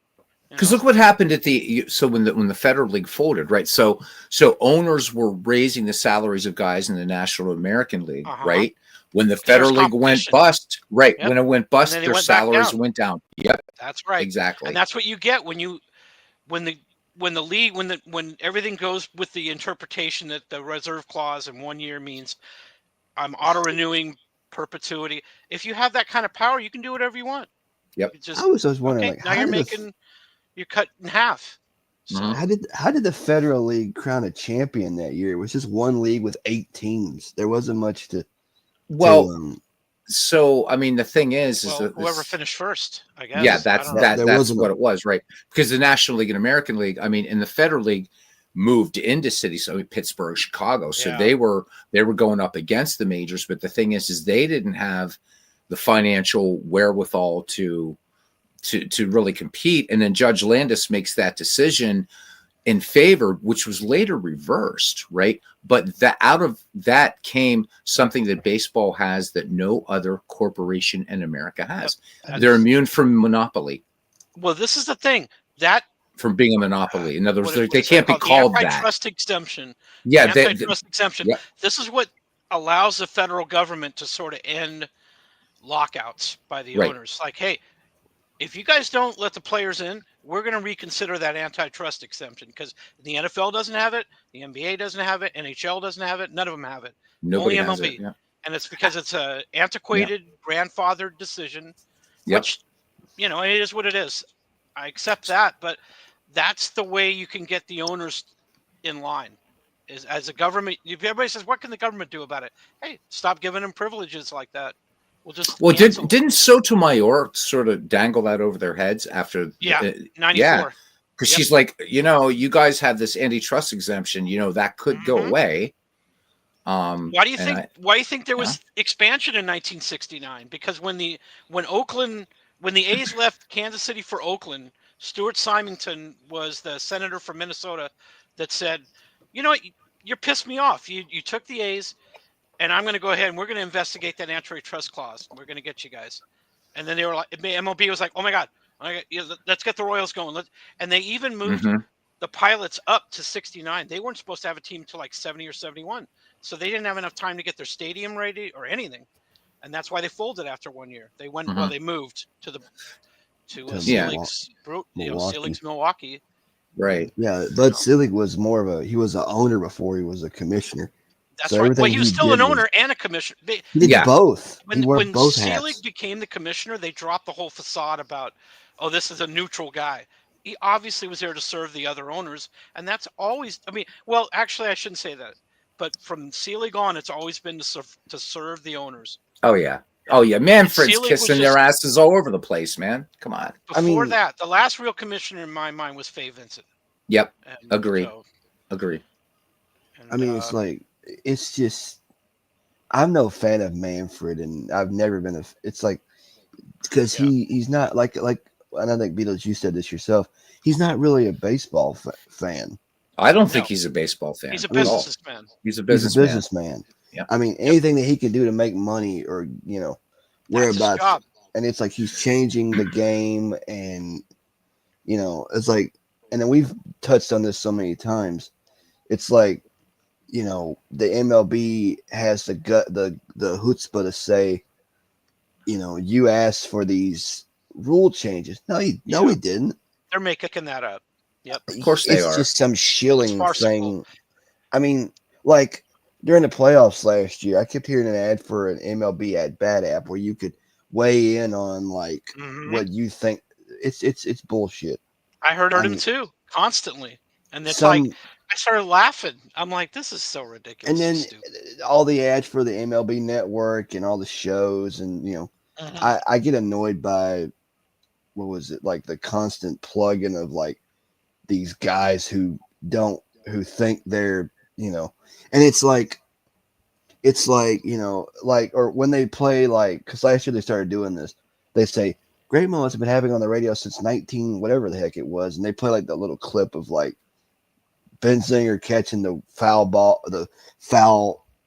fly in 90 that won the Reds the World Series, or Hank Aaron's 715 or something like that, and it's like, I'm like, what's the point of that? I mean, you're playing all these historical moments. Are they going to actually have like a retro on-demand library if you pay like a larger subscription fee for like you want to make money? Put that up. I would pay money for that. If you could get there was one that I want to go back to. So the funny thing, we went over the three players. I actually watched the Carlos Baerga game because I think it was on local television. You mean to tell me that people wouldn't go back and watch some of those regular? Of course they would. They would. Yeah. They might as well just let MLB drop the restriction and put them all on YouTube. Hell, you can watch the majority of the Super Bowls on YouTube. Well, the guy that has on their own website. Classic baseball on the radio here on YouTube, he's doing fine. There is a shit ton of old baseball games on YouTube. Yeah. I can't tell you the amount of the cornucopious amount of exactly. There's a cornucopia of like old baseball games from like. Yep. I heard of like one of the earliest one on there is 1934. Yes, Tigers radio broadcasts everywhere. I love Ty Tyson.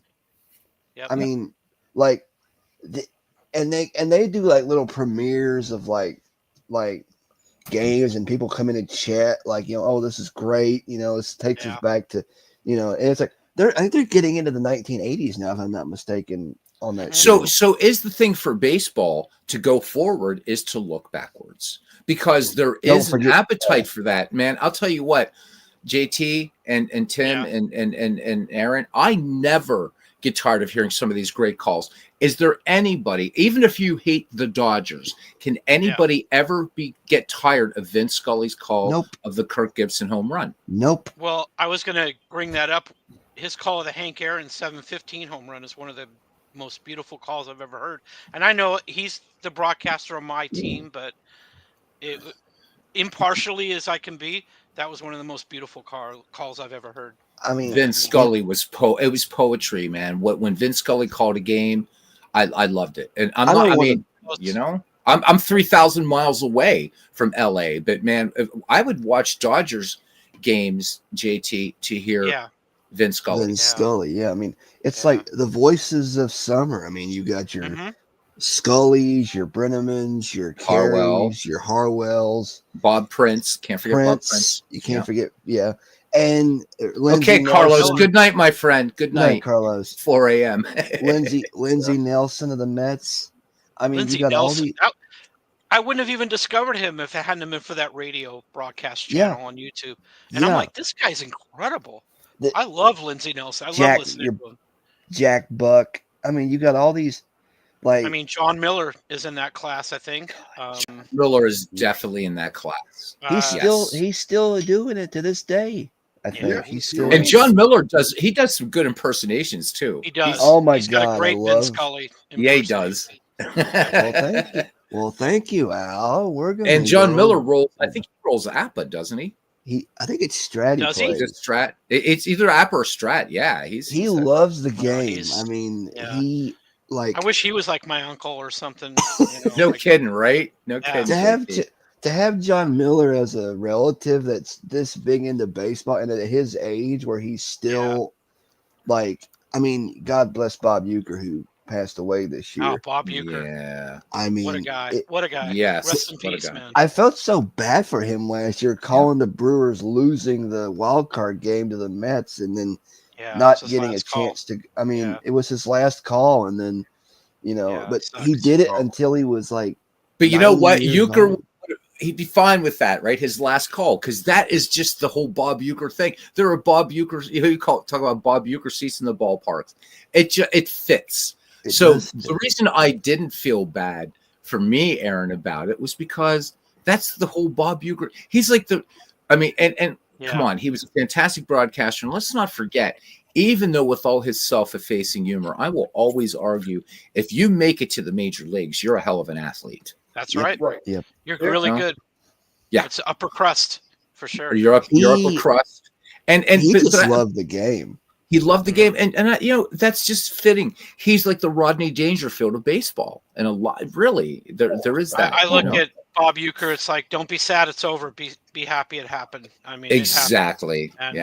He was, I'll never forget watching the pictures of his memorial and all the Miller Lite cans I'm like, this is perfect. This is because he was so renowned. I mean, imagine what he got out of a career that was so. I mean, he wasn't a star. He was the opposite. No, he wasn't. He was a fringe player, and yet he got an incredible amount of mileage in that. What was it? Somebody told him they didn't want him. They didn't ask for him. They just got him, and Uecker was awesome, and it didn't hurt.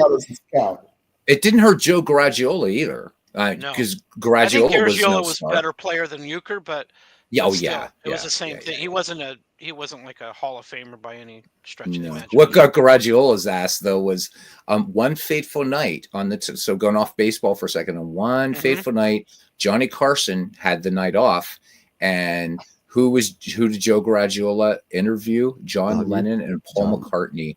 Oh my goodness! Wow! And it was a disaster. You can hear it. There's no footage of it, but you hear it. And Garagiola was out of his element dealing with those two guys. Oh my God! It's like asking Sparky Anderson to interview them. I mean, some guys when they get out of baseball, they're just like a fish out of water.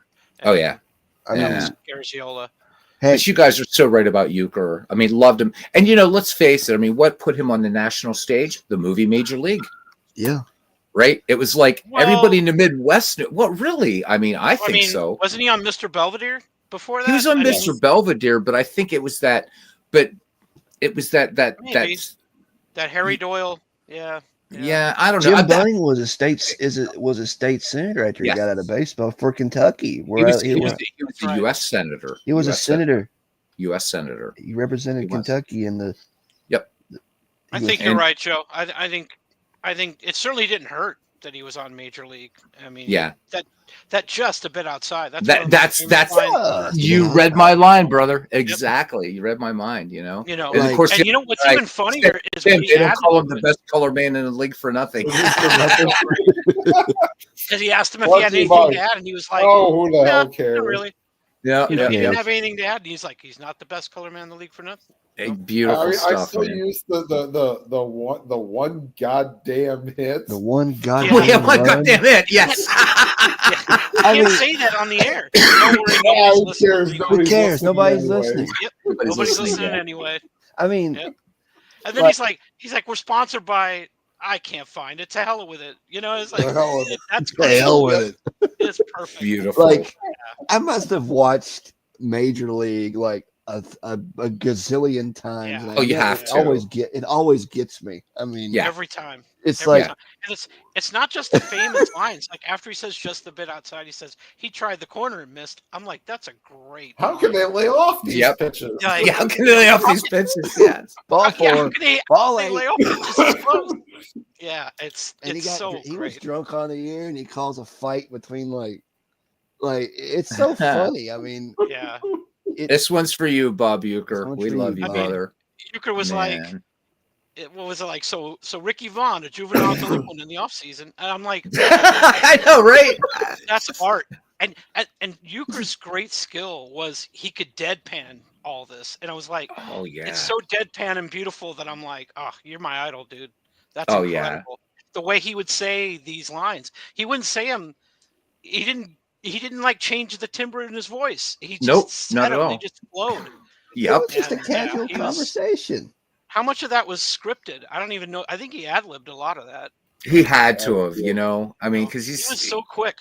He was very and he had the whole baseball broadcaster thing, and being able to do that, because you could hear, not that Vin Scully would say something like that, but you could hear one of the great broadcasters. It'd be like, this isn't out of the ordinary, you know. Ernie Harwell might have said it or whatever, but Euchre did it, and it was perfect. But you know, the other thing about that movie, it was so well cast. You know, like there's a little bit of it's not a tearjerker, but that one bit that I love that a lot of people don't talk about. But remember when Jake Taylor, right? They first get to Municipal Stadium, and he's there, and he hits the pretend home run. Yeah. That's a beautiful part of that movie, and that really encapsulates, right? This is this guy at the end of the career, and who's giving him an applause? The two guys at the start of their career.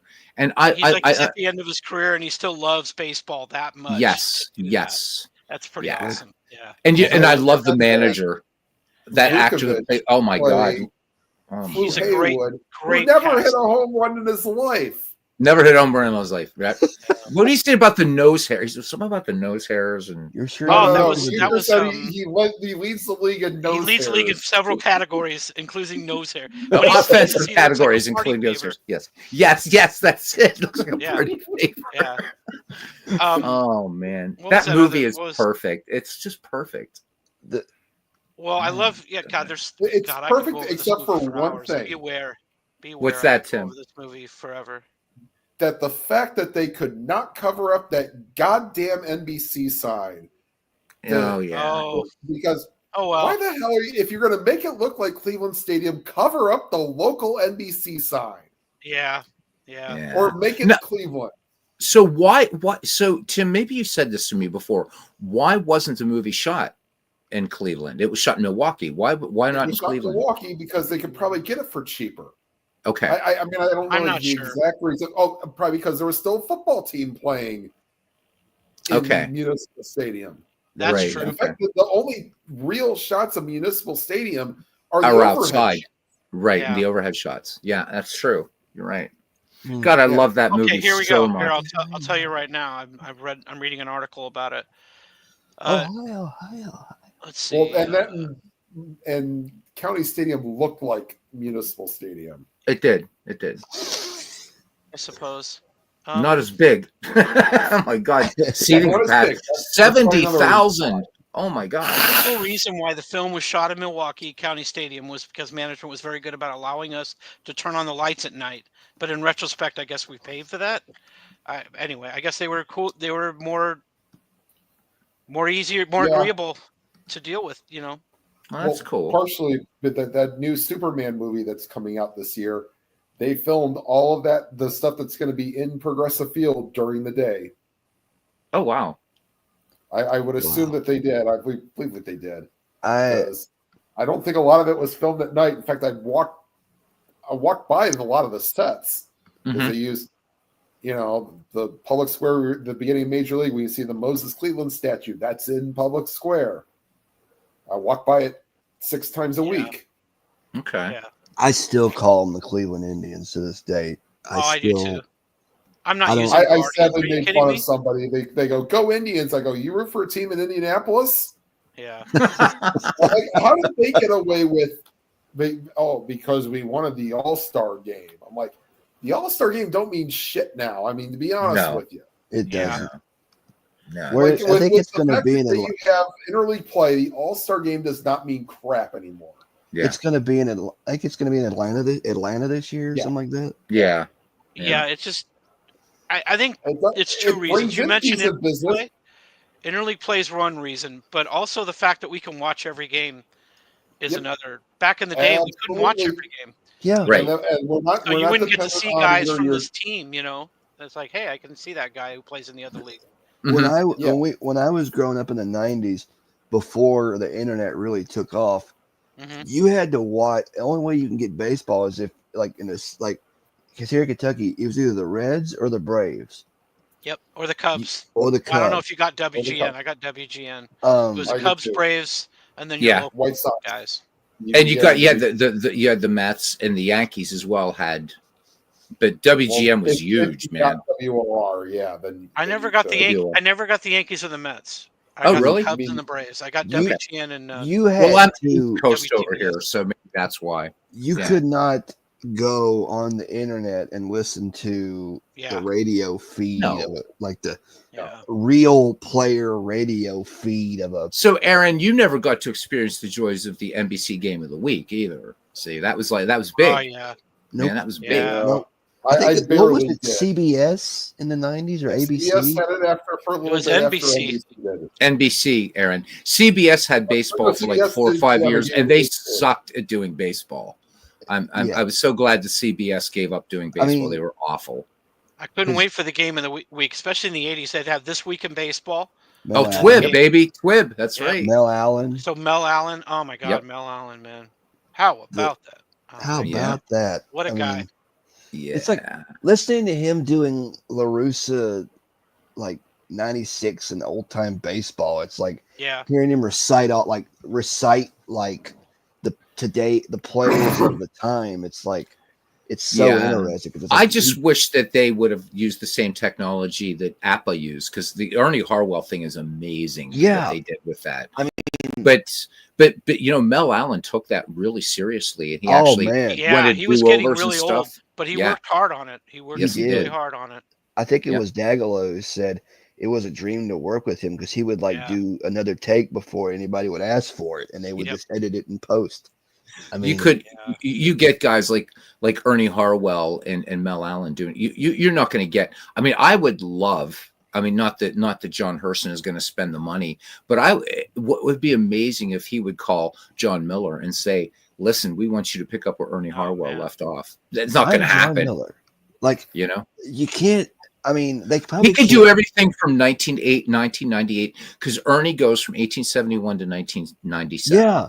If you could get John Miller, but John Herson, he's not going to do it. That should be like they're putting all their attention into AppaGo, which is inferior to StratMax in every way imaginable. I mean, I've got the new version of Appa for Christmas, and basically it's like the same game, but with a little bit of more bells and whistles, and they've added the early 20th century pitcher or 21st century pitcher durability option, along with a multi, what do they call it? Person that could play pitcher and whatever the hell they call it, multiplayer thing. Right. It is, and which is they kind of already had it, because you had Babe Ruth, but I mean, I get what you mean, where you could make that think for Ohtani, but everybody forgets Babe Ruth. Like, once the Red Sox could see that he could hit, he played outfield in the days he wasn't pitching. The drawback of that is, if you have a two-way player, it's two-way player. If you have a two-way player, you cannot export that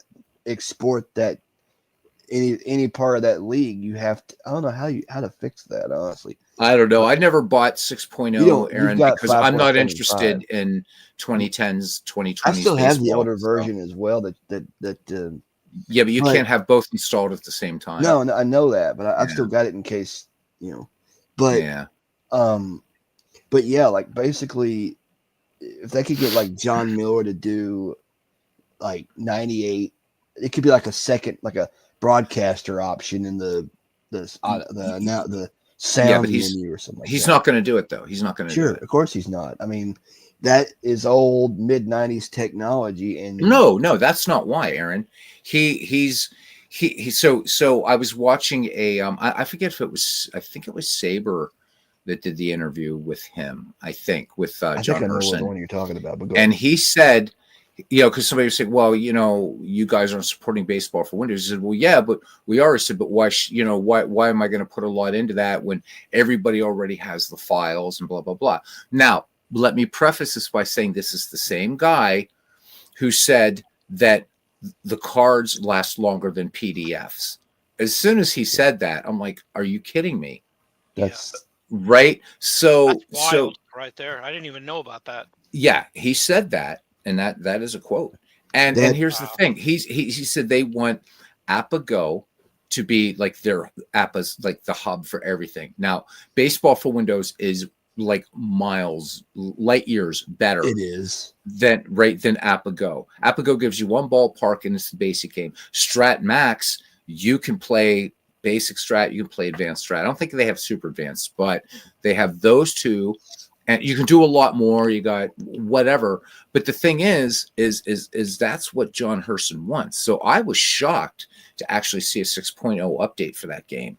But originally they were going to get told me about it. They were going to get Pete Van Wieren to actually pick up, but then they decided instead to update the game. But what they did is they yanked out the Fan Park Encyclopedia. That's why I tell people keep your old copy 5.5 or earlier, because that way you can do your own seasons, which is what I do in APA. Can you imagine if wait a second, Baseball Max, Strat Baseball Max is at one park, right? It's one park. It's one park, but it's one team's always blue, one team's always red, irrespective of their actual colors. Right, but right. Sounds like Nintendo baseball. But the thing is with APA Go, right? Yeah, again, there's the one, but it's Great American Ballpark. That's all you get. It's right, but here's the thing: you can choose like the level of complexity in Strat Max, and they're adding things in, and they already have like a very rudimentary cross-era play thing between teams that APA doesn't have. Whereas super advanced because they were doing super advanced on ballpark singles and stuff like that. I mean, for Strat Max, yeah. So I didn't keep Strat Max that long. I liked it. It just there wasn't enough to it yet for me to say, okay, I'll pay the $22 a month for it. Well, I've never bought it, and I won't ever buy it. I just saw it being played because Sportsman Z was playing it. A few other guys were playing it. I did like one game of it on here, like not a whole game, but I just showed it, and it's nice. It's got a better interface. The other thing too is, if you go on Strat's site, you get all kinds of information about Strat Max. Go to APA's site. If you want to find out anything about APA Go, you actually have to like sign up, have an account, And it's like, I don't like things that are, I want to know what I'm buying before I buy it. And I tried Strat Max, or APA Go, and it's just, and I'm an APA guy between the two. No offense there, Tim. I like Strat, but I really liked APA. My favorite cards and dice game was and is Status Pro Baseball. But is it not even on the front page? I don't even see any mention to it. I'll bring up the website. You can link to APBA Baseball, but it doesn't say APBA Go anywhere. So, I'm gonna get out of here. All right, Tim. Okay. Thanks for coming in, man. As always. Tim. All right. So I'm going to bring the website over, JT. So if you're watching, there it is. Well, no, I've got it up. I've got it up here. Yeah. So this is like you get a little getting to the first pitch. You compare this little bit to what they show you on what in Strat. I mean, Strat understands what's going on. Their entire website's better. Yeah. Whatever. The thing is that this thing. So Robbie Wartburg first told me about APA Go. He says, "Oh, you love baseball for Windows. You got me into it, and you might really, really like APA Go." And I said, I'll give it a go. And I did for a month. And I'm like, I didn't even like, it's like, okay, this is 20. At that time it was $20 a month. I don't know. I guess it's, yeah. And I'm like, I played it for like a few days and I'm like, okay, but it doesn't have this. It doesn't have this. It doesn't have this. They have a software product that allows that. Again, a cool thing that APA did is for those of us that were owners of the game prior to 5.75, they knew that we were using the Fan Park Encyclopedia. They have the migration tool that lets us bring those over. They have no problem. So I can do what I want. But so that was the cool thing that APA did. But when I looked at Strat Max and compared it to Strat Max, it's a better game. There's so much more that you can do with it. I've never played APBA. I mean, I don't know how good the game is because I've never played it. Right. But I've heard stories. I've heard like they don't have sales, which is kind of strange to me. But, so the reason Strat or APA doesn't have sales is this is okay. You ready for this one? You sitting down, JT? This is again. This is not fair. This is everybody. So what John Person said. He said, "Well, he said we want to be like they want to be like the luxury product." I mean, okay, get real, dude. Say what? Yeah, the luxury product. He said. If we have a sale, then people are going to be upset who paid full price. Now, which is bullshit. Now, here's the thing, man. I play action PC baseball a lot. Dave Cook has sales all the damn time. You know what? I've bought a lot of seasons full price because I love the product. And I'm not pissed if I buy the 1960, which I have it, but let's just say 1967 season for $15, and that next Thursday it goes on sale for $7.50. I'm not going to be pissed off. No, why would you be? Just buy another season for cheap. I don't know. Exactly. And yeah, you're right about Action PC with sales. I can't keep them out of my email. They're every day. They got Right. something going There's on. always a And deal maybe going not all on. baseball, but they have some sport that they Right. have that's on sale. And I'm like, or we're doing this, or we're doing that. So they're active. I can't get rid of them. So Yeah. that's and that's a compliment. They try hard, they work. I will Oh, yeah. say this, that it's because of APA and things like that that I have more respect than I did before for the ball players from like the early 20th century. It's like the way they play the game is how for you, Aaron, it's the perfect game in a lot of ways. We know that. So what a great adjunct for you to learn the history of the game by hearing somebody call those games. And the baseball for Windows, a lot of people look at it, oh yeah, I remember. Well, it's still available. That's another thing. John Hurston doesn't tell people it's still available. It's there. I don't know how many people have come on this channel and they're like, wow, how'd you get that to run? I'm like, you just go download it. You download it and install it. $28.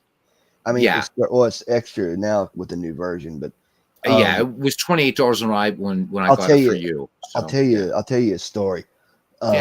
So I was showing my dad how I was doing this. Anyhow, plays a good game of baseball. Please go ahead. Oh my God! By comparison, though, I was showing my dad how this works, and he goes, "Man, if I played this game and tried to do all the shit you can do with it, I'd go insane."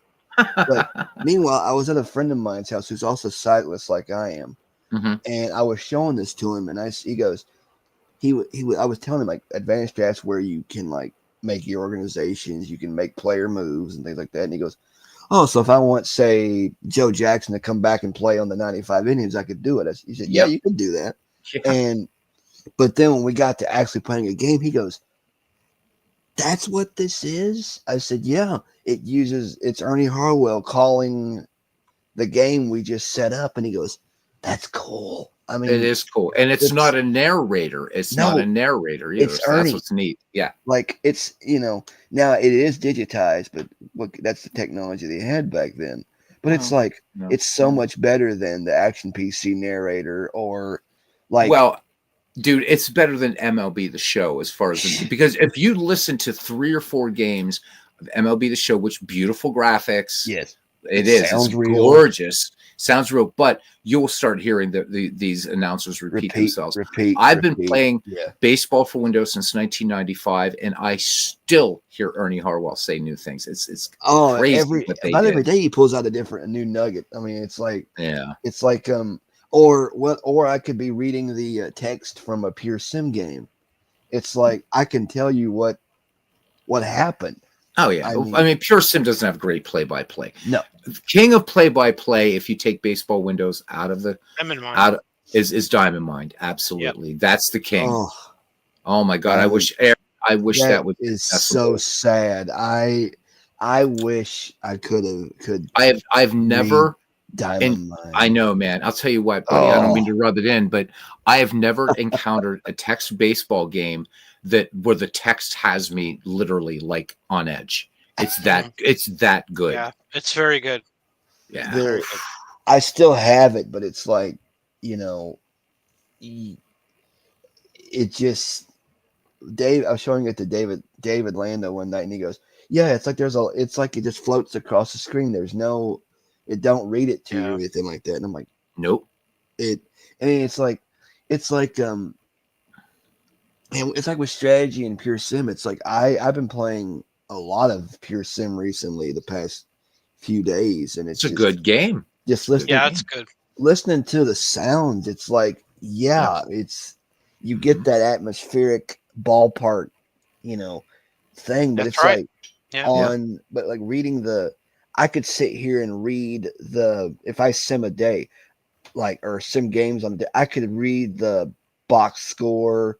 Who did what, But and it sounds like now I like the trivia that they throw in there during the pure sim games.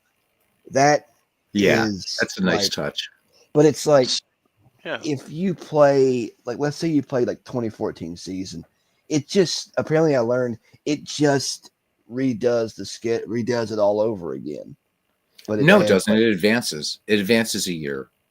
Right. Oh, that's right. It does advance. You can't stop it unless you tell it you don't want to end the season. So it does career play, because remember that the game it was competing with was out of the park baseball. Yeah. Same with Baseball Mogul. That was a competitor. What is Pure Sim Baseball Mogul as well? Yeah, baseball. I think OTP came out after Mogul, a little bit after that, but I can't remember. So out of the park baseball first year was 1999. Yep. Okay, Mogul was 97. So okay, so Clay was on him, Yeah, like what? I don't know about Pearson. I think they came out in like 02, 03. I can't remember. I'm not sure. I can't Pearson remember. Is a blast. I'm enjoying it. I mean, it's a fun game. It really is fun. I've got 1, 2, 3, 4, 5 digital games on my computer now. I've got the Action PC Baseball and Football, the Pure Sim and Strategy. Now I've got Baseball for Windows, so I'm occupied. If I don't want to watch or listen to like the email, I'll just do one of those, and it's like I'm entertained. I mean, that's why I put Baseball Windows on the channel, and I think some people wonder why. It's like because there's nothing to see as far as there's no animation or anything. But it's like that's the thing. It's like, guys, I put this on so if you're at work or you want to roll up a game or you're doing whatever, you got Ernie Harwell calling a baseball game. Honestly, no offense, I kind of fall asleep to it. I mean, I love it. It's very I have too. He has a very soothing voice. He has a very comforting voice. He does.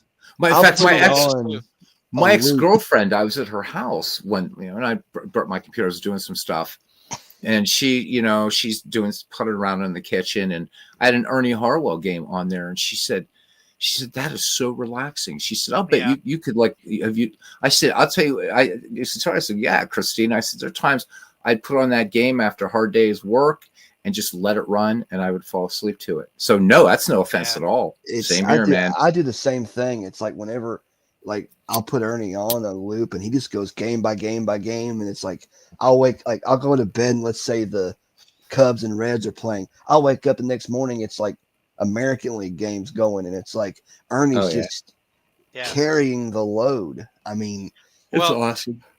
Baseball. That radio channel on YouTube. I mean, just between us and whoever's watching, some nights I'll drop an edible and just kind of let it ride. Exactly, brother. Just kind of let the wave wash over me, and it's beautiful. Baseball, the rhythm of base. I've always loved the rhythm of baseball and the cadence. Broadcasters, the good ones. It's the greatest awesome, game in the world. I love it. Yeah, I've always loved baseball. I'll go to my grave saying that it's the greatest game in the world. I mean, it is. And the fact that we have it going, we can have it going year round during the IRL off season is just, I mean, and the way you want it to. And so JT, to get back to what we were talking about earlier, I mean, now that we're on voice here, so it's not that I want less baseball. It's not that I would want more baseball. Yeah, I understand what you're saying. I get it. But I get where you're coming from too. I get it. I mean, I don't want it to go away. I'm just, and I'm not going to hold out hope that it's going to get better. Well, me too. Honestly, because it's too late for me. I'm sucked in. It's like when Darth Vader says, "I have to obey my master." It's too late for me. I'm done. It's too late. Obey my master. I have to. I can't get away from baseball. I can't just turn my back.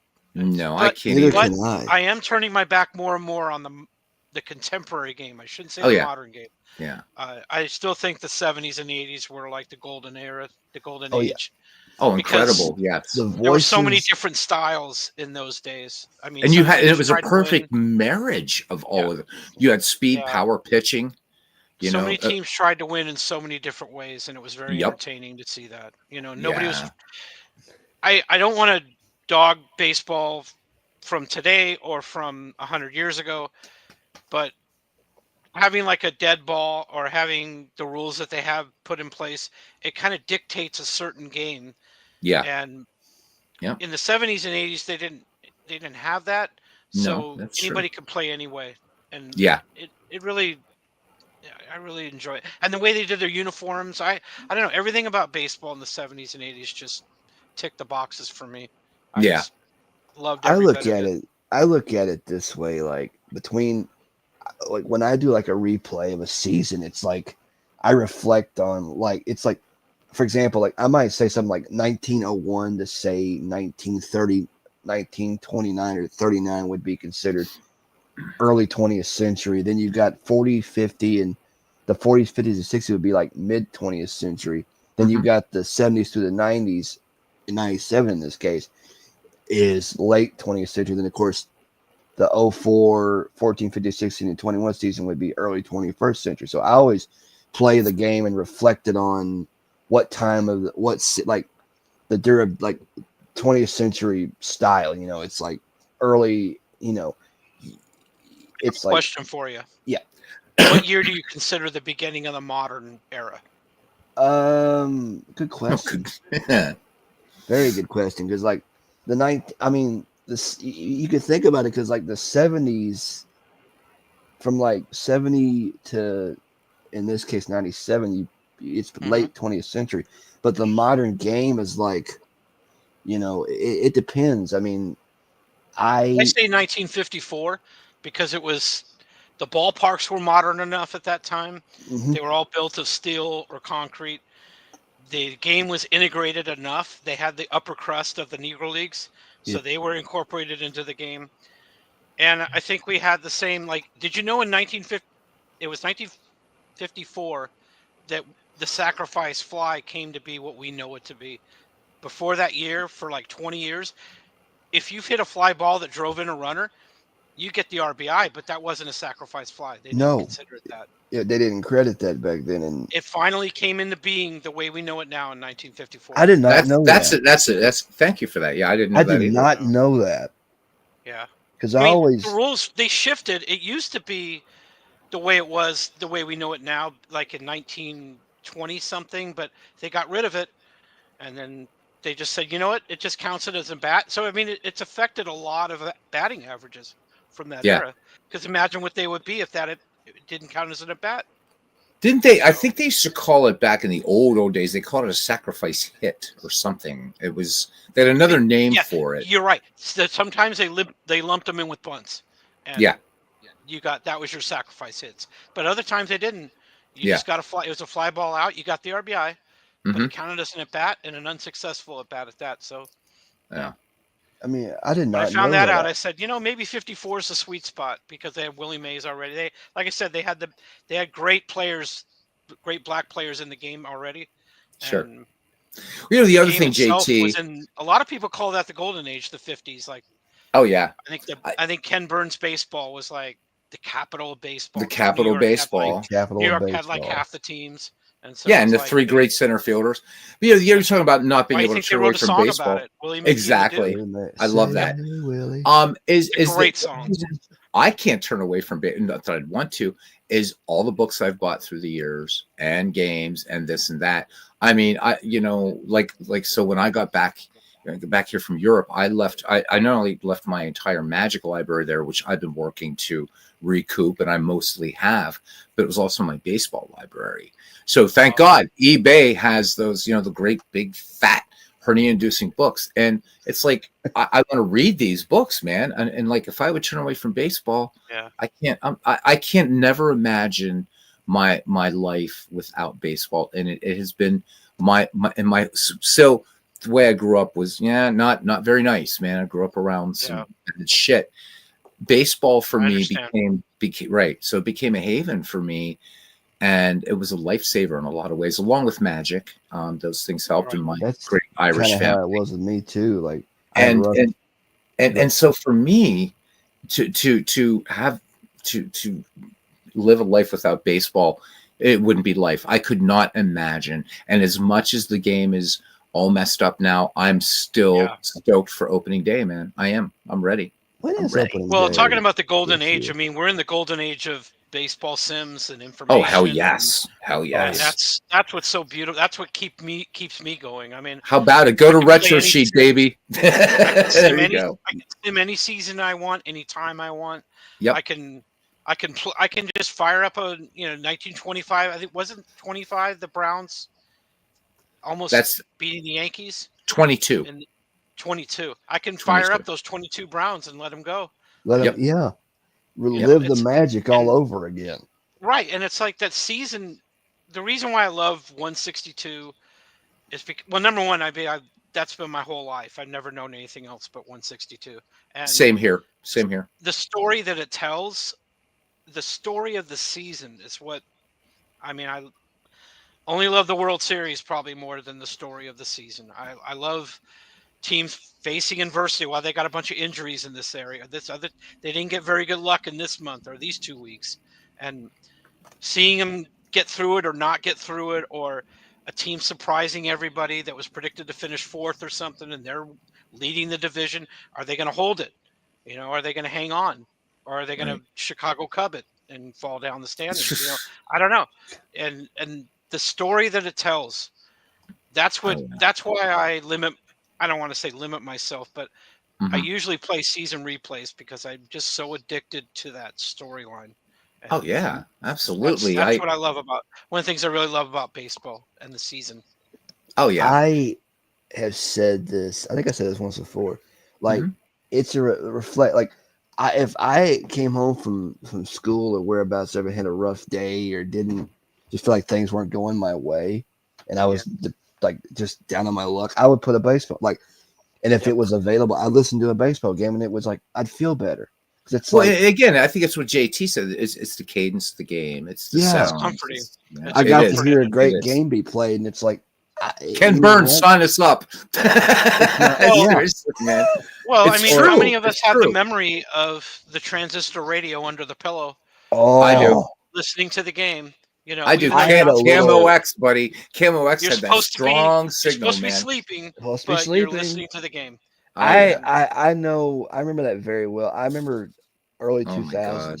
I was supposed to. It was a Saturday night, and I was supposed to be in bed because we were going to go to church the next morning. But I had a little radio, which was like the size of a damn mouse, like a little computer mouse. But I had headphones. But I remember putting it in the bed with me and putting those little ear things in, listening to a Reds Diamondbacks game at 10 something at night.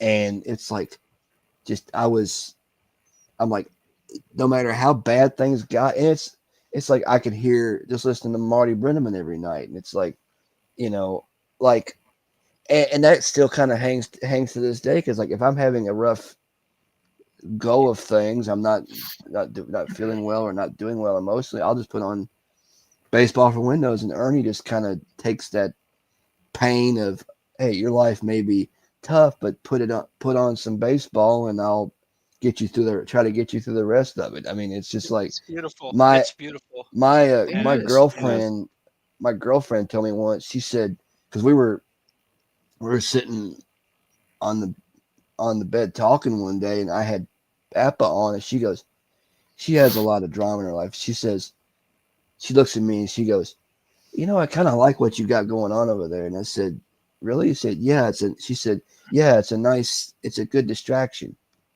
I mean, no matter how many times like my mom may bitch at me a lot or whatever it is, if you're here and you got that Baseball for Windows on, I can, we could listen to a game together almost every night. It's like it's a good distraction tool. I mean, and I said, well, I'm glad you feel the same way I do about it, because it's, but like if I'm having a bad day or a bad go of things, I'll just put on a sim or play Baseball for Windows, and I feel better. It's like the rhythm of the game. After a long shift, you get a long shift, and you turn on that like a Vince Scully broadcast or something. Dick Ehrenberg was another guy I really liked. He was great. Oh my! And just to put that on, it's like I don't mean to get emotional about it, but I mean, I got misty eyes thinking about it. Dude. It's just, it's not only relaxing. It's not only a happy place for me. It's a connection to my It's like childhood. meditate. It's like yoga. It's a your connection to zen. the younger days when I didn't have any care. I didn't have a care in the world. It's like your what they call it, your nirvana, I guess you could say. Yep. It's a and your happy meditation. Place. It really is. I mean, it's most people do like yoga or they do these Chinese meditation or Indian meditation. For us, as us as we are, baseball is our zen pretty much. We go to that happy place when we have things are rough in our life, and I do it. Beatles does it. You do it, JT, and it just. I mean, like, or and it helps to have a girl that understands. That. I've got because when I tell my girl, like she's in Arizona right now with her family, watching spring training baseball, and we're going next weekend to. Oh, nice. So that's why I was able to get on tonight, because usually Saturday nights, that's with her, but she's gone and doing her thing. But she understands. Like I can come home and listen to a game, and she's like, because even when I tell her like she said, "You didn't sleep well? Didn't you turn on baseball game?" And I'm like, I did, but it didn't help. It didn't help today. It helped. I love listening to it, but I just couldn't get to sleep. It always helps. Like I've never turned on a baseball game and my mood has not improved. Like it improves every time. I can tell you. I remember one time, and this kind of goes over a few years, but I was on a school trip to a Louisville Bats game one evening, and me and my buddy, who I went to school with, were sitting in our seats together talking, and I'm yelling out, get a hit, come on, get a hit, make him come to you, and it's like, and my buddy's like, what do you do that for? And I'm like, and it's like, but I'm reacting to what's going on, and then we finished that game, and then he called me like a few years later, and he said, man, I was just sitting here listening to I think it was a UK University of Kentucky, either a basketball or a football game. And he said, remember when we went to that Bats game a few years ago and I kind of made fun of you for like yelling so much it sounded like you were on the crapper or whatever it was? I said, yeah. And he goes, I get it now. I said, what? And he goes, I know why you were doing that. You had the action, you had the game being called in your ear and you were reacting to what's going on. And and I said, that's exactly it. It's like, and like I'll sit here and like listen to Ernie, and it's like I might say something like, "Come on," for example, "Come on, Willie Mays," whatever it is. "Come on, Mickey Mantle, get a hit." Don't let him psych you out. And but with Appa, it's like one pitch, and it's like, it's like watching one of those like when they do the little highlight films from. There was a channel that does like for example 1959 World Series highlight film, and it's like Vin Scully calling it, narrating it. Yeah. But they put it like little like fanfare music and things like that, but they add like little sound effects.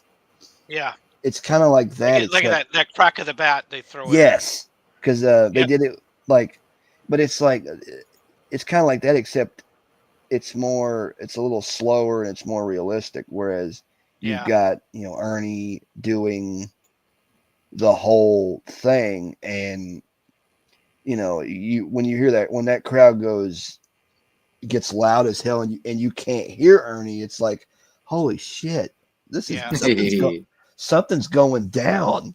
That's why I couldn't even get into the games in 2020. There was no fans in the stands. I mean, that crowd noise.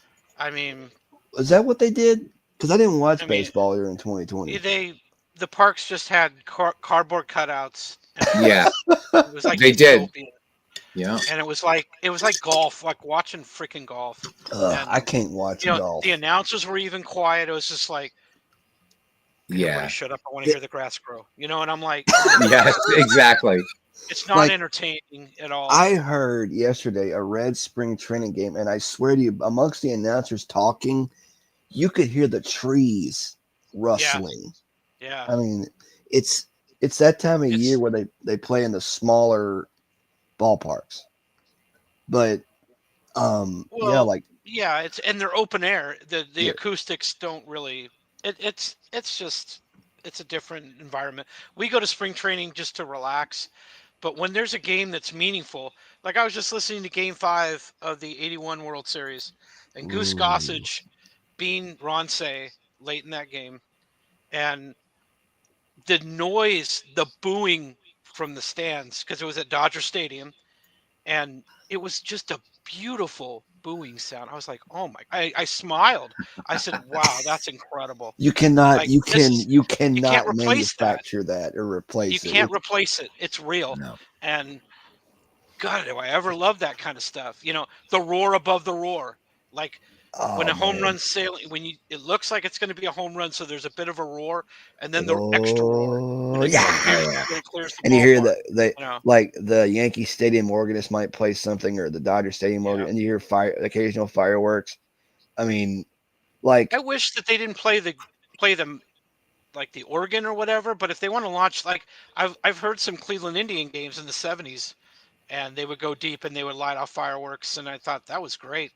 Just light off some fireworks. Let the crowd provide that noise. oh man, and like the fireworks going on with the crowd noise. It was like, now that's what's up. That's I great. mean, I've been when I when I was last in a major league game, that's how they did it. I mean, it was like you had it was like they would shoot, like if somebody went deep, they'd shoot off fireworks on and then they do it whenever they win. It's like they've been doing that for years, but it's like it's like a big giant picnic because you got like you get something to eat, but of course the game I went to was delayed twice by rain, and it's one it didn't get suspended. But we were, that was the last time we went to Cincinnati was what 8 years ago, and it was the year Muhammad Ali died. Great American. Yeah, it was the year Muhammad Ali. It was the year Muhammad Ali died. Oh, okay. We took my brother, I guess they were engaged or whatever it is, but me and my soon-to-be sister-in-law took my brother to a Reds game for his birthday, and they were playing the Nationals, and it was delayed by rain twice, and I remember it got so wet they were squeegeeing all the seats and stuff like that. It was that's why those parks used to have AstroTurf, because of the rain. They didn't want the rain to cancel so many games, so get the field ready. It was a lot easier to do in that time with AstroTurf. I mean, now they've got athletic turf now that's real grass that can be drained up, and it'll work well. They what wasn't it a couple years ago? I think it might have been last year. There was a game delayed by bees. Yeah. Oh, that happens quite a bit. It was there San was Diego, a hive. Anaheim. Yep. There was like a beehive on the field. They had to call a beekeeper to get them out. Yep. Nelson Bryles has a unique claim to history. Caused rain out at the Astrodome. He caused the rain out of the How did he do that? So there was a torrential. I forget the date of the game, but it was a torrential downpour. Right? And Bryles was because everybody talks about he was called the human rain delay in Pittsburgh. So many games that Bryles would start were rainouts or rain shortened or whatever. So it was really bad downpour in Houston. Well, apparently also on that day there was a little bit of a leak at the top of the Astrodome. And bloop, bloop, bloop, bloop, bloop down, and nobody realized it, and the field was unplayable because there wasn't really you don't need a drainage system inside a dome. So so Nelly Bryles, man, got himself a rain out in the Astrodome. That's pretty. I heard that story. Actually. I know there was a game that was canceled because they couldn't get to the ballpark, right? Because it was so bad outside, so they couldn't get in, and so they had to cancel the game. But I didn't know about that. The Bryles thing, it was weird. Why would you have drainage in a dome? That's That's the reason why they can't play. They can't play in Tropicana without the dome because, or Minute Maid or whatever it's called this week. But they can't play on that field because there's no draining. They can't because it hey, it was a dome. We didn't think of that. So they have to play at that minor league ballpark that the Yankees use in Fort Lauderdale. No, I don't know. Is it Tampa? It's probably Tampa. It's a minor league park, though. It's where the Yankees have spring training. That's where they're going to play. So Mm-hmm. now two of the teams in MLB are going to play in minor league parks, which to me is kind of embarrassing. They're just the athletic. They're the Athletics with no city now, aren't they? They're just the Athletics. Yeah, now? they're just going to be called the A's. How stupid is that? The team with no city. It just gets on it chaps my ass like nothing else. And I don't know, man. Yeah, and in a very proud franchise too. I mean, they do. We make jokes about them, but you look at the A's history, man. I mean, I can bring it up right here in it's out of park proud baseball. History. It really is, and it's sad. Here they are now going to city number 4. Yeah, like Connie Mack was one of my idols. Connie Mack was incredible. Oh yeah. You know, and I saw that after the last game in Oakland, like the looks on people's faces and the sadness and the tears. Everybody cried. Man, it broke my heart. And I think I heard literally that I was just sitting there like crying with them. I was like, this sucks. This is the worst thing. I heard that this jackass JP, who owns the team, you know. Even the announcers were crying. Yeah. They even the announcers broke down and were crying. I was listening to that game. I'm like, I felt so bad. It's like, it sucks. You've lost your team to it. And it was planned out by this joker Fisher, wherever the guy's name is. Yeah, it's Fisher. It was meant to happen. Asshole. They meant to do it. They knew what they were doing. And I'm just like, you son He's an ass. Why couldn't you just sell the game? If you didn't want it, you want to sell the team. I mean, if you don't want it anymore, sell it. But he wants to move to Las Vegas so damn bad. And it's just people were pissed. Like me off. They did. Do you remember when they did the reverse boycotts in Oakland, where they were like, "Sell the team, sell the team"? You know, you got all the fans that did show up that are like just chastising Fisher. Sell the team, sell. It's like I was like, and the announcers are like, "What a turnout we got today," or whatever it is, and it's like, yeah. They're asking the owner to sell the team, for crying out loud. And you know, but it's like, I forget what the guy's name is. Some owners can be real douchebags. I mean, the guy who owns the Reds, I forget it's Castellini, I think, but he said people got mad because of something a few years ago. And he said, where are you going to go? You know, where are you going to, and it pissed off a lot of people. And every That's time, the era we're in, man. I hate man, it is. I mean, it's like Steinbrenner and when he owned the Yankees, or you know, Marge Schott when she owned the Reds. She pissed off a lot of people. Listen to you swearing on the channel. Listen to you. Hell yeah. I don't pull no damn punches, man. No, I'm messing with you. Fisher complained. Like Fisher used the fan boycott by saying, "Hey, I'm not drawing well. That's why I'm moving." And it was like, these guys are boycotting, and you know they're doing it, jackass. Like, because you're an asshole. Yeah, well, he's an asshole. It's simply put. He let the park go to rot. They shot down deals for a new stadium in Oakland, like several times. There was going to be one in Fremont. There was going to be another one. I think they were going to do in San Jose, which would have been close. It wouldn't have been the same thing, but it would have been at least close. And they could still call them the Oakland A's if they wanted to. JT, it got so bad the only fan at the A's game was a possum. Yeah, well. You ever see that where Well, I mean, live sewage was on the field a couple times there. I think I heard that because, like, I heard a Cubs A's game from a couple of years ago. It was so quiet you could hear a pin drop. Yep. And like Pat Hughes had a damn vocal ailment, I think, and it was the worst park in the major leagues. Oh, it is the worst. I mean, just they didn't do anything to. Didn't even bother to fix it. I mean, that grotesque Mount Davis that they built up before that, it was not a bad looking ballpark. And like in the 80s, early 90s, Oakland Coliseum looked fine.